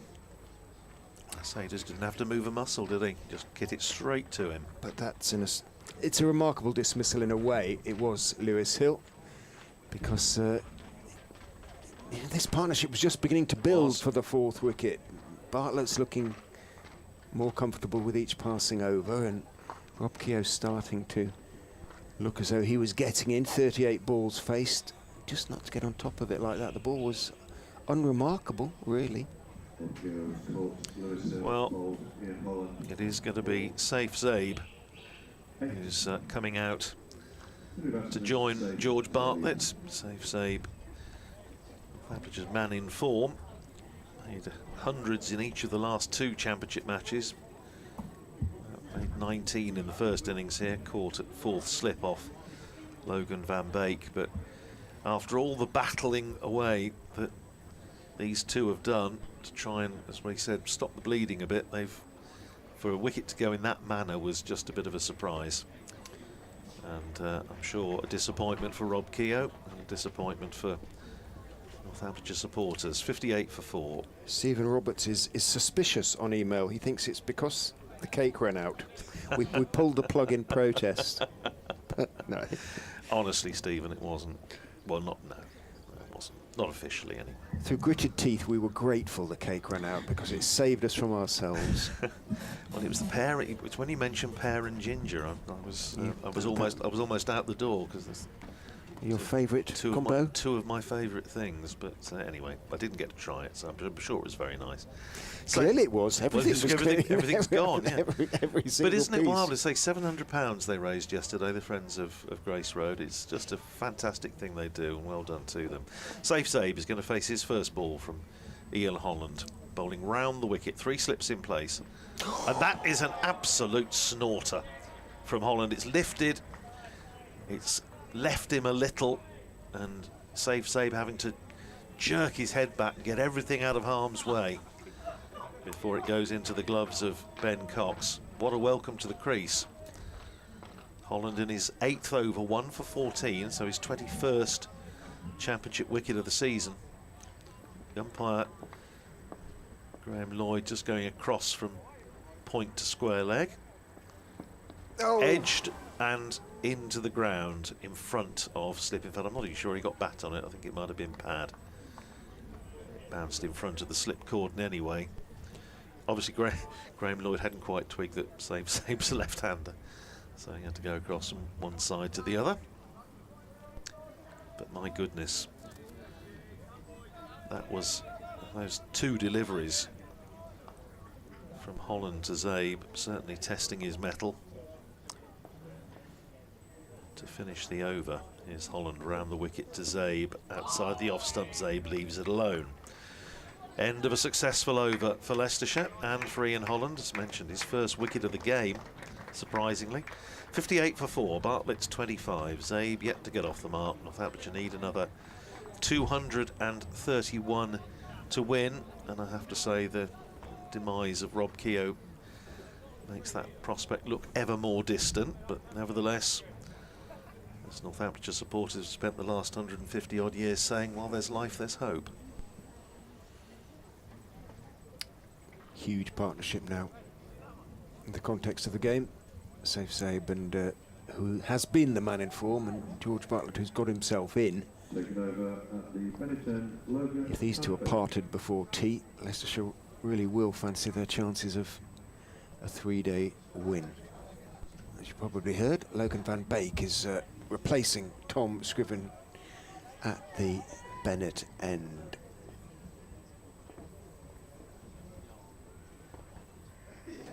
Charges in and bowls outside off stump, slashed over the top of the slips down to the fine third man boundary for 4. Well, he didn't hold back there, Bartlett, and that's what possibly saved him, really. Absolutely threw the bat at it. It was a little bit too close to him. It took the top edge, but it flew high over Green and Hanscom in the slips. No chance for either, nor indeed for Rishi Patel at third man to get across to cut it off. So Bartlett takes 4, but in a slightly unconvincing way.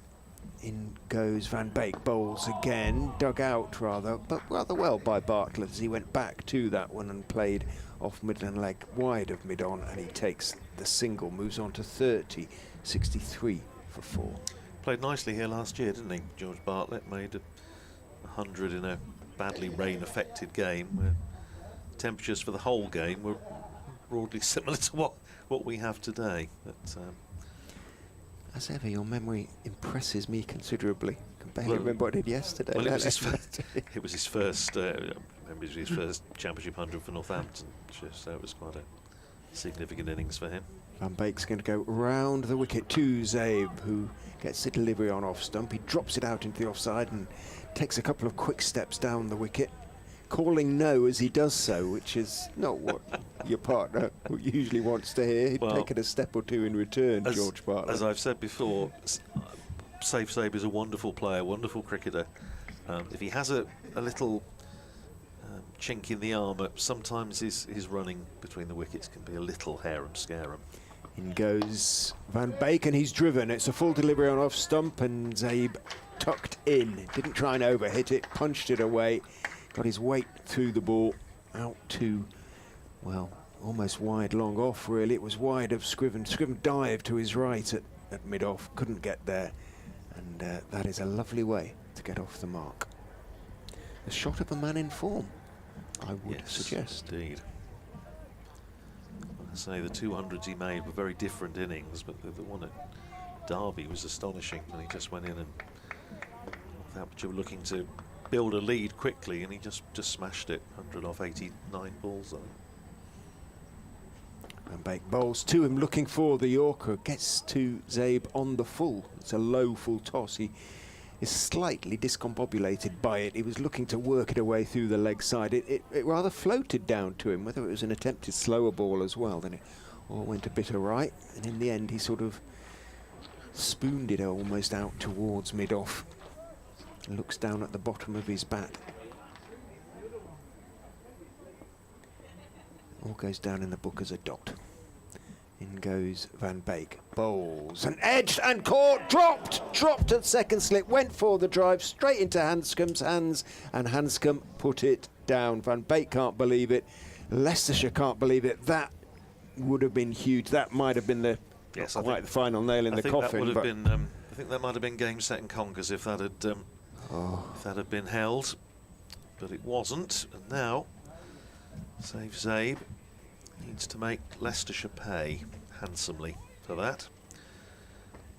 Zabe, as I say, making a very measured, very skillful 100 up at Old Trafford, and then smashing it at Derby when Justin Broad hit 46 off 27 balls. And at one point we were looking at whether Rory Kleinveldt's county record fastest first class 50 was under threat, which, as Rory Kleinveld of course was in the dressing room at the time, would have been an interesting conversation. But anyway, didn't quite get there. But an incredibly different set of circumstances here facing Safe Zabe.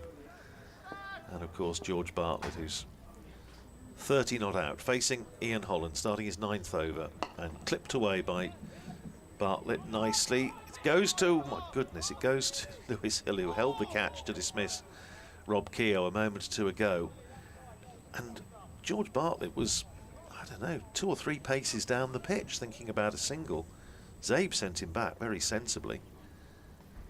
And Lewis Hill picked it up, sent in his return, but that really would have been an awful way to lose the 5th wicket.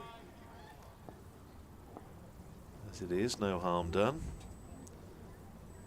And here is Holland in and bowls, and Bartlett's coming across his stumps again, just nudging it into the onside, up towards mid-wicket. And there's no run, 67 for 4, 6 overs after this one to go until tea at Taunton. Somerset against Essex, so Somerset needing 321 to win at 86 for 5. So looking as though that's going to be another defeat for Somerset.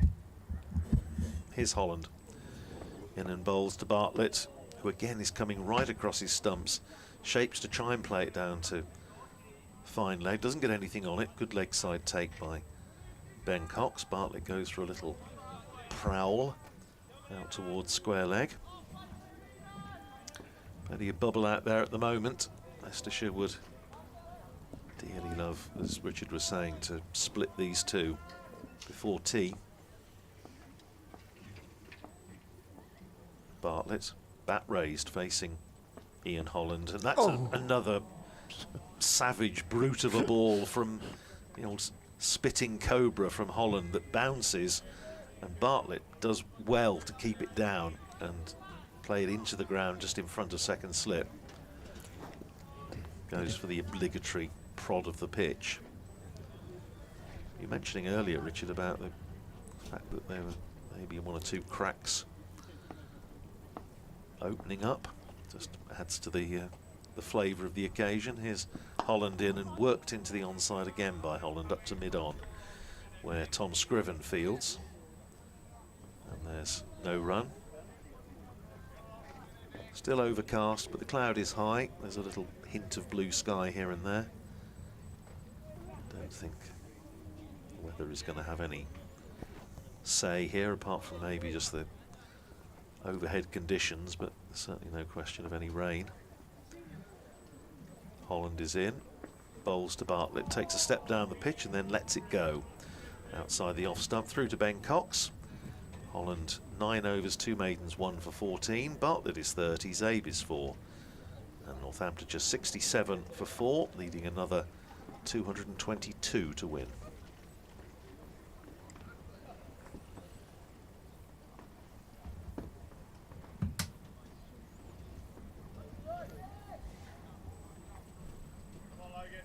Come on, Logan. Logan entitled to say, I did. Come on. That's good to say. You've got to catch him.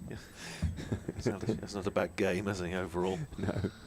Round the wicket he goes and bowls again to Zabe, who's on the back foot, punching it away through extra cover. Should pick up 2 fairly comfortable runs as running back from mid-off. Scriven gets there before Ahmed running back from cover.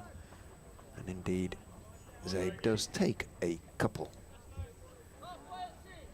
Van Beek scrapes at the crease, relatively unused round the wicket from the Bennett end.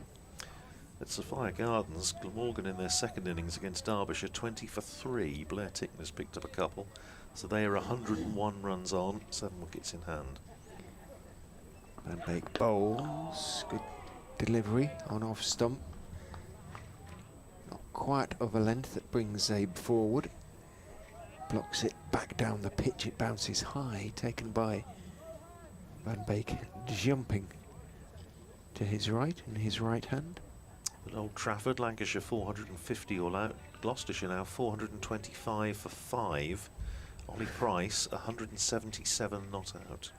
Sounds like fun. It In does. goes Van Beek. Bowls edged. Oh, it jumped at safe Zabe. He played it pretty well, sort of putting his head back and took the shoulder of the bat, flew through around about 4th or 5th slip, only the 3 slips there, and flies down to 3rd man, where Hill feels Zabe picks up 1. He's been in 7¼ hours, Ollie Price. 320 balls, including 226 dots. It's a patient effort.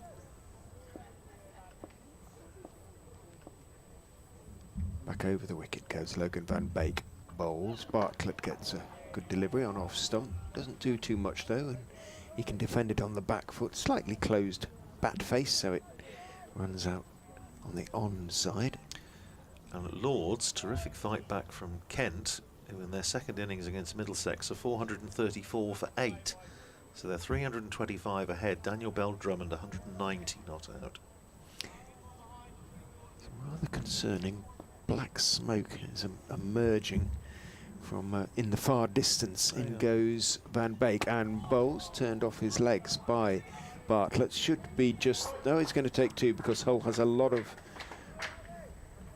distance to make up to get to the ball from deep square. By the time he does so, and I suspect that both Bartlett and Zabe know that he doesn't necessarily have the quickest pickup, so to speak. They made their 2 comfortably enough. Might just be a garden fire or something. In fact, it's beginning to fade now already. Van Beek is in. Bartlett leaves. Good bounce and carry from Logan Van Beek, but it was a little bit short outside off stump, and although it did shape back a bit, it was a good leave. Bartlett on to 32 with that 2 earlier. Safe Zabe has 7. A life, a big life on 4. 72 for 4.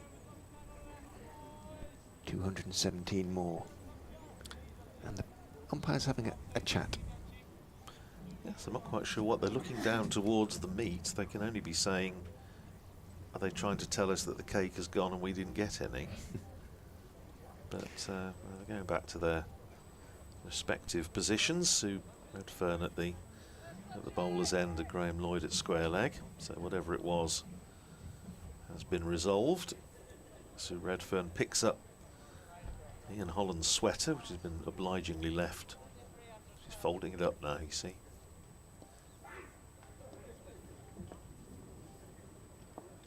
Holland is going to bowl round the wicket to safe Zabe. Bright sunshine now, bathing Grace Road. As Holland is in and bowls to Zabe outside the off stump. Zabe doesn't need to do anything other than leave it alone, which is what he does. Northamptonshire, having lost Vasconcelos for 11, Proctor for 12, Sales for 1, Keogh for 8. 3 wickets, first 3 wickets for Josh Hull. Ian Holland taking the 4th. And here is Holland. Bowls to Zabe, and Zabe is pushing that up to Tom Scriven at mid-off. And there's no run. Breeze has died down a little, I think, compared to what it was perhaps half an hour ago. Ought to be helping Ian Holland just maybe shape it into the left-hander.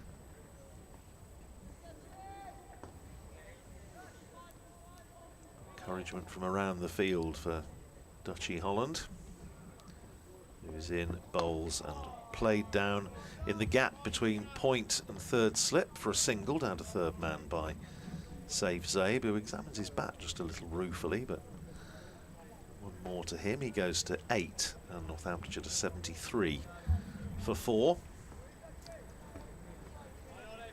Once again, the manual scoreboard here at Grace Road is well in advance of the main electronic one. Let's hope they haven't had a power issue on there. That's it, they've just gone up now.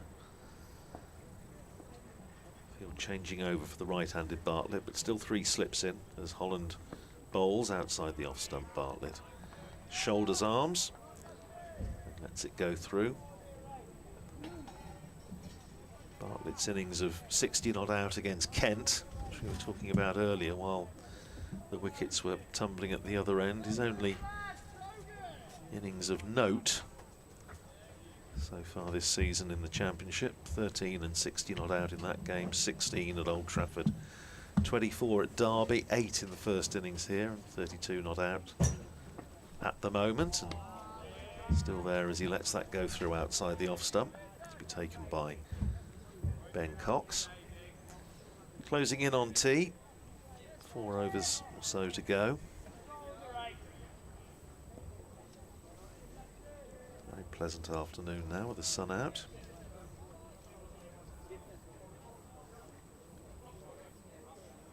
Holland down below us with this pavilion end.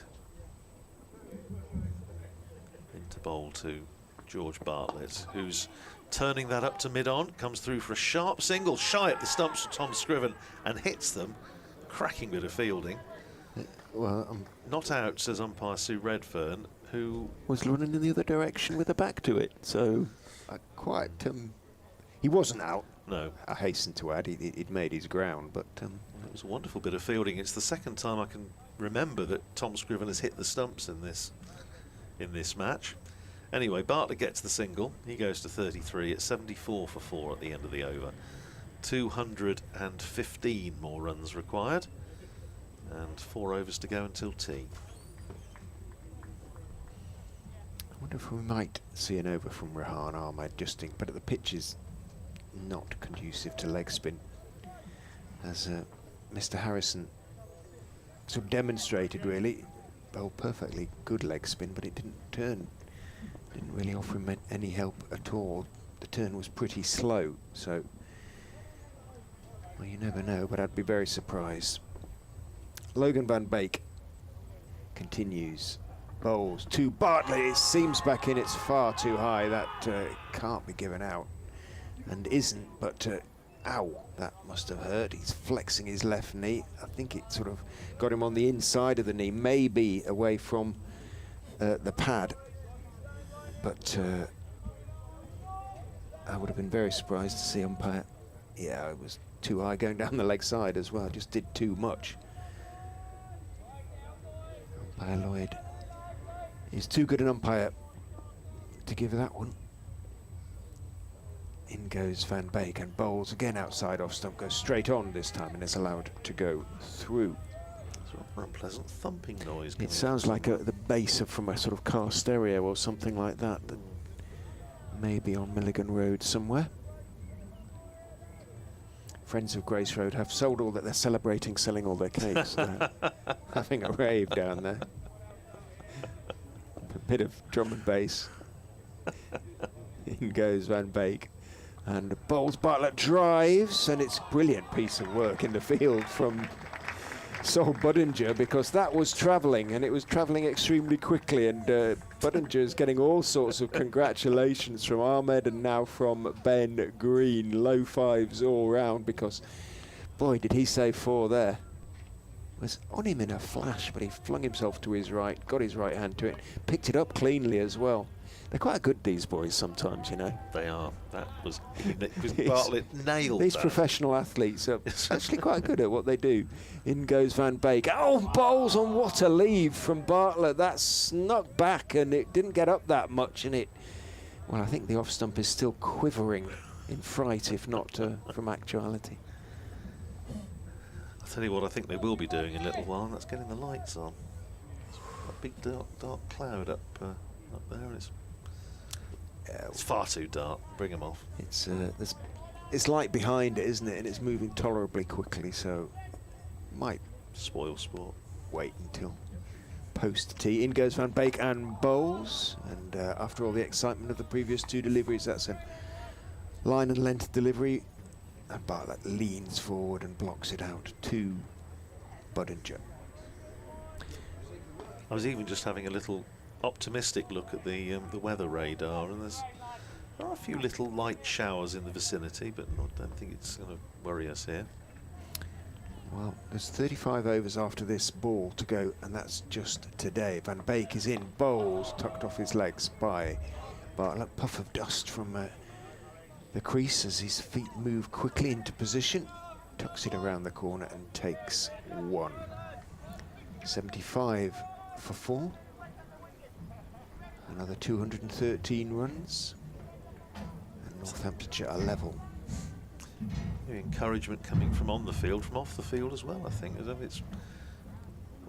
We heard Wendell, I think, earlier on. I think maybe a bit of cross chat going on between Wendell and one or two of the Leicestershire supporters, all in very good part, I'm sure. Here is Holland to continue. To start his 11th over, 1 for 16 so far. Bartlett is taking his time, settles into his guard, and here is Holland, and Bartlett pushing forward at one outside the line of the off stump, almost as though he was just going to let it go, and then just drops a bat on it. I think there's a bit of bat in it. He was sort of padding up. He was sort of padding up and then thought, oops. I'll make her think they played a shot. Not that he was going to be close to the stumps. He was 2 feet outside. Here is Holland. In again, bowls to Bartlett down the leg side this time, and a good tumbling stop by Ben Cox down the leg side. It's very dark now. Momentarily. Can't possibly play him this. Momentarily. They could have an early tee, I suppose. Well, and, they could, yes. Not lose any overs. Don't think it's going to be an issue, to be honest. But I can try. Here's Holland in, driven beautifully by Bartlett away through extra cover. He's going to get runs this time, certainly a couple. In fact, are you going to think about 3? No, says Safe Zabe, as Bartlett was herring down to think about the 3rd. Lovely bit of fielding in the deep. And keeps it to 2. Bartlett 36, 77 for 4. Nice shot, and they're now just having a little chat in the middle of the pitch, and the umpires are indeed. If they take them off, they can have an early tee, can't they? Going to consult. Just at the moment, in all seriousness, joking aside, there is a very big black cloud that's just over the ground. It is dark. Don't think it's actually raining, but the lights are coming on. The lights are just starting to burst into life. So there we go. As is the base again. Oh dear. Thumping away somewhere. Somebody have a word. Down Milligan Road. Here's Holland into bowl to Bartlett, who has gone a long way across his stumps, was looking to whip it away through mid-wicket, and he must have got some bat on that, because otherwise I think he might have been stone dead LBW, because he'd come across such a long way. But the appeal was halted, so I'm assuming he must have got a nick on it. I tell you what, if a charger tripped the power in here, what the floodlights going to do? Yeah, that's right. That's next ball from Holland to Bartlett, and Bartlett's playing defensively out into the covers, and there's no run.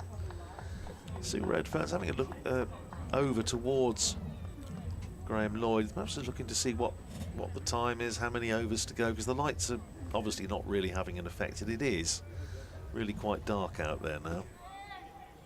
Just a question of whether they just wait and see get the lights to make some effect. But of course we're off at tee in a couple of overs anyway. Here's Holland to finish the over. Bowls to Bartlett, and Bartlett's forward, pushing it out into the covers. Go through for a sharp single, shy at the stumps, which does not hit them. Smart bit of fielding, but doesn't hit the stumps, and Bartlett is safely home, and he goes to 37. Zabe is 8, and Northamptonshire 78 for 4. 211 more runs required. 2 overs to go before tea. It's daft to say, will Leicestershire regret dropping Zabe? Because they already do regret dropping Zabe, I'm sure, but he does represent a huge part of Northamptonshire's hopes, that's for sure. He's on 8 at the moment. George Bartlett has battled his way to 37. I think we're going to have an early tee, and the umpires are indeed taking us off with 34 overs remaining. As Radders has been saying, we do at the moment have a heavy dark cloud passing overhead. It is, I emphasise, passing, and there is plenty of light cloud behind it, but just for now, we are going to have an early tee. Ben, Leicestershire players sort of hanging around in the middle, but Northamptonshire's batters, Bartlett and Zabe, can hardly be blamed for taking the umpires at their word and saying, yes, thanks, we'll go off for now. I don't think any time will be lost, that's for sure. So, 78 for 4 means that Northamptonshire trail by 210 with 6 wickets in hand. The afternoon enlivened from Leicestershire's point of view by a really fine spell of quick swing bowler, quick and movement as well from Josh Holt from the Bennett end, in which he bowled Ricardo Vasconcelos for 11, Luke Proctor for 12, and James Sales for 1. The only other wicket to fall, that of Rob Keogh, who clipped a delivery from Ian Holland to Lewis Hill at mid-wicket when he was on 8.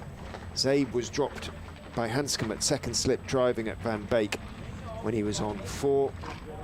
So, all results are still very much possible. I still think the likelihood is, well, that we will have a result today, but you never know. If these two can dig in, we'll be back tomorrow morning. And the covers are coming on. Yeah, I would imagine just as a precaution, suspect. yeah. But in the meantime, we'll get a cup of tea, but not, we emphasise, a slice of cake, it having all gone. And we'll be back with you in about 18 minutes' time. Oh, is it spitting, is it? Oh, it is, yeah. So there was a bit of a rain there.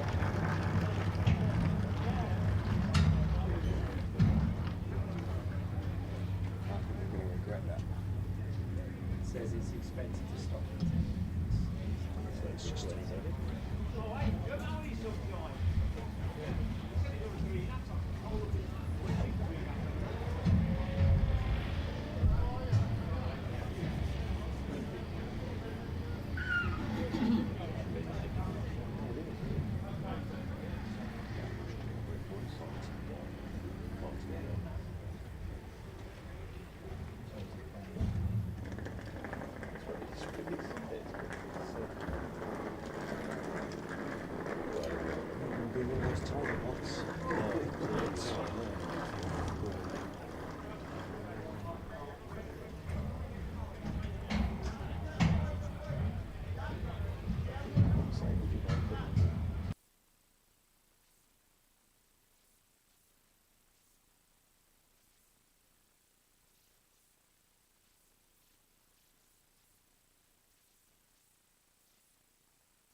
The tea interval again, not much, but enough to get all the covers on, which then needed taking off again. But conditions much more pleasant now. The lights are on, but there's brighter skies above us, and we are going to resume with Northamptonshire trying basically to stay afloat. 78 for 4, needing 289 in total to beat Leicestershire. Rest of today and all of tomorrow, of course, available, so time is not an issue. Just seeing if there's any overs. No reduction in overs, so we've still got 34 to go. Well, that's good news, and it means that we will have the full quota. Richard Ray and Michelle Hewitt will be on a little bit later. For now, it's myself, Andrew Rad, from BBC Radio Northampton, and Ollie Shook-Smith. Just had to check the spelling of the surname, and yeah, good to have you with us again, Ollie. And it's going to be a tough session this for Northamptonshire. I suppose it's just a question if they can hang in there, and these two in particular I think have got to take it on and just try and come back tomorrow and see if conditions are any easier. I'm not sure they're going to be. It will be Logan van Beek to open up after the tea break, and this one's full and pushed back to him by Bartlett. What happens when you work with old codgers who can't remember what day the bins go out and things like that. But it's I wouldn't necessarily rule out any more rain at some point. There is a little bit about sort of speckling of showers coming down from the northeast. So well, we're right at the moment anyway.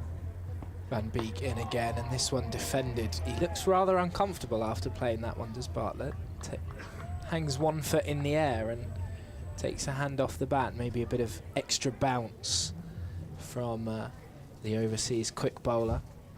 It's going to be a late finish if we do have all 34 overs. 34 overs is going to take us to potentially 6:45, 7 o'clock even, maybe. Van Beek in once again. On the pads, a huge appeal, and he's given. The wicket comes just 3 balls into the final session. He stepped across his stumps as Bartlett, and I don't think he can have any complaints about that one. Watching it on the live stream, it hit him in front of middle. Just played all round a straight one really there as Bartlett. And Van Beek knew as soon as it hit on the pads, he raised his arms and looked skyward. And umpire Lloyd had no hesitation in giving that one. Well, I have a funny feeling, Ollie, it may not be quite such a late finish after all. Richard Ray was saying you're the devastating commentator today, the leading wicket taker by a mile, and he struck again. Yeah, but absolutely right. He just came a long way across, and I don't think there was anything that was going to save him there, to be honest. He certainly didn't get any bat on it, as far as I could see. Looked pretty straight. So I don't think. I think the slow walk off is more to do with disappointment than anything else. So Lewis McManus, the Northamptonshire vice captain in Red Bull cricket, comes out. Wicket keeper, of course, was a little bit unlucky in the first innings yesterday, wasn't he? Got one that kept a bit low, and he was out LBW just on the stroke of lunch. Capable, more than capable player, of course, and has made championship hundreds. Got a very good one down at Cardiff last year, 168 not out, which was his career best. But at the moment, I have to say, I think we all thought that 289 was going to be a tall order, and at the moment it looks a darn sight taller. The sun seems to break through the clouds. It's all of a sudden very bright out there in the middle. George Bartlett made 37 from 82 deliveries, which rather upsettingly is Northamptonshire's highest score in this game. Yeah, beating Justin Broad's 36 in the first innings. Well, Van Beek continues to McManus this time, and this is a tight leave, a well-judged leave, but it moves after passing the stumps, and Cox takes it down leg side in the end. Was reasonably close to off stump, but well judged by McManus, who was dismissed by Van Beek in the first innings. Batting to come for Northamptonshire, Justin Broad, Calvin Harrison, Ben Sanderson and Harry Conway. Van Beek in once again, left alone outside the off stump. You can see how much effort he's putting into each delivery, and he's clearly buoyed by that early strike, his first one in this second innings after taking 4 in the first. Yes, he almost sort of ran himself off his feet there. It's like if you're running down a grass bank or something and you can't stop. Was it him? He did fall in his follow-through at some did. point yesterday. Yes, he did. Yes, it was him. Well, he'll finish off this over with one that's drawing McManus forward in defence. And a very testing first over from Leicestershire's overseas Logan Van Beek comes to an end with the score on 78 for 5. So 33 overs left in the day. Leicestershire need 5 wickets. Of course, there is always the option. If they get them 8 down, I think it is the latest reg, that they could take an extra 8 overs. So we could be here even longer. But well, we keep saying it with every partnership that comes together for Northamptonshire, that they just need somebody to, a pair to hang around for a while. Zabe and Bartlett did that. They added, what, 20, coming together at 58 for 4. But partnerships of 20-25 are not going to affect the result of this game. Northamptonshire need a partnership of real substance between a couple of players. Zabe, who's already been dropped, is facing first ball from this end since tee from Ben Green. Pushes it out into the covers solidly enough. There's no run. Zabe on 8, dropped at second slip by Peter Hanscom. He made just 4. Hundreds in each of the last 2 championship matches for Northamptonshire, one at Old Trafford, one at Derby. And here is Green round the wicket to Zabe, who's nicked that, and has he caught it? He has caught it. That's an amazing catch from Ben Cox. He has taken off. I'm not sure it would have carried to slip, and that is a stunning catch by Ben Cox behind the stumps. It sends safe Zabe on his way for 8. Northamptonshire are 78 for 6, and I don't think we're going to be back here tomorrow, Ollie. No. An unbelievable catch. Couldn't quite believe it when it happened. He was slightly wrong-footed, almost going the other way down leg side, changed direction, dived to his left and took it one-handed. He's taken some catches over the years, and he's already taken 1 screamer this year in the first game against Glamorgan, and that's another one to add to the Ben Cox collection. That was just as good a wicket-keeping catch as you will see, and it was an edge, and you thought, the first thought was that's going to go between keeper and slip, and it would have done had Ben Cox not just taken off and held it at full stretch. And as Ollie said, he was starting to go slightly the wrong way, and even if you didn't actually see the ball go into the glove, the reaction from the slip cordon told you that he caught it. Gosh, that is a fantastic catch. I don't think it would have carried to first slip, would it? Doesn't look like it. Not sure. He's quite wide as well, Yeah. first slip, so it was a significant dive across. I'm not at all sure that it would have got to first slip, which just makes it even better. Amazing catch.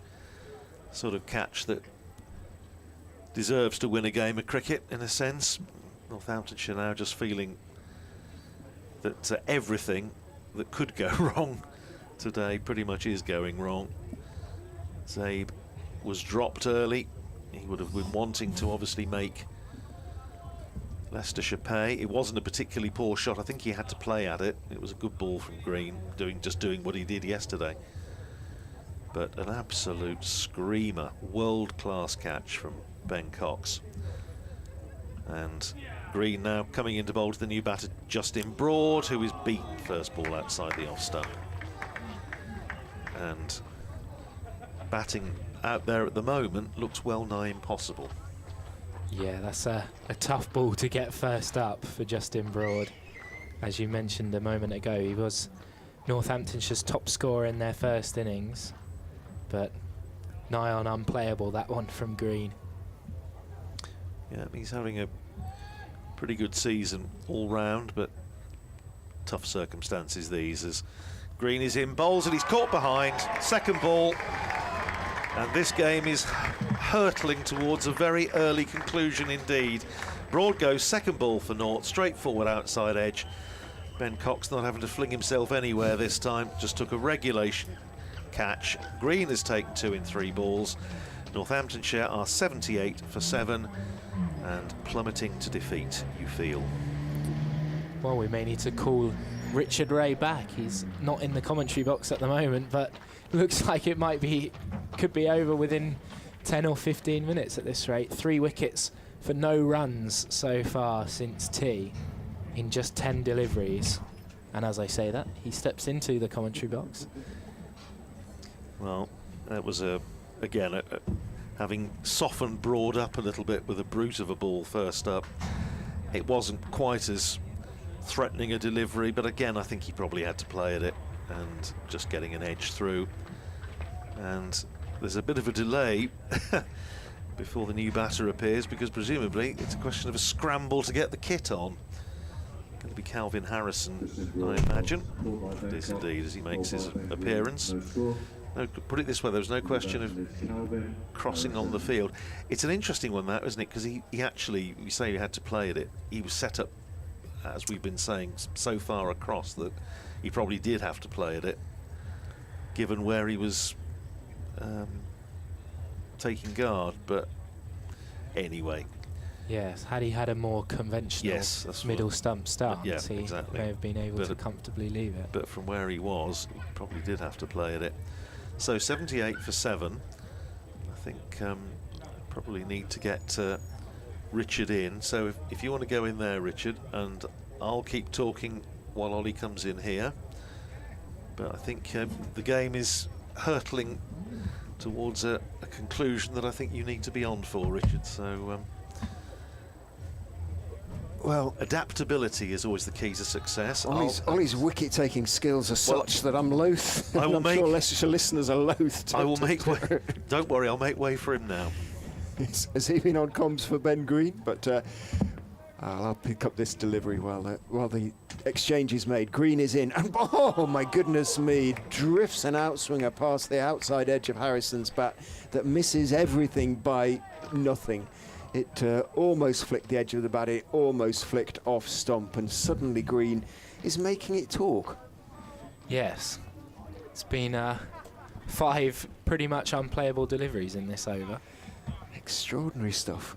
2 for 11 for Green as he turns. The slips go down in anticipation, runs in and bowls. It stays a bit low, but Harrison plays it on the back foot. A little late, understandably enough, jabs it out to Ahmed at point, and huge applause for Ben Green. And no one will be more grateful, I suspect, than Peter Hanscom, having dropped Zain Zaib on 4. Well, he only cost 4 runs from that batter in particular. The Bartlett dismissal, though, that was possibly the key, really, wasn't it? He'd at least got in to a certain extent, in as much as you ever can on this track. Yes, it's opened the floodgates. Van Beek comes in to McManus, and this one's left alone, rises. Cox taking it above his head, but left alone comfortably outside off stump. Interestingly, I did see Cox getting a bit of attention from the physio after that last wicket.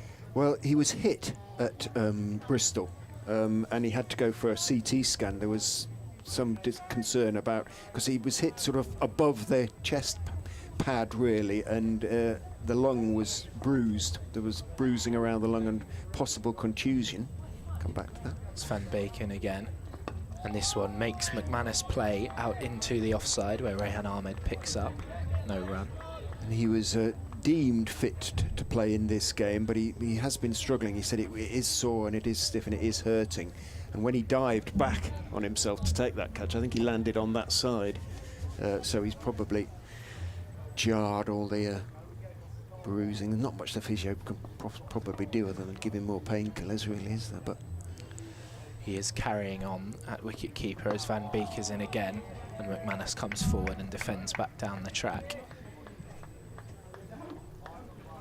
Yes, I was saying he's taken some great catches over the years. I'm sure you've seen many of them, but well, it's not, no, this is only his sort of second full season, really. So, you know, he's been at Worcester most of his time. We're probably taking a few against Leicestershire that I put out of my mind. But, no, he's starting to show what a fine player he is, really, both with bat and gloves. Van Beek into Northamptonshire's wicket-keeper McManus, who's defending on his toes. The score remains 78 for 7, and there still hasn't been a run since tea. 3 wickets. Bartlett palpably leg before. I wasn't behind the boat. It looked so out, didn't it, straight away, really. Yeah, no complaints could be had about that one. As Van Beek is in, and again it's left alone outside off stump. Seemed to leave McManus slightly from an already 4th or 5th stump line and a comfortable leave. The music continues to blast. It is from the pub, the sort of pub garden. The relationship between the cricketers' pub and the club has gone up and down over the years. For a while, the club put up a huge, great big wooden barrier so you couldn't see from the balcony there. Van Beek will finish the over. McManus punches through the offside. Ahmed thought he was in with a chance of stopping it at point, but it beats him, and Rishi Patel comes in from deep third to keep it to a single. First run since tea means the score is now 79 for 7. The point being that they put up a big sort of terrace balcony thing so that their punters can watch cricket basically for free. And the club's regime at the time felt that they should at least sponsor in some way, or at least support the club, and relationship pretty much completely broke down. The fence is now down, the barrier is down, but I don't see any sponsorship logos or anything like that. Even so, Ben Green continues from the pavilion end, having taken 2 wickets already in this post-tea spell. In he goes and bowls down the wicket, walks McManus, it jags back into him, and he almost doubles up as he tries to keep that out, or off his body, thumps into the nether regions.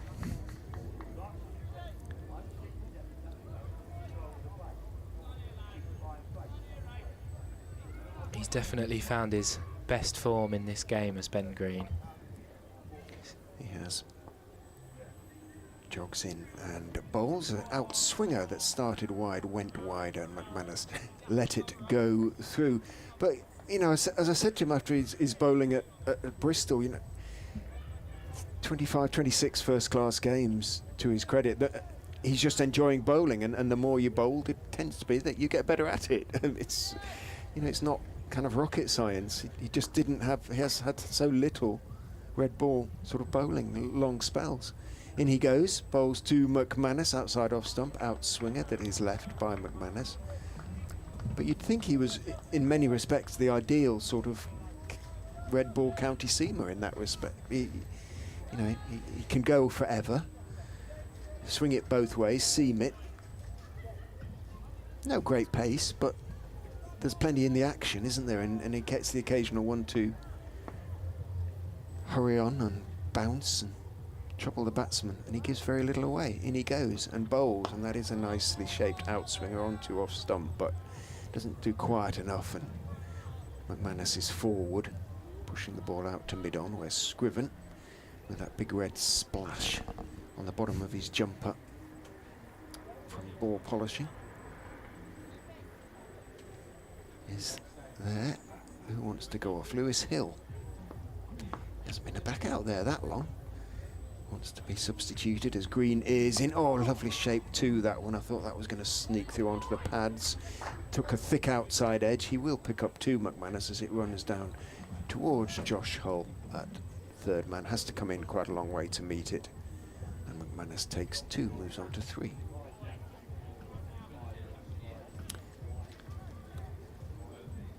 Wasn't the quickest off the mark there, Josh Hull, to that delivery. Potentially thought it was just going to be a comfortable single, and in the end, Northant's able to turn it into 2. Doesn't look like that's going to matter, but potentially if the game was a bit closer. Green in bowls on off stump. That one doesn't do too much, and McManus can play it reasonably comfortably out into the offside. End of Green's 9th over of the innings, 2 for 13. His figures as parsimonious as he was in the first innings. It's all been in one spell, hasn't it? I think his 9 overs, obviously With broken up tea, by yeah. the I was just trying to think whether it was, wasn't it? But you were just saying, getting practice bowling long spells and getting used to it. He bowled 14 overs across 2 spells in the first innings, and then 9 here. Maiden fifer this season as well. That was at Bristol.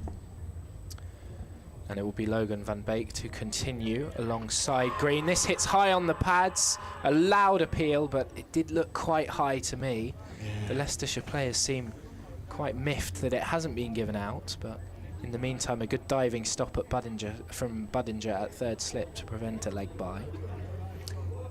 My first reaction was high. He's tall, isn't he? Ooh, don't know. Doesn't look quite so high watching it on the stream. With his back to us, it looked high, but we couldn't see the ball hitting the pad. And when you look at the replay, it's about the knee roll. Yeah, it was close. Well, he remains there, does Calvin Harrison, to face Van Beek and defends confidently into the offside. See Graham Lloyd telling Logan van Beek as he marches back why he didn't give it out. He's once again sporting a pair of black gloves, is umpire Lloyd, which is a more sensible decision today than yesterday, I would say. A lot colder out there today. As Van Beek continues. This one's down leg side. Harrison looks to flick it to fine leg, doesn't get anything on it, and Ben Cox takes. Clock ticks to 5 o'clock. The score remains 81 for 7. If we get all basically 30 overs, 29.5 overs, it will be pretty close to 7 o'clock. Plus we could get an extra 8. We won't, because I think it will be too dark by then.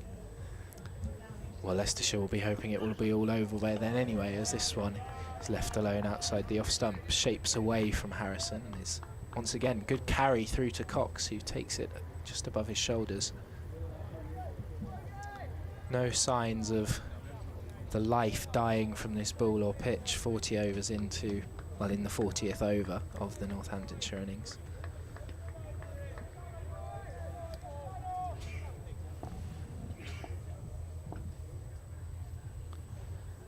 Van Beek continues. Harrison defends into the offside. Looks for a possible single, but Rehan Ahmed is round from point to do the fielding. Batted well in the first innings, Harrison, 14, but he was around for quite a long time.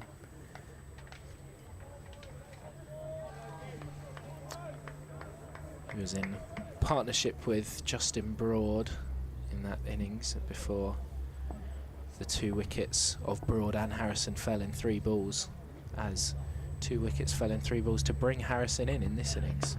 And once again he's forward, and great fielding by Rehan Ahmed. A one-handed diving stop to his right, moving round from point.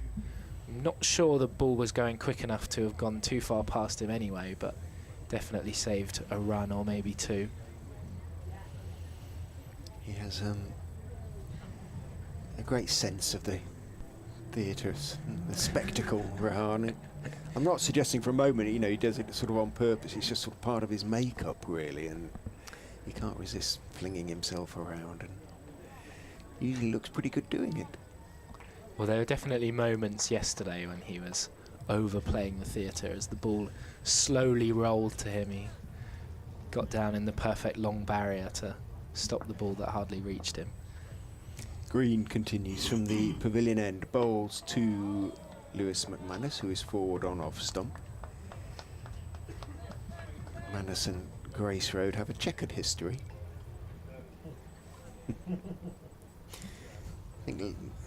Actually, I'm not sure. I was about to say I think Leicestershire supporters have just about forgiven him now, but I don't think they ever will, really. Long time ago in his career, and we all make mistakes. In goes Green. Bowls very full and drives him for 4. It was in the slot from Ben Green.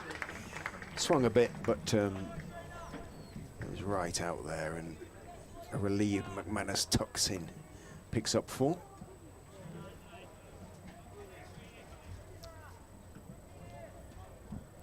Race to the boundary, that one. It's a long way out there, but there was no chance that was anything but 4. It is still, even with the shower, a very, very fast outfield here at Grace Road, and actually you can start to see some of the drainage channels that have been dug in the past starting to reappear, an indication of how little rain we've had here in recent weeks. Green is in. McManus leaves outside off stump, shuffling down the pitch again. Drains much more quickly than it used to.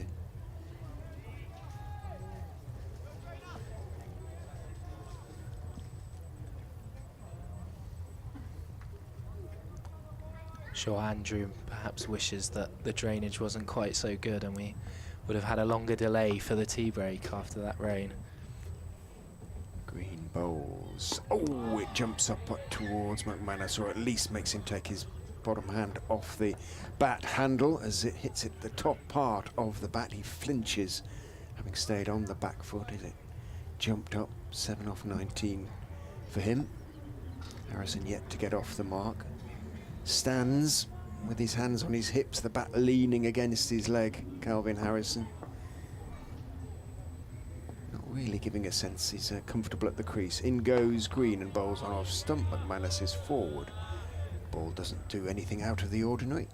And it is played out to Ian Holland at wide-ish mid-off.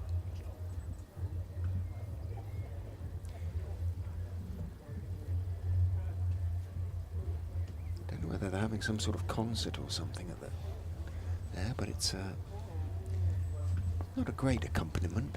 Sorry about that, folks. Nothing we can do about it. In goes Green and bowls very full and driving again, but not really putting his weight into the shot. Wasn't quite a half volley and hit it pretty firmly, but Holland, with a red rag hanging out of the back of his trousers, fell as much as dived across to his right to make the stop at mid-off. End of Green's 10th over, 2 for 17. His figures 85 for 7. The Northamptonshire score to win 204 more runs. Odds against, I would suggest. Yes, I don't think that's too bold a statement to make at this stage. As impartial as we are, I think Leicestershire are pretty much nailed on for this one. As Van Beek comes in to Harrison, who defends out to mid-on. Going back to the music, where we are in relation to where it's being played, all we can really hear is the bass, exactly, which is pretty much the same for every single song. Sadly, it's probably all the listeners can hear as well. In the effects mic, it just thumps away. Are you able to recognise the songs from the bass, or not quite. Okay. Van Beek comes in again. And Harrison drives pleasantly through the offside, slightly upish, but no cover in place means it races to the boundary, where the Leicestershire coach, Alfonso Thomas, will come round and pick up. I think it's him out there. Yeah, it is. He underarms it back into the field of play. And Harrison is underway in fine style.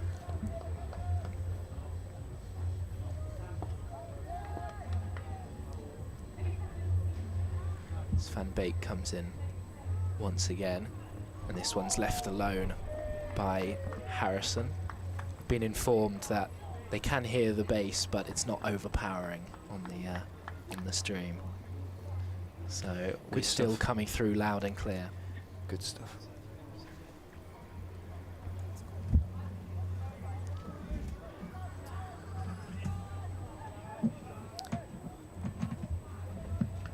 Logan van Beek comes to the top of his mark and turns for this new delivery to Calvin Harrison, who has 4 off 11 balls. This one's slightly back of a length and a bit too straight as Harrison turns down to deep fine leg for a single. Is he with Leicestershire for the whole season, Van Beek, or? Essentially, yes. I'm sure they will be very pleased about that. He's, particularly in this match, he's had quite the impact with helpful contributions in both innings with bat and ball. Coming into this in great form, having been top wicket taker in New Zealand's first class competition, and he's continued in that vein in England as this one's back of a length and defended by McManus. A grunt of demonstrating the effort that Logan van Beek puts into the delivery. Perhaps not quite getting as much out of the pitch on that one as he would have liked, but he has 1 delivery left in his 11th over.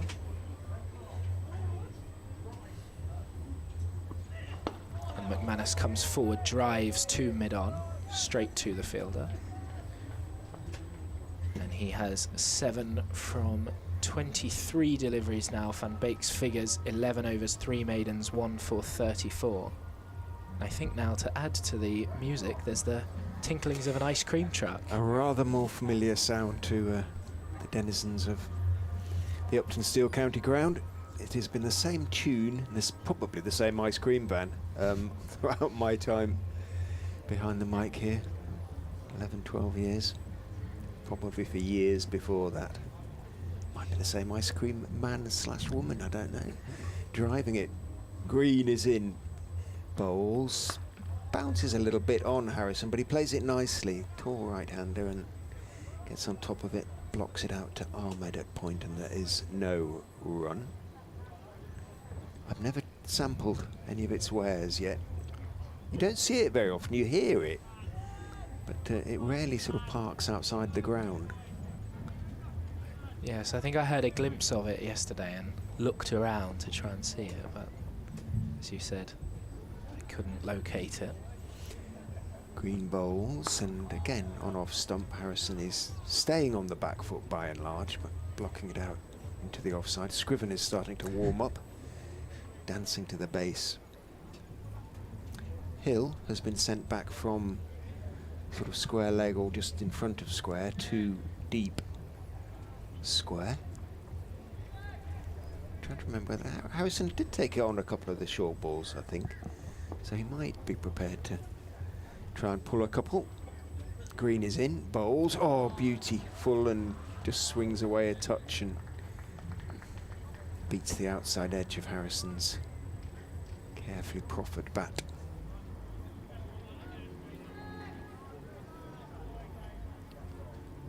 Well, with all the cakes about today, I'm not sure an ice cream truck is necessarily needed at the ground on top of that. Particularly, it's not exactly ice cream weather right now. Green bowls, a lovely shape to the delivery again.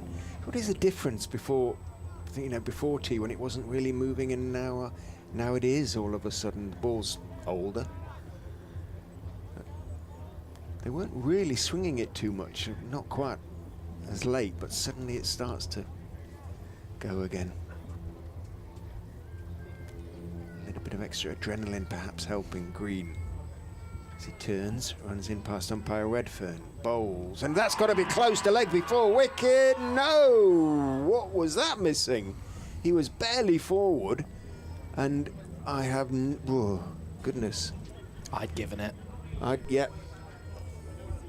Ollie had raised the finger, and it really did look extremely close. Maybe just outside the line. don't know. Goodness me, that was a close one.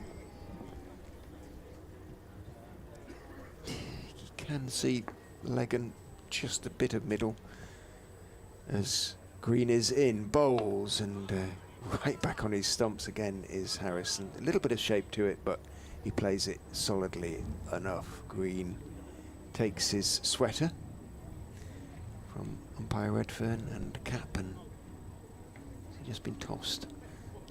Not sure. Hand warmers, perhaps, actually. Gets a pat on the back from Sol Budinger. You said yesterday he doesn't show much emotion, but he looks disappointed with that decision. Must have been convinced about that one, as we will have a change in the bowling. Logan van Beek coming out of the attack and Tom Scriven back in. His figures so far: 4 overs, 2 maidens, none for 7. Just a short spell before the tea break. Interesting that we haven't seen Josh Hull again. No. We may before too long, but particularly, as you said, with the ball swinging a bit more than it appeared to at tea, and even before tea, Josh Hull was finding some significant movement that caused him to...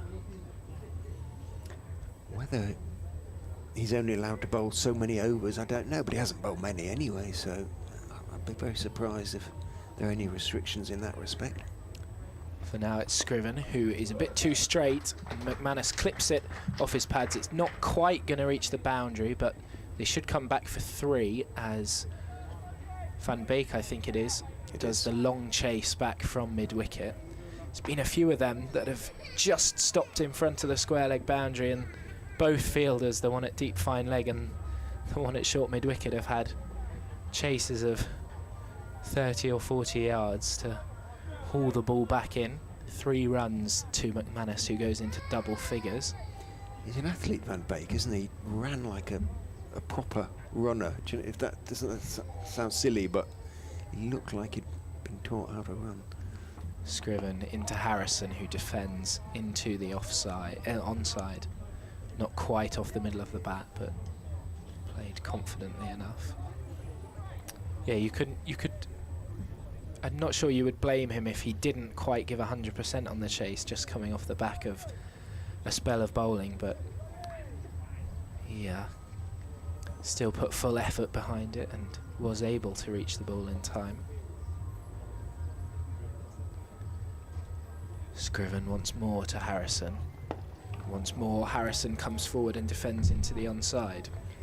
And once more, from where we are, which is almost directly behind him, you could see leg stump as he played that one again. He's stepping a long way across. Yeah, we noticed particularly the dismissal of Justin Broad. He stepped to outside off stump, and probably had he been in a more conventional stance, he could have left the ball well alone.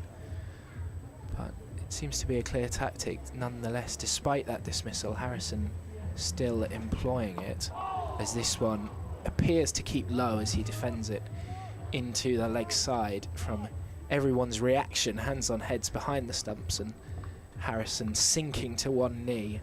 Seems as though it perhaps didn't get up as much as he was expecting, but it's safely negotiated. Harrison's 21st ball on strike. He has 5 runs off them.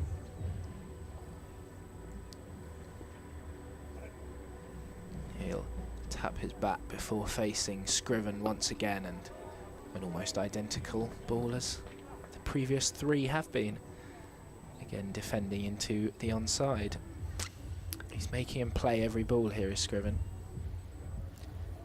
Yeah, as I say, it is something that Leicester have done very well this season. Cut out a lot of the loose stuff.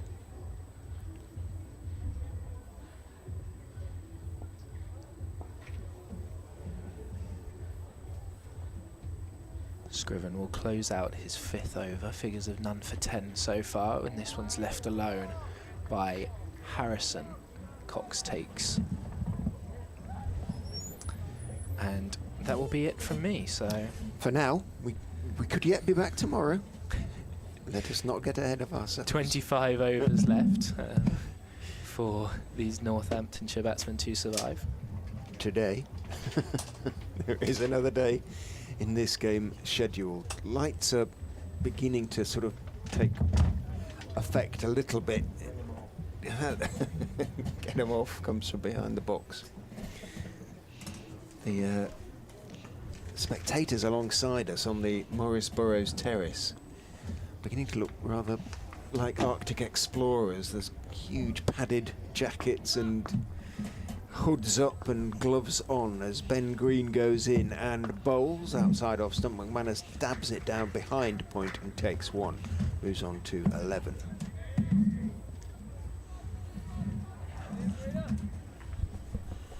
Well, after Ollie's destructive wicket taking, I left him on as long as I could. I was already looking at like tickets for my train home, going, could be home before 8 o'clock here. But it looks like I've got to come in and deliver a telling blow here. Green is in, bowls very full and is driven for 4. That was another half volley from Ben Green. Kicks at the earth in annoyance, and Harrison just had to lean on it really to steer it out to extra cover for 4. Credit to Northants though, it would have been easy to fold when it was, I think last wicket fell at 78. McManus and Harrison have put on 20 now. They're prepared to try and see this through to day 4. Just trying to work out if bad light was to affect it, when it might come. I reckon another hour and I could see this being called off for bad light. It's reasonably broken where the weather's coming from. Green is in, bowls, turn of the wrists from Harrison as that one moves from sort of middle towards off. Again, it's as much about swing as anything else. Holland starting to stretch the hamstrings at mid-off. Hull, hands plunged in pockets down there at third man. Might have expected to been brought back as in goes Green and bowls. Well, he's going to be in action now as Harrison leans on that one and guides it down to third man for a single. Made a huge contribution though, Josh Holt. 3 opening wickets, all bowled. Vasconcelos, Proctor and Sales. If we can get ahead of ourselves ever so slightly and say that Leicestershire go on to win this, whether today or tomorrow, when was the last time they had a start to the season this good? Not in my time, that is for sure. I'd have to start going back through record books. Green is in and bowls driven in the air. He stuck out his right hand and it hit the stump, which is what the edge came from. And only clipped the leg stump at the non-striker's end, at the bowler's end, and has flown down to a fine long on for 4. So a thump from McManus, and the stump suffered in consequence. Yeah, Lewis McManus playing his shots. How many is that now? It's his second boundary. Calvin Harrison also has 2 boundaries. And whilst that might not sound like a lot in the context of this game, it is. Green is in, bowls to him. He's solidly forward on middle and off stumps and blocking it back down the pitch to Scriven. I'm just trying to think if any of this Leicestershire side would have been playing in the infamous McManus game. Certainly Lewis Hill. I think that might be it. Rishi Patel might have been, but I don't think so. I think it was just after, just before Rishi's time.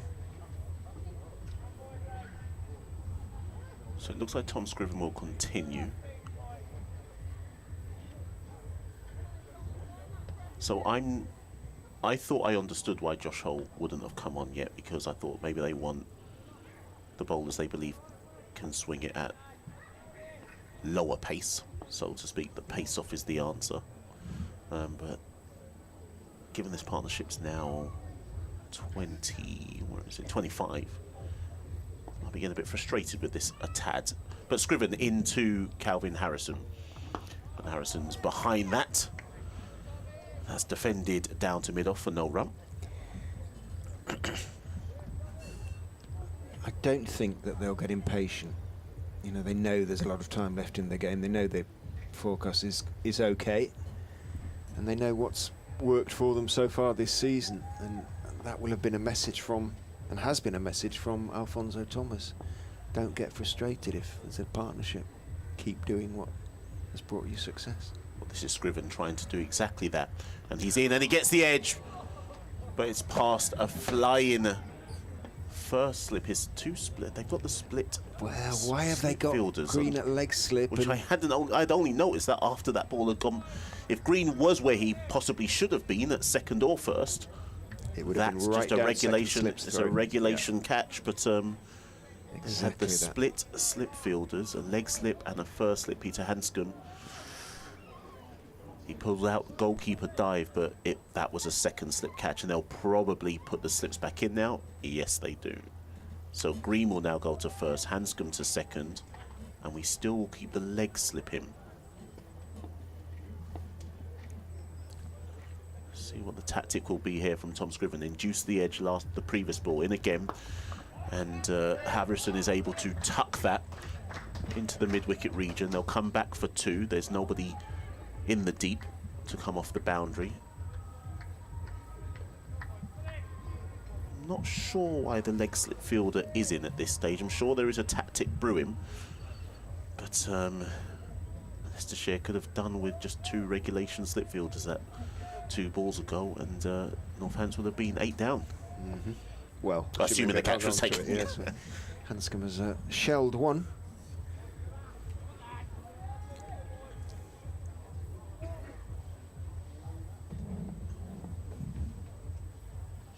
So Scriven into Harrison. He's on 16, Calvin Harrison, and he's behind that one, defends it, no run.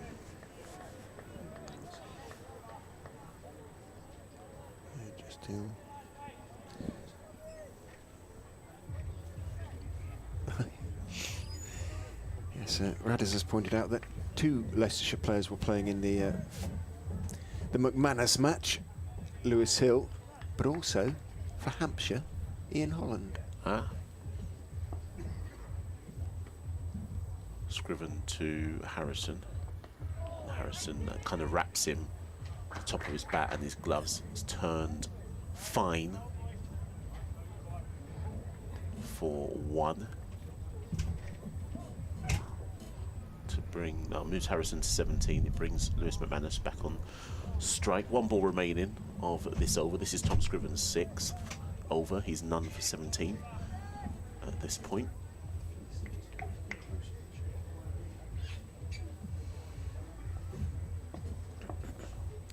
So final ball of Scriven's 6th over into McManus, and again McManus tried to drive that past mid-wicket, but there is the cover fielder is there, and there is no run. That brings an end to the over. Northampton 110 for 7, Lewis McManus 15, Calvin Harrison is on 17. And now it's a question of, can Northampton see out this day and make us all come back again tomorrow?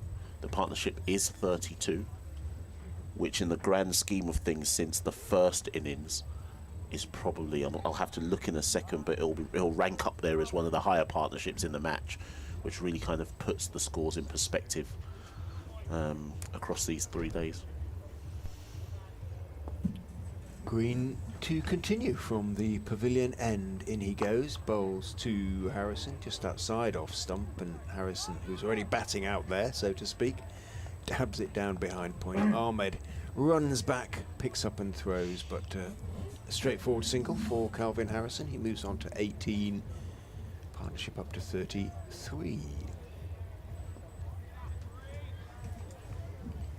I think I overheard you say to Ollie, and I do wonder if that's also part of the thinking that with Josh Hole workload management, not just about, well, we could bring him back, but actually just protecting his body. You've got somebody again with that kind of body dimensions, you need to protect it to get the best out of him. Green is in, bowls outside off stump, doesn't do too much, but is ignored by McManus, well, to the extent of lifting his bat over the line of the ball. And he did have a tricky winter recovering from injury depriving him of a place on England's tour of Pakistan.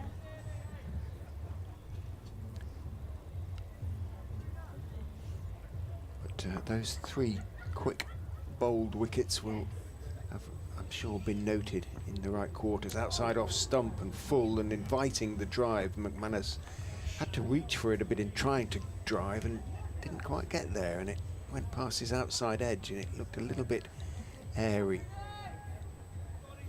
Ball didn't swing. No.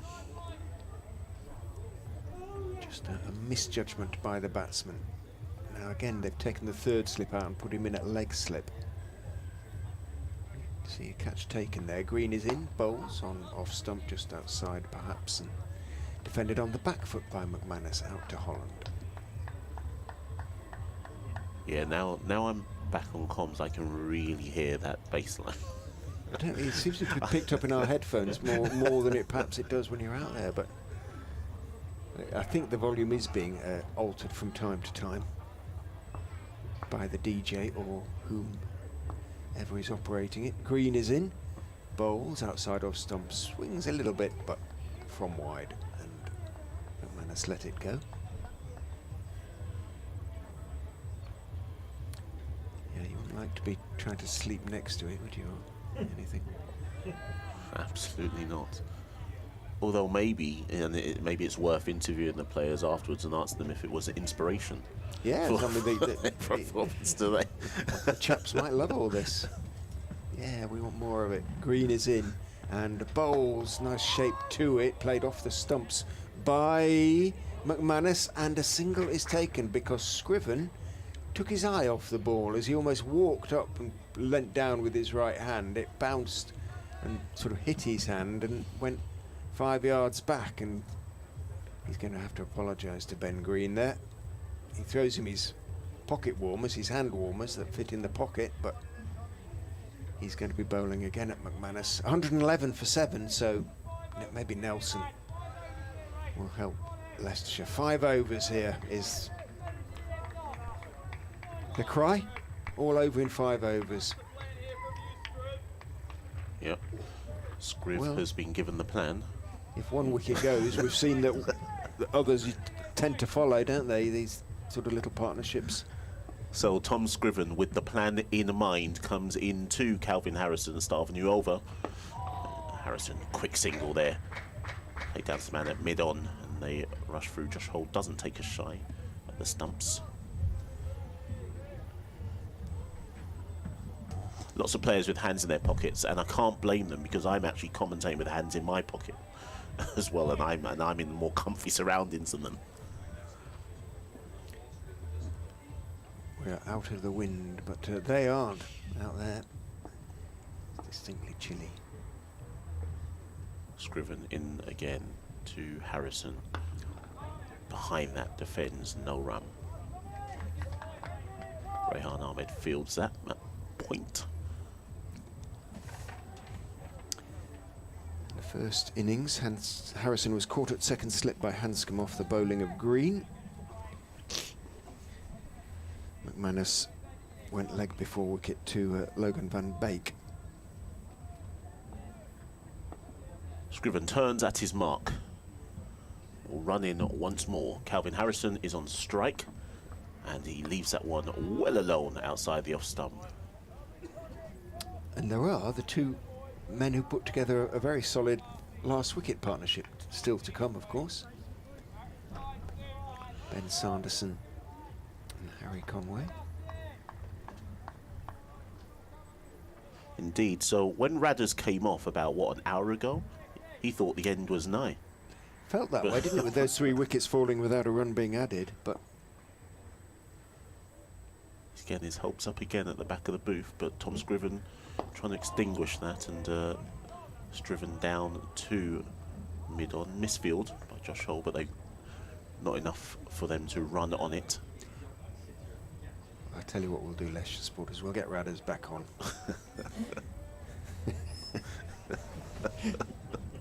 To drive the final nail into his team's coffin. He's going to fall on his sword, is he? End of this over. Right, Tom Scriven in to Harrison again once more. And Harrison's able to just guide that down to third for 1.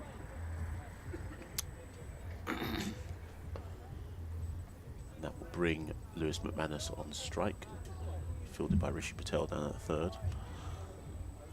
And Harrison moves to 19. Scriven sends Buttinger back from square to deep square. Yeah. Not sure I've ever seen this ploy work. They've kept them, and they've also got the leg slip, which they've kept in for the, which I've not yet to see a delivery that brings the leg slip into play, but we shall see. Scriven, final ball of the over. Oh, and that one lifts and leaves Lewis McManus, but it doesn't induce the edge. Hands on heads, but there is no wicket at the end of the over. Northampton's 114 for 7. Lewis McManus remains on 17. Calvin Harrison on 19. The partnership is 36. And Northampton need 174 more.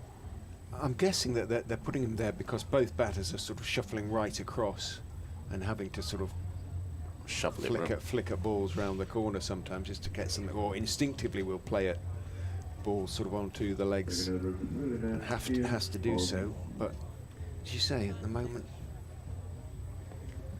it's not a ploy that's not working. So they've gone back to Holland, Leicestershire. See if the former Hampshire all-rounder can get his former teammate out. McManus obviously also ex-Hampshire. But at the moment he's bowling to Nottinghamshire's and Northamptonshire's Calvin Harrison. Bowls on off stump. Nope, says Harrison as he plays that one on the back foot.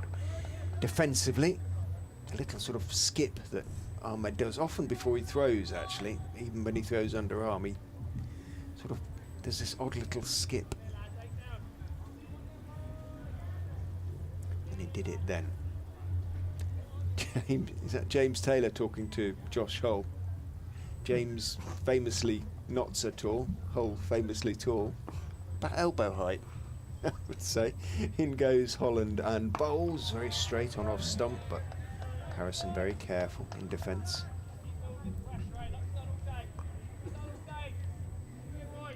I'm intrigued by when I asked you that question about Leicestershire starting this well to a season. One for the listeners, send us a delve into the record books. They've been in Division 2 since... thinks. In goes Holland and bowls. Thick inside edge. And onto the pad, trickles to short leg and the run is taken. Hanscom started to yell and appeal before realising there was quite a lot of bat involved.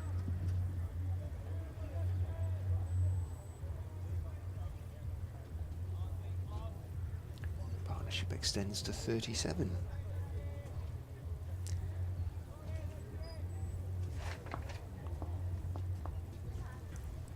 Comfortably the biggest of the innings. In goes Holland, bowls outside off stump. McManus lifts his bat over the line of the ball.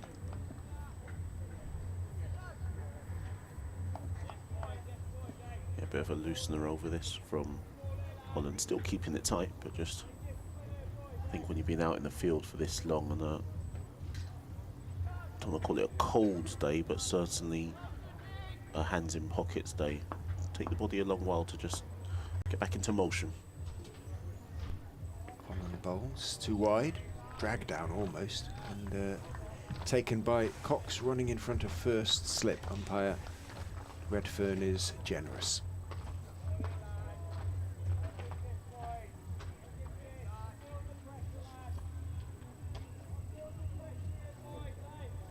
Wonder if they'll do a double change at the end of this, and also I don't see anybody going for any vigorous bowling warm-ups now. Holland in. Bowls, goes past the outside edge. Just played down the wrong line really there, McManus. Didn't do too much, but did enough. Missed his outside edge. Yeah, Hull has shown no signs of warming up. So yes, definitely time to get Radders back on. whilst we wait for Radders to get on, Tom Scriven removes his multiple layers. He will continue for, I think this will be his 7th over. 8th over, I tell a lie. This will be Tom Scriven's 8th over. He's bowled 7 overs, 2 maidens, none for 19. And Lewis McManus and Calvin Harrison have put together a partnership of 37 so far. Well, they have, and it's nice to be regarded as a jinx to my own side. Hence the fact I've been called back in as Scriven starts off and he's got a wicket first ball. Well, I'm not quite sure how to feel about that. Scriven drawing the outside edge of Calvin Harrison's bat. It goes through to keeper Ben Cox, and Harrison's resilience and just a bit of resistance there down the order is over. Caught Cox, bowled Scriven for 20, Northamptonshire 115 for 8. That partnership worth 37 for the 8th wicket, and it means that Leicestershire are now just 2 wickets from victory. Well, Radders, I don't really know what to say. You were determined. I was sitting nice and quietly in the box, perfectly happy. You know, McManus and Harrison just digging in and trying to, extend things maybe into tomorrow. And suddenly I'm summoned to the plough and get a wicket first ball. Well, hopefully it's the last wicket I shall take, because we'll see some dogged resistance from Ben Sanderson, who did hang around for a long time for 18 in the first innings. But Leicestershire have been fairly relentless here. The seam bowling unit has once again, the second innings running, really performed well. And Northamptonshire, there's just been I don't know, it just seems to have been an element of inevitability about what's happened here this afternoon.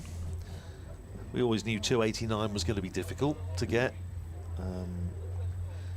but with 1 or 2 signal exceptions, the rest have been rather blown away.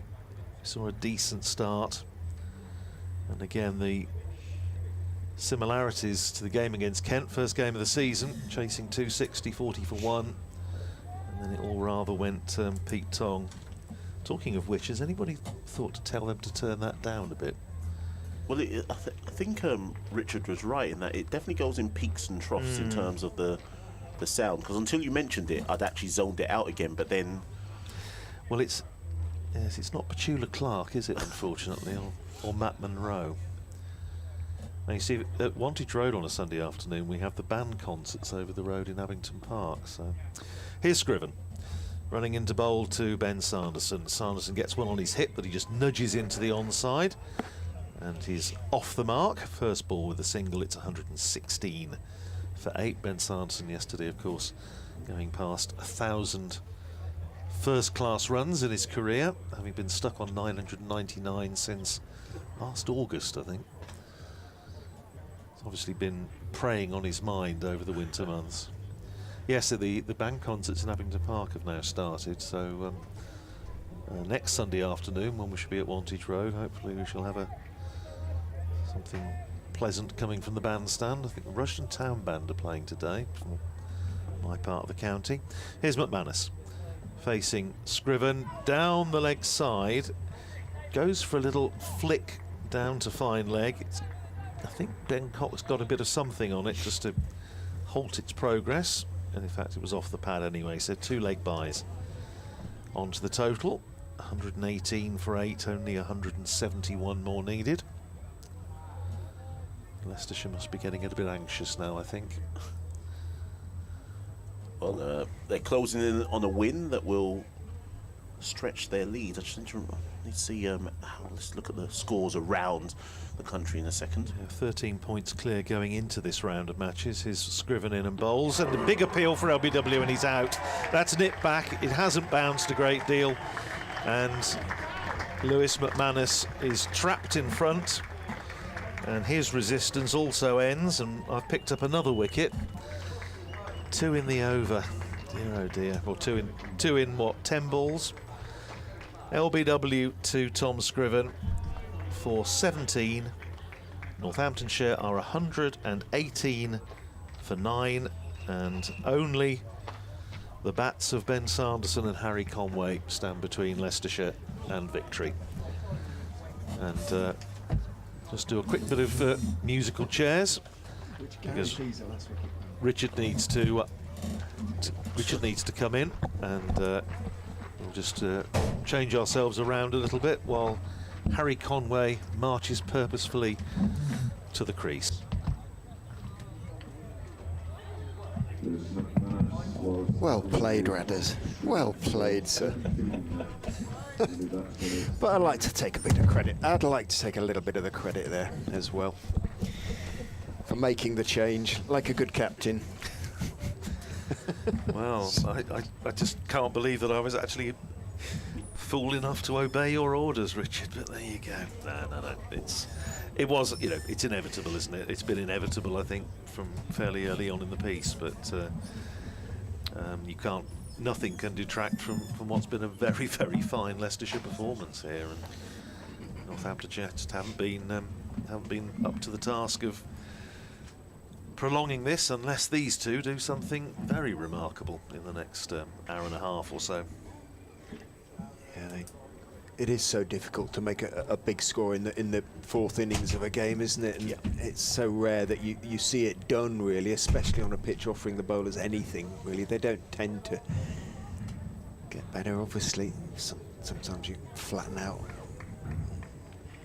if a lot of grass is left on, but there are cracks as well on the pitch. But again, as you say, it's been high quality seam and swing. Can Scriven end it? Down the slope he comes from the Bennett end. Bowls to Conway, who's leaning forward and playing it neatly away with an angle back down to third man and walking the single, which doesn't take long with Harry Conway. About 8 strides, 10 strides, we reckon, didn't we, when he was running, I suppose, walking it. Just to remind 15. listeners, this will be only Leicestershire's second win over Northamptonshire here at Grace Road in 24 years. First for 15 years. So a little bit of a landmark for Leicestershire on their own home turf. Scriven into Sanderson, who is forward rather insouciantly, just strokes that one out to mid-off. But 2 wickets in the over for Tom Scriven. 8 overs, 2 maidens, 2 for 21 for the young. Well, everybody's young compared to us, but in terms of his career, what is he now? 26, I think now, Tom. Just check that. He's sort of making up time, really. Well, it's going to be Ian Holland. I think you need to carry on with the comms, Richard, to be on when the coup de grace is administered, which I suspect may not be too long delayed. Well, if I'm on comms, it could be a very solid last wicket partnership. Serve you right. Yeah, and these two put together a very entertaining last wicket partnership in the first innings. Can they do so again? Conway at the crease as Holland is in, bowls to him. He leaves outside off stump and then rehearses a neat guide down to third man. His body language alone is worth the admission, really, Harry Conway. He's great, isn't he? He's leaning on his bat at the moment like sort of Edwardian amateur, a bit like Reggie Spooner or somebody in the old spy cartoons. Moves back to take his guard. They have put in a gully, Leicestershire, as well as the 2 slips. In goes Holland and bowls it, bounces just short, takes the edge of the bat, takes the shoulder of the bat, lands short of Hanscom, about a foot or so, and runs down to Hull at third man. But that one reared up at Conway. It might have taken it on the glove, but he looks as though he's okay, and did well actually to get it down onto the ground before it got into the hands of Hanscom. Green goes back to first slip, Hanscom to second, Van Beek at third. Holland is in, bowls, and Sanderson is forward, pushing the ball out to mid-off, and there's no run. So quite what the thinking is there with Conway. He's another news stand stands now staring out at the Stench and Benno group, who are huddled in their Arctic overcoats over there, Oh. about 100 yards away from him. Full credit to them for sticking it out. It's decidedly parky out there now. Holland in. Sanderson hits in the air, but it's going to land safely beyond Rehan Ahmed. 2 bounces. Ahmed knocks. Oh, Ahmed's hurt his foot. He had to. He jarred something there as he tried to turn. I think he's okay. He's picked the ball up and thrown it in, and he's walking now. But I think, yeah, I don't know quite what happened there, but he came to a jarring stop and started hopping around a bit. But hopefully he's okay. Well, that Fred Bakewell-Reg Partridge partnership that we were talking about yesterday might be under threat. 77 for the last wicket. It is now 4. In goes Holland and bowls, and Sanderson tries to hit it into the middle of next week, cloths it horribly top part of the bat, and it loops apologetically towards mid-on where Scriven feels. Sanderson looks like he feels the die may be cast. Yes, but he's going to go down biffing. I was just thinking, I don't think Ben Sanderson is likely to, in this situation, try and block it for a day and a half. It's not going to happen. Holland is in and bowls. Sanderson lifts him high over his head, over mid on. Scriven runs back. It's not going to be dragged back. It bounces 3 times and goes over the ropes at long on. So Sanderson living dangerously but bravely and getting a little bit of reward. He moves on to 7. He's embarked on his next 1,000, basically. 1, 2, 6 for 9.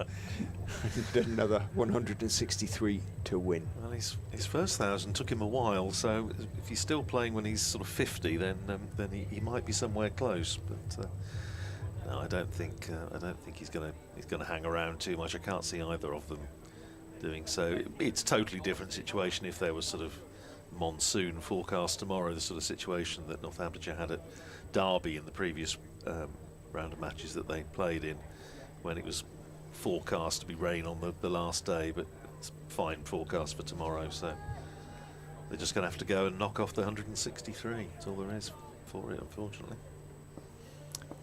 No real change to the field, slightly surprisingly perhaps, as Scriven comes in from the Bennett end, bowls to Conway, who is beaten on the outside edge by a nice outswinger. He turns, marches towards short leg, hand on hip. He and Hanscom may be familiar foes from the Australian summer. Words are exchanged. Hanscom grinning. Conway walks back into his guard. Turquoise heels on his cricket boots. Scriven is in, bowls to him. He's forward and playing with an angle back quite nicely. He's played a few of those, and quite where he's running now, I'm not sure, but he's heading off at a sort of 45-degree angle. That's the way he was brandishing his bat when he came off the bat, just in case you were thinking of appealing, but I think everybody was aware of that, Harry. Oh, wonderful. And he moves on to 3. Northamptonshire supporter has just sent me a 3-word message: Higgs and Illingworth. 228 for the last wicket for Leicestershire against Northamptonshire 1977. That'd do, just about. Might have been a better track, but who knows. In goes Scriven, bowls to Sanderson, who is playing reasonably carefully in defence there. Quite restrained after his previous efforts, pushing it out towards extra cover. And Illingworth, of course, was a famously decent bat with the Test match centuries to his name. Yeah, and Ken Higgs was known to hang around, wasn't he? He did that day. Yes, well, he certainly did. Clearly. Yes, he was out. If memory serves, he was out for 98. Oof. Scriven in. Sanderson is beaten with a beauty that rises and leaves him and swings into the gloves of Cox, and he walks away. Not much you can do about that, coming in at number 11. David Hutchinson has been in touch. I'm confused. Are we good? He says. He skeets me. Super impressed with the balance of the team this season. Kudos on recruitment, the coaching and the ground staff on the season so far. Scriven is in, bowls, back goes Sanderson and then pulls it as Scriven tries to follow him past Hull at mid-on, out to the wide long on boundary for another 4. He moves on to 11, 131 for 9, double figures again for Ben Sanderson. Yes, Leicestershire in that game were 45 for 9. This was here at the end of August 1977. They were 45 for 9, and Ray Illingworth and Ken Higgs 228 for the last wicket. Higgs run out for 98. Scriven in to Sanderson, backs away, but again he's got plenty of it, pulled it out to the mid-wicket boundary this time for 4. So consecutive boundaries to Ben Sanderson. He moves on to 15, 135 for 9 to win 154. Well, I suppose a couple of those and over, 17 overs to go. Northamptonshire wouldn't be far off, would they, if the game goes its... I'm starting to blame David Hutchinson here. I think the answer is that Leicestershire in this game, certainly they've been not far short of an ideal performance. And we were saying at the time on the first day that the importance of Rishi Patel's innings might prove. Yep. And you know, it is likely to be pretty much the difference between the sides, to be honest. It was a fine innings, and in the context, absolutely priceless. Holland is in. Conway defends and walks forward, having defended. Rehearses the shot. I think he enjoys his batting. I think he enjoys his cricket.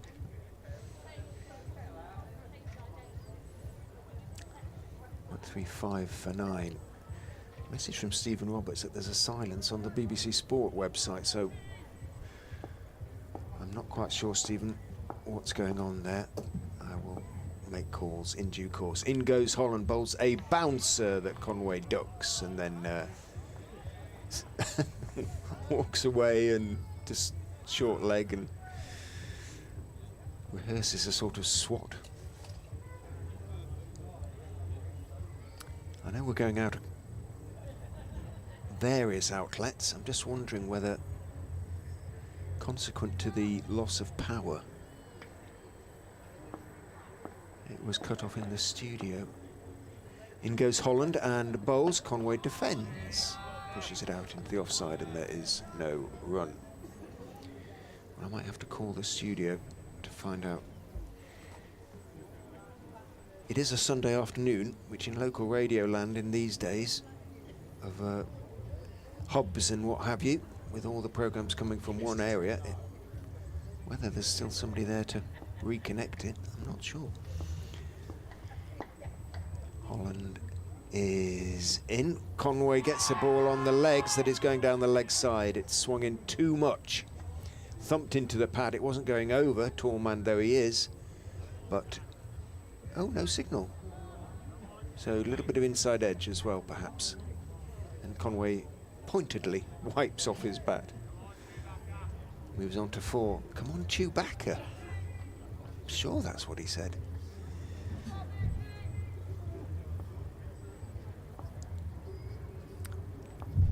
Holland, 2 balls to go in his 14th over, is into Sanderson. It's lobbed in the air just short of mid-on. Poked almost back past Holland in the air. Sanderson continues to thrive on this living dangerously policy. He's moved on to 16, 137 for 9. Have to stay patient, Leicestershire. No need to panic for some little time yet. Holland is in and bowls outside off stump. Conway leaves. And that is the end of Holland's over. 137 for 9 remains the score.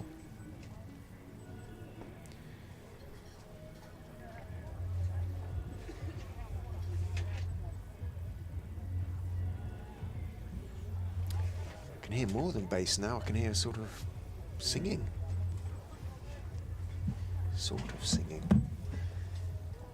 Well, the The bad news for Northamptonshire supporters is that the light over to our right is starting to close in a little bit, so they may not be able to win this tonight.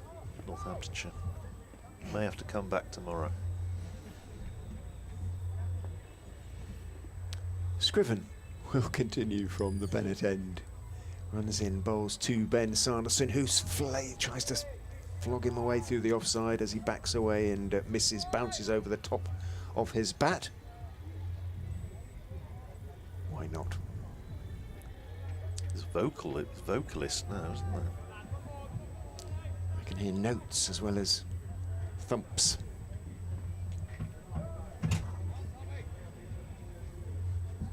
Do we see B know about this? Scriven turns, runs in, bowls, edged over the top of the slips to the third man boundary for 4. And maybe being a bit unfair, it kind of was an edge, but it was also a kind of attempted cut stroke ramp over the slips from Sanderson. He got enough of it, and it went straight over the top of the slips. This sometimes happens, but he moves on to 20 off just 13 balls. Remember Marchant, De Lange, and Glamorgan needed 70 or so from their final wicket, getting them to within one blow on this ground a few years ago before skying one up. He did hit a long ball, or does. Yes, he does. Scriven in again to Sanderson. Bowls. Sanderson backs away, swings, misses. It misses the stumps by an inch or two. 100 at Northampton for Glamorgan, and goodness, he hit it a long way. Ben Sanderson's, well, his batting average, we were saying yesterday, he was pulling rank, because I think his career average going into this match is about 9.4 and Harry Conway's is 8.3 in first class cricket, so he's very much the senior partner. Well, it's going to be a bit higher come the end of this match. Fly slip goes in.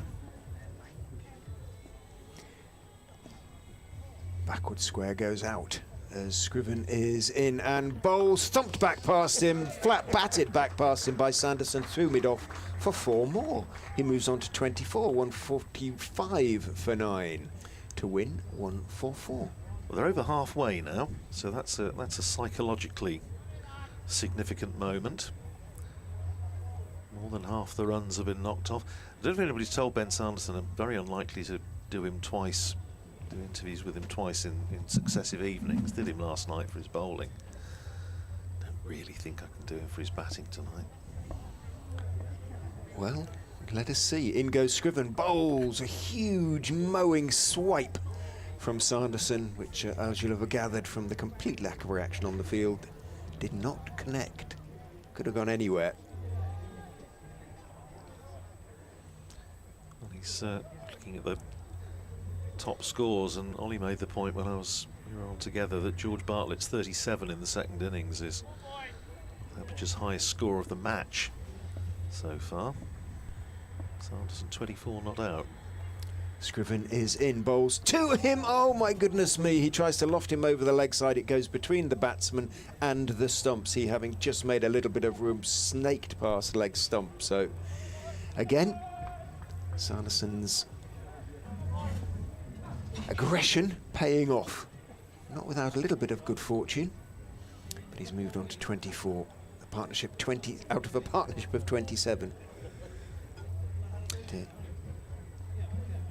Conway must have come in ahead of him then, did he? Presumably. Very interesting game at Taunton, Oh, right. where Somerset looked absolutely dead and buried at 80 odd for 5, chasing 321. They're now 212 for 6, so just over 100 to win with 4 wickets in hand. James Rue is 61 not out. Lewis Gregory just out for 57, but kept the game alive. Holland into Conway, who defends solidly. They're beginning to enjoy these two, as they did in the first innings. Conway needs to lend support to Sanderson here, who is on fire. 24 off 17.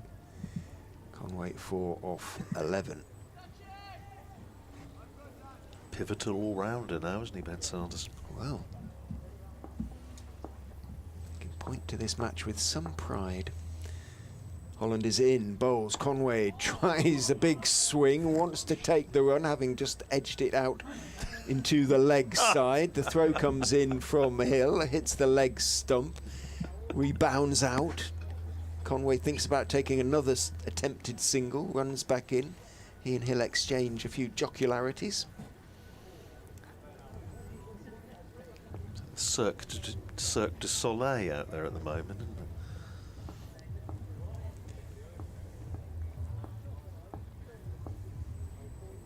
Holland bowls. Conway is hit on the top of the pad, stroke thigh pad, pretty straight but high, and drops it out into the offside, sort of hops down the wicket.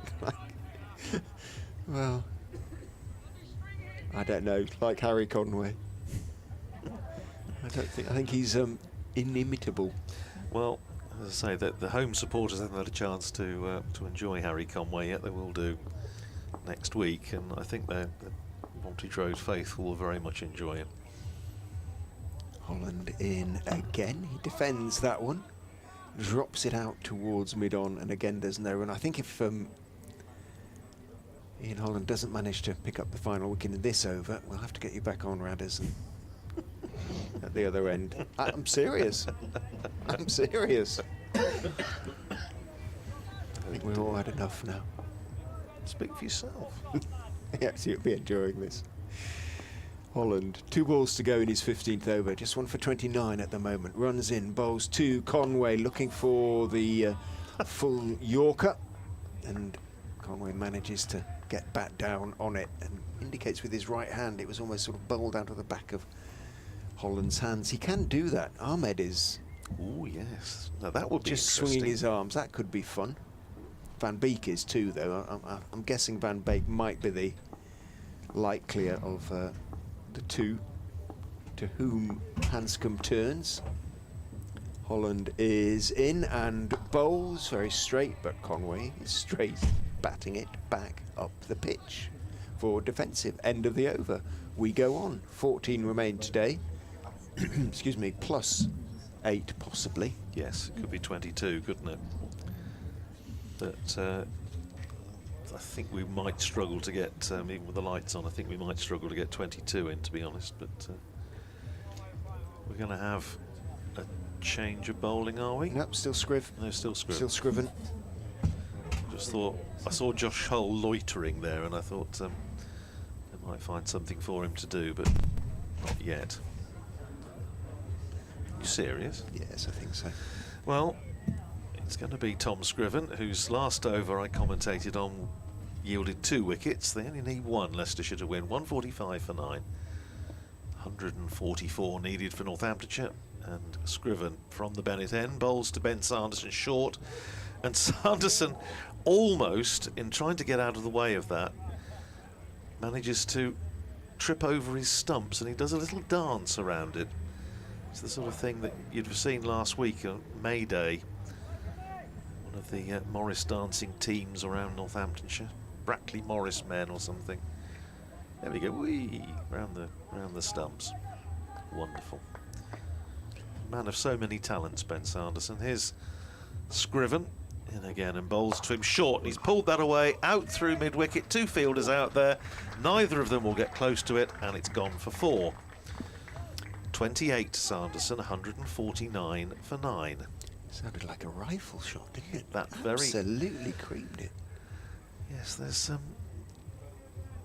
a little bit of, I don't know, maybe a little bit of frustration on the part of Ben Sanderson here, who's back in the side, has bowled nearly 40 overs and is still finding himself having to go out and bat rather earlier than he would have hoped, I'm sure. Here's Scriven in again. Bowl is to him. He drives up and over. Is he going to be caught? He should be caught. Josh Hull is underneath it.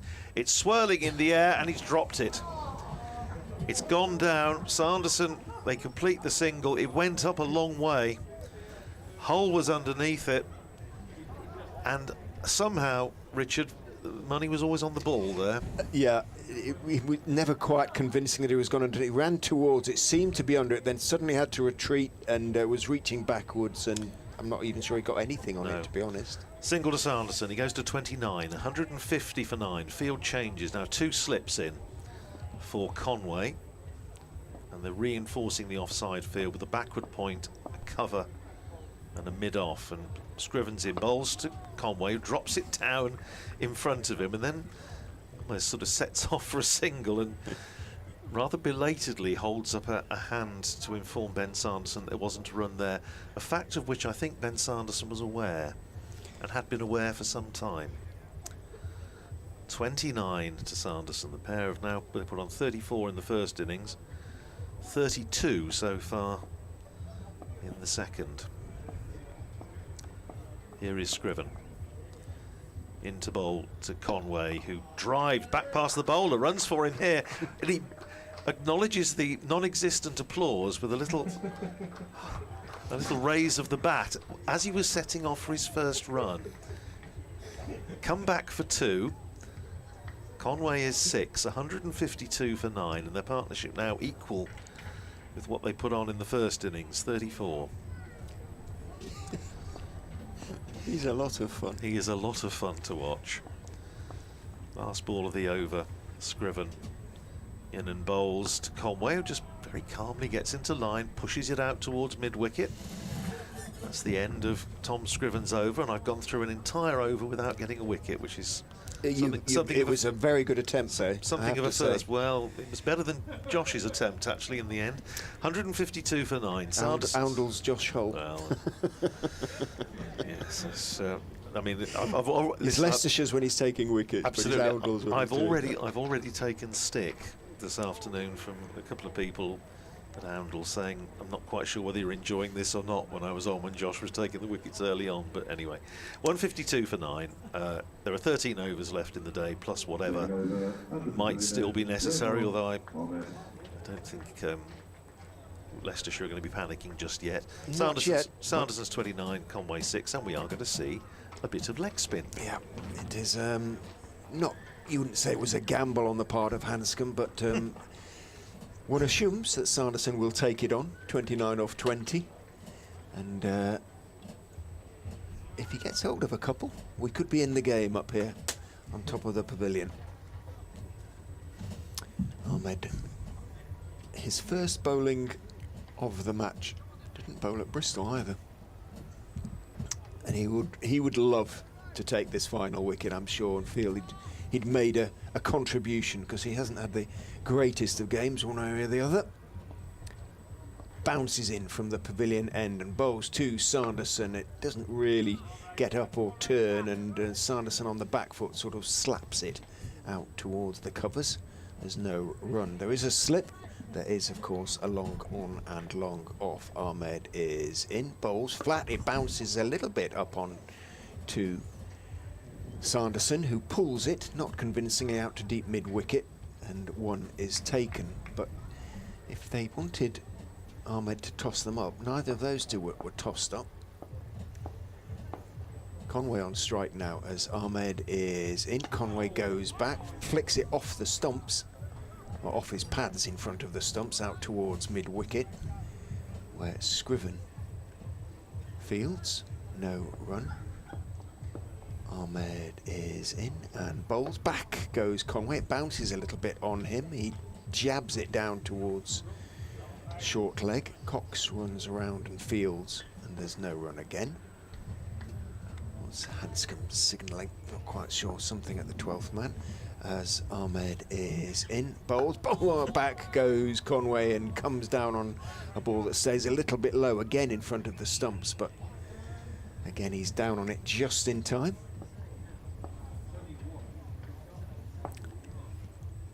Ahmed bowls, back goes Conway, again it stays low, again it looks as though it was going to creep through, but again he's able to bring his bat down on it in time. So I don't know what Ahmed was expected to do there, whether Hanscom thought he might just float one or two up and invite the big hit, but he didn't on any of them. All 6 was kind of pushed through. Yeah. With I'm not going to get slogged, thanks very much. I think possibly he was bowling at the wrong man. I think they probably would have wanted him to have a full over at Sanderson, who is seemingly just intent on having a little dabble. Although, well, he's if he gets sort of pushing up towards 40, he'll start and get a bit giddy, I suspect. Ben, he'll think about career bests and all sorts, which was 46 for him at Montage Road a couple of years ago. Well, they've beaten their partnership of the first innings. Yes, they have, 35.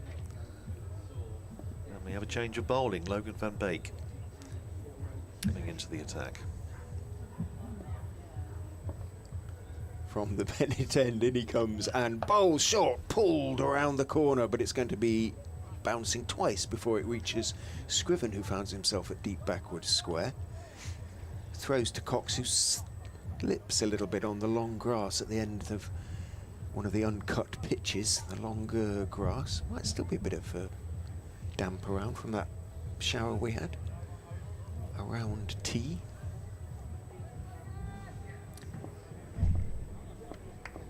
Van Beek into Conway now, down the slope. Bowls, Conway digs him out, that full straight ball, playing on the back foot. Pushes it out to mid-wicket. The stand goes on. And I think it probably is now becoming a little frustrating. 154 for 9, 135 to win. And it was 171 when they came together. Strange things are happening. In goes Van Beek, bowls a bouncer. Conway ducks, it goes over his head, and he leans on his bat, hand on hip.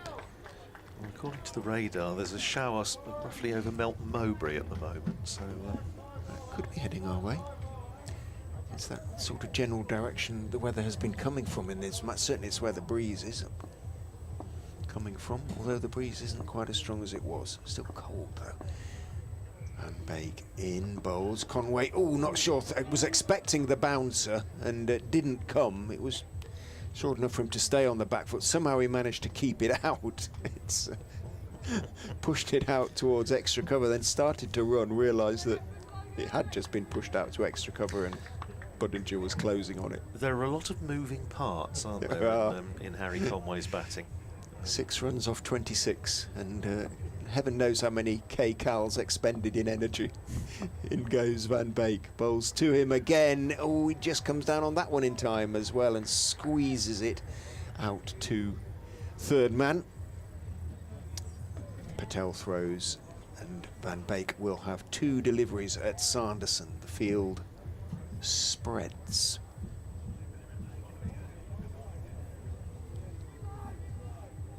Mid-wicket, backward square, long on, long leg, all on the boundary. Third man, 10 yards in from the ropes. They're expecting to hit on the leg side. In goes Van Beek, and he does hit on the leg side, but only as far as Hull at long on, and along the ground for the most part. Hull fields comfortably enough and throws in, but Sanderson not only picks up a run, he keeps the strike. It was in fact Van Beek's last delivery of his 12th over, 1 for 37, and the sun pops back out for a little while. And the shin pads are coming out, so they're going to put in, with presumably with Harry Conway on strike, they are going to put in presumably somebody in Boot Hill, rather them than me. Should be Sanderson on strike, shouldn't it? Yes. Oh, sorry, beg your pardon. Yes, it is. A single. Yes, sorry. So it will be Sanderson on strike.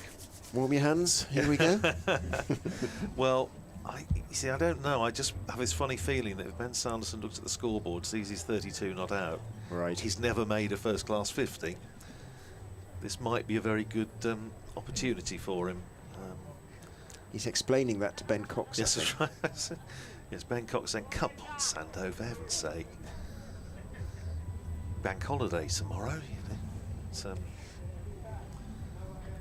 well, the sun is out, and as you say, it's quite low obviously quite low in the sky at this time of the evening, pushing 20 past 6. And here is Ahmed, who goes in and bowls, and it's hit down into the ground by Sanderson and bounces back to him. Licks his fingers, tosses the ball from hand to hand, jogs in, Bowles, and he's bowled him with the googly, and Leicestershire have won. Rehan Ahmed has made a big contribution, all out for 156. Leicestershire win by 133 runs. It's their third win in 5 matches at the start of this season, extends their lead at the top of the County Championship Second Division, and they will go into the break with a great deal of satisfaction at the start they have made to this season.